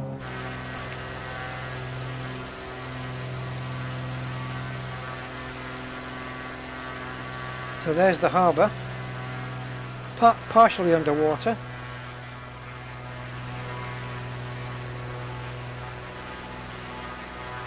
So let me have a look. Coming in from there, we're looking at it from the land.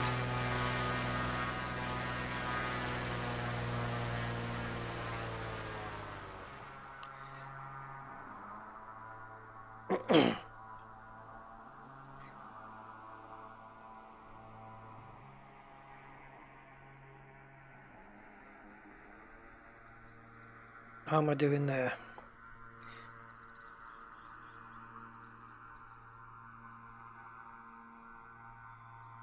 Wow. What an amazing place. Yeah, don't expect the houses to look exactly like they do. Most of them are buried in the ground, and although that blue car might be something, most of them are buried in the ground and the scenery is kind of autogen, so it's not going to look, you know, it's not going to look as it should, I suppose. Whoops.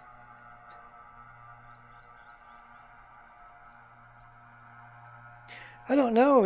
I mean, it's taken off Bing Maps Aquatic. I don't know.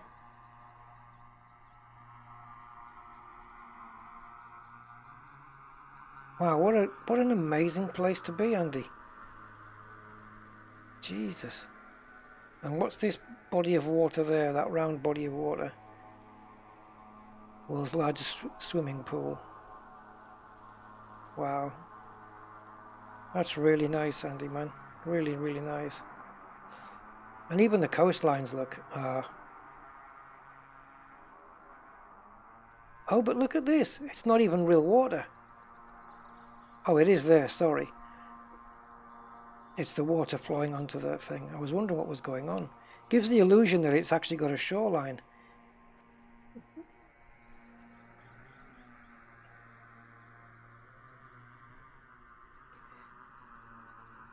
Look at this countryside though, isn't that amazing? And you can hear the birds twittering around. Sending each other tweets on Twitter. If it wasn't for my planes noise. Yeah, very nice, Andy. Very, very, very beautiful place. You are very fortunate, sir. The kind of place I would like to, you know, just be, and yeah, I'll be quite happy there. Right, let's get back into the plane, if I can. Yep.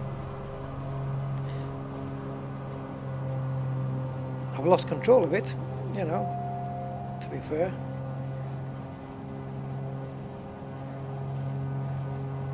Oh, thank you, Sebastian. Yay.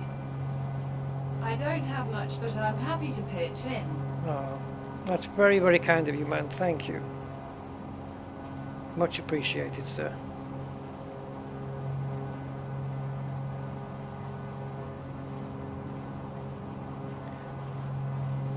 Should we take a look at this with slightly different weather? Not weather, time.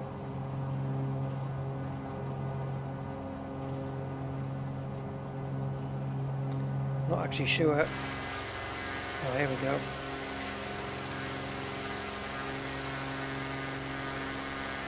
There you go. I think when you get to the sunset, it changes the lighting to make things look quite a bit more realistic in a way. Wow, look at those propellers, man. And this is my first time in the Beach Baron.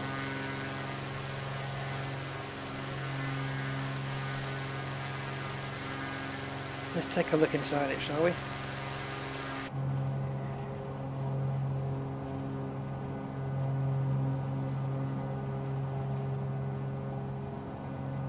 Nice leather seats.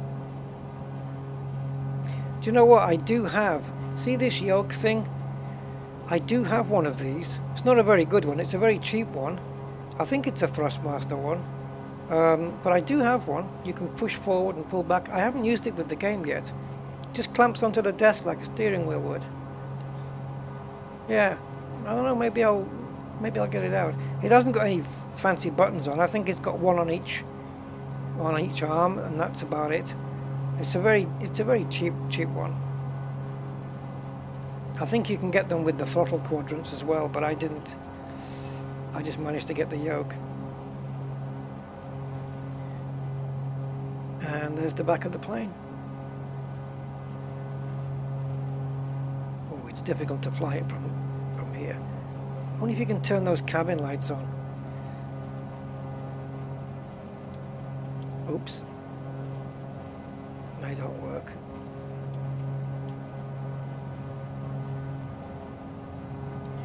Yeah, very nice this island.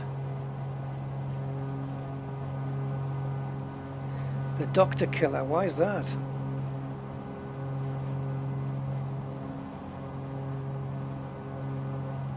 Lovely looking plane though. There's a couple of beach barons though in the game, Rick.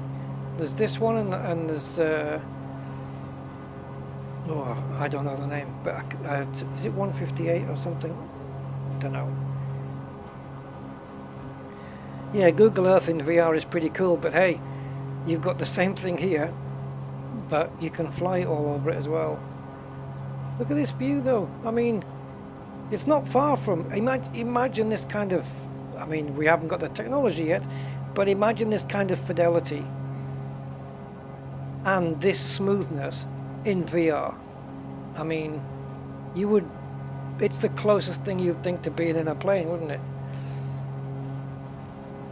Let me just come out of this a second. Yeah, the very nice island there, beautiful.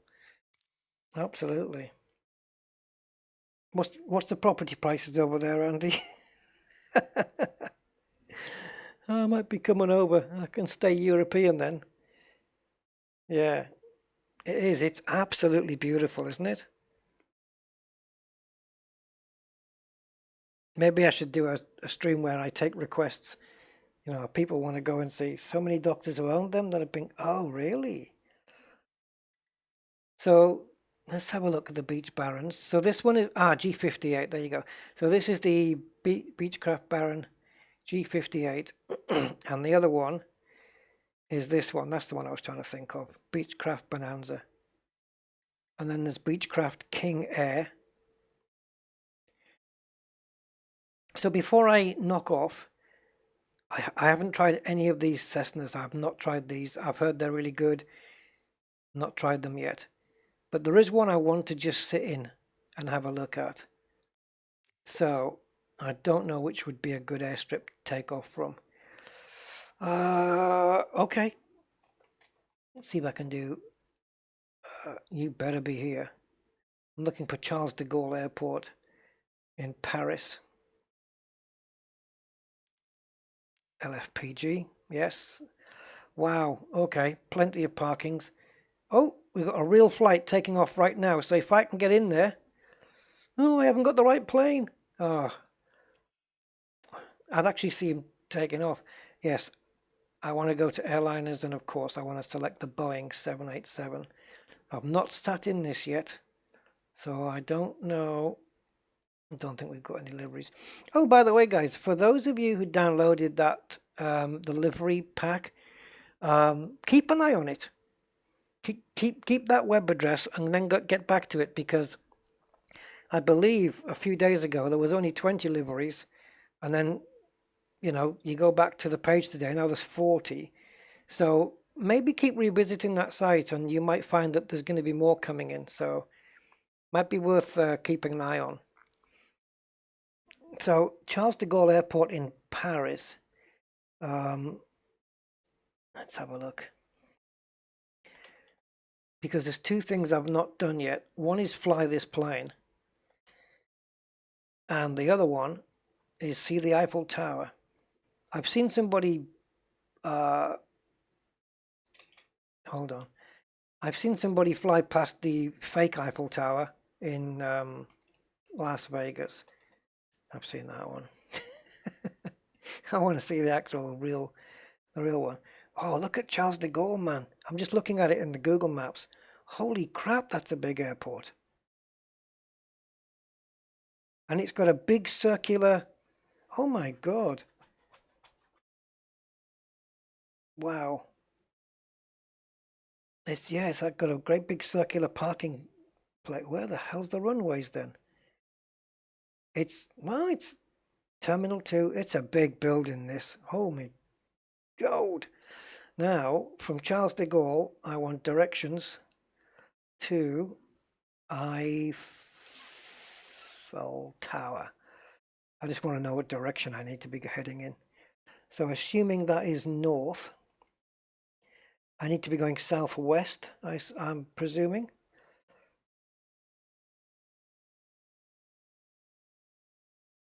Yep. So it's southwest to get into the heart of Paris, and then the Eiffel Tower. Maybe it'll come up as a marker, I'm hoping. This is a massive airport, guys. Geez, that is big. Let me see if I can bring it up on a browser page, just so you guys know what we're looking at here.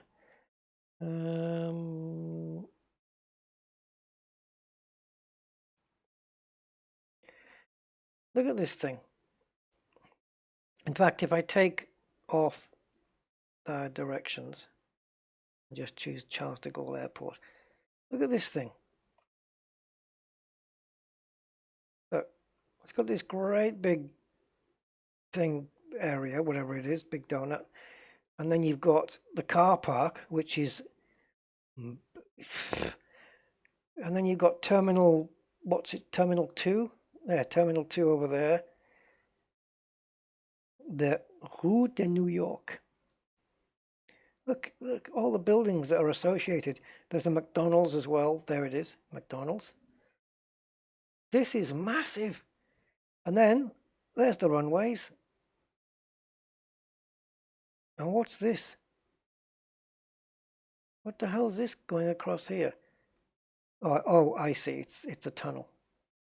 Okay, it goes under. All right. It's not like Gibraltar where they've got a road going across the runway. I didn't realize Charles de Gaulle was... De Gaulle Tower, Dog Walker 112. Oh, look at the buildings. Wait. Oh. I'll show them to you. But this building here, these buildings with these like lips shaped things, they were there just now. We just saw them in the game. Alright, let's have a look and see what this looks like inside. This is huge.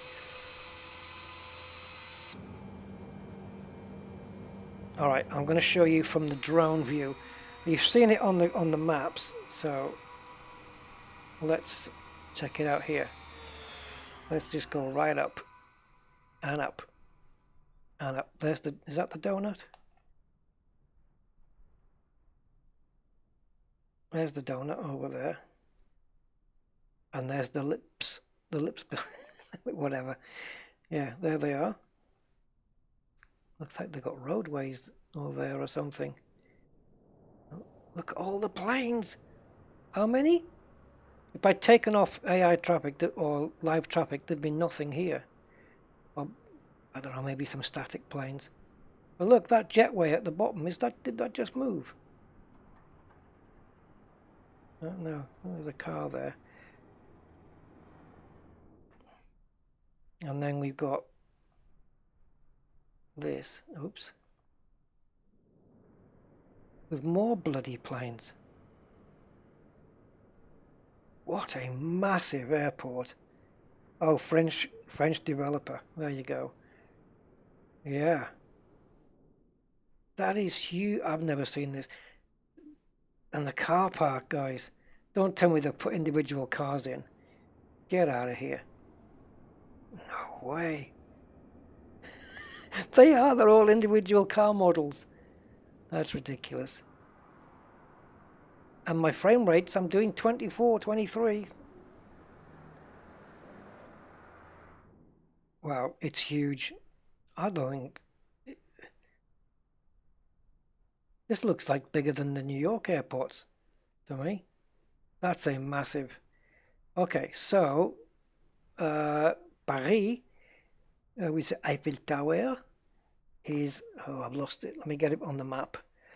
So it needs to be with the Lips building that way and the donuts that way. There we go. Okay, so now if we go southwest, Paris is over here.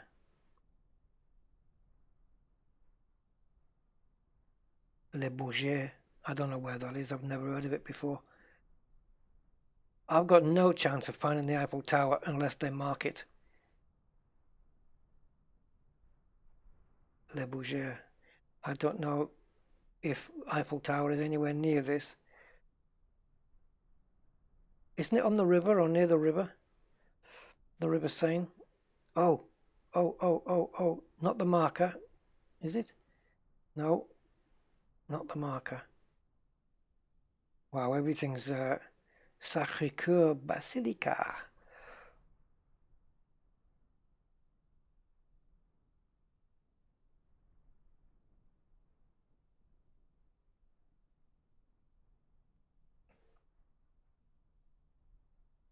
Got it. Took me a little while, guys, but I got it. This is just in case I miss it with the plane. Which I probably will. Oh, it's quite well represented. View to a Kill, all that from the Bond film. I need to slow down the drone. It's going a bit too fast. Yikes. Oh no, wrong one.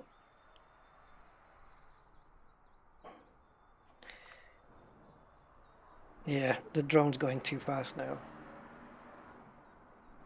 Just trying to slow it down a little bit.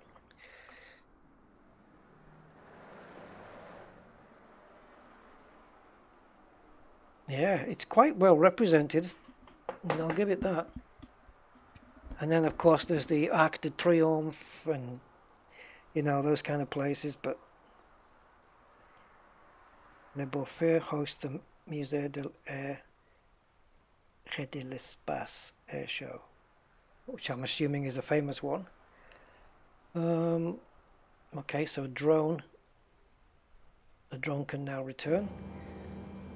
And let's see if I can take off in a Dreamliner. Everything's already switched on, so I don't have to fiddle around with that.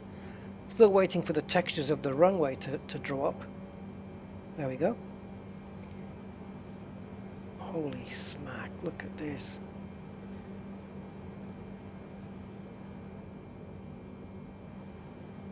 This is my first time seeing this, guys. Wow, look how advanced this is. All digital. What is this? Touch sensitive or something? Where's the flight plan button? And the init button. Oh. It's highlighting everything. Now, how does it want reference airport? Is that where we're going to be landing?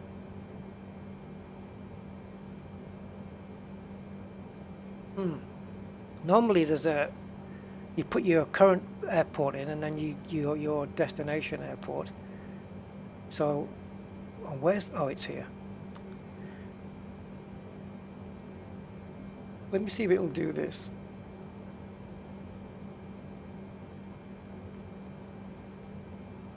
If I pop that into here. Oh Jesus, it's got it. That's Gibraltar Airport. You haven't just filed that, have you? No. I think I have to confirm it now, or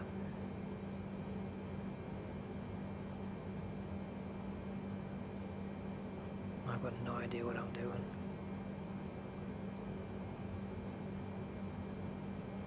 Origin, that'll be the airport that I'm at right now. Wow, this is completely bloody different. Cost index, okay. Fuel, 121 pounds of fuel. That doesn't sound like a lot. thrust limits, takeoff, flaps. Oh, okay. And then back to index.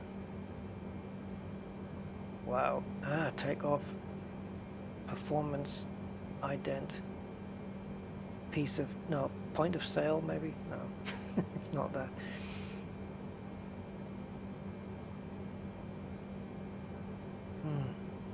Very interesting. So, I haven't programmed Gibraltar Airport in because otherwise it would have plotted a route, but it hasn't.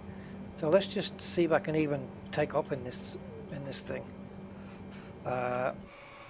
Flaps look like they're in the position that they need to be. Now, parking brake. I guess that means it's off. This is so different to the Airbus. I'm looking for... Ah, there it is. Speed brake. Come on, Speedy. Come on, Speedy. All the way. This is your trim, right? Oh yeah, you've got yoke visibility. This is really cool, unless it's, you know, putting you off. You can just click it and it gets it out the way. Hopefully you'll get it back again. Right, okay. You can do that with any plane. Oh, we're moving, guys.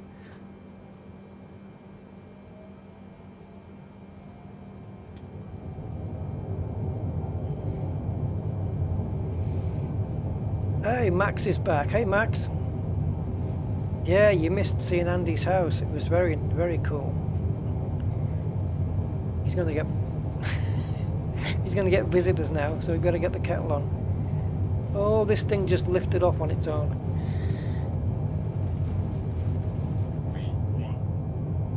V1. Ugh.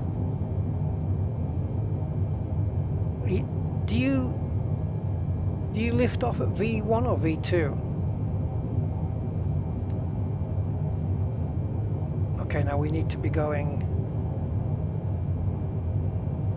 I just need to tilt it over a little bit. Oh my god, I'm barely off the ground.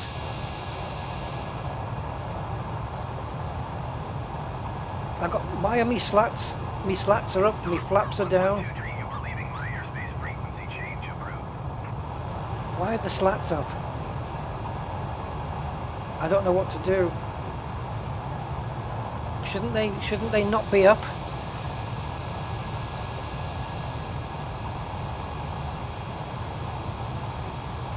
I don't know how to get rid of those guys.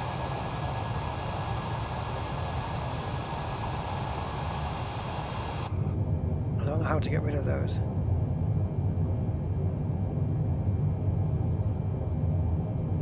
Oh, the speed brake. Duh. Dogwalker 1123, did you hear my last transmission? I did. Do you mind if I ignore it?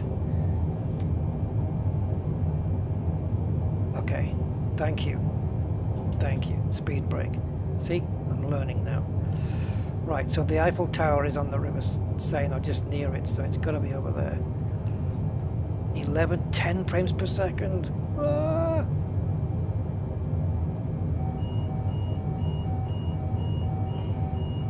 Yeah, if you take off from certain places a lot, Dogwalker 1123, please acknowledge. you can have the... Oh, dog walker. It called me dog walker. You can have... you can either manually bring the data in so it's on your PC, or... I don't know what that is. Or you can... yeah, we're going to crash.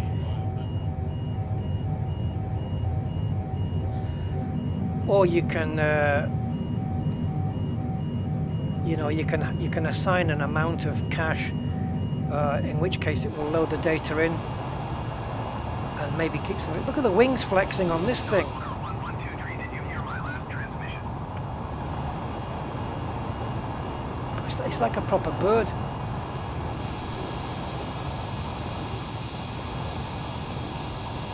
Have I lost the Eiffel Tower now?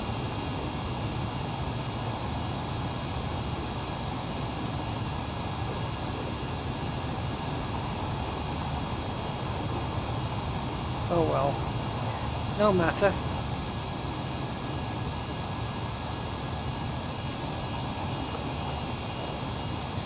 I don't know.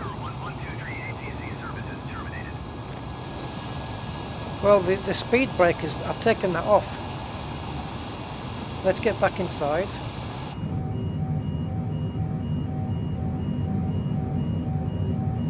The parking brake is, speed brake is off. Where's the air brakes? Air brakes, speed brakes, handbrake.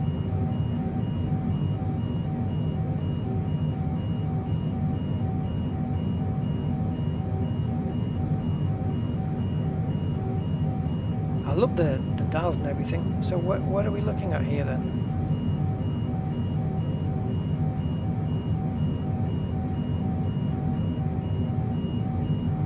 Yeah, well, it's at 0.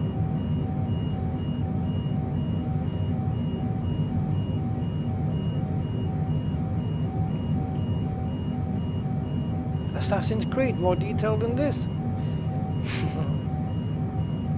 Okay, let's unpause. Oh, now we're in the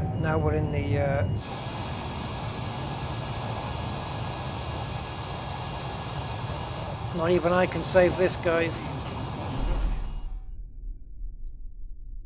Wow, this is going to be a tricky plane to fly then. That was a very expensive crash, the 787. Anyway, all right, guys. So we are 8 minutes, 7.5 minutes short of 5 hours again. Crazy. So I'm going to shoot off. It's been an absolute pleasure. So thank you. I suppose I should change the title of the stream now, because the title of the stream only covers the first half. But anyway, it was quite entertaining, and I've learned a little bit more. So I'll keep watching the tutorial videos, even though the tutorial videos are based on either real planes or Flight Sim X or X-Plane or whatever it has to be. I'm going to try and absorb, as much as I can, and try and make myself a little bit better. And at least, even if I'm a crappy pilot, at least I'll know what all the controls do. So thank you all for being here today and keeping me company, and thank you to Corvus for that amazingly kind donation again, and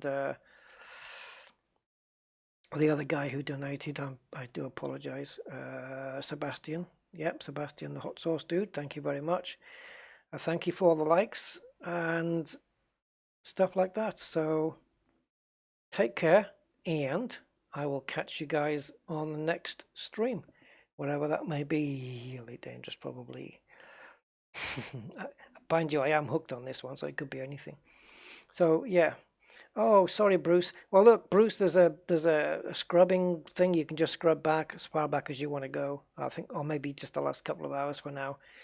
But in a few hours, a couple of hours, maybe hour or so, it'll be available in full, so you won't miss anything, except of course my live charming conversation.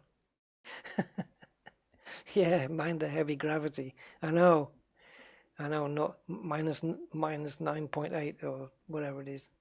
Anyway, oh, there we go. That's it. Thank you very much, guys. I will see you next time. Take care and be safe and well.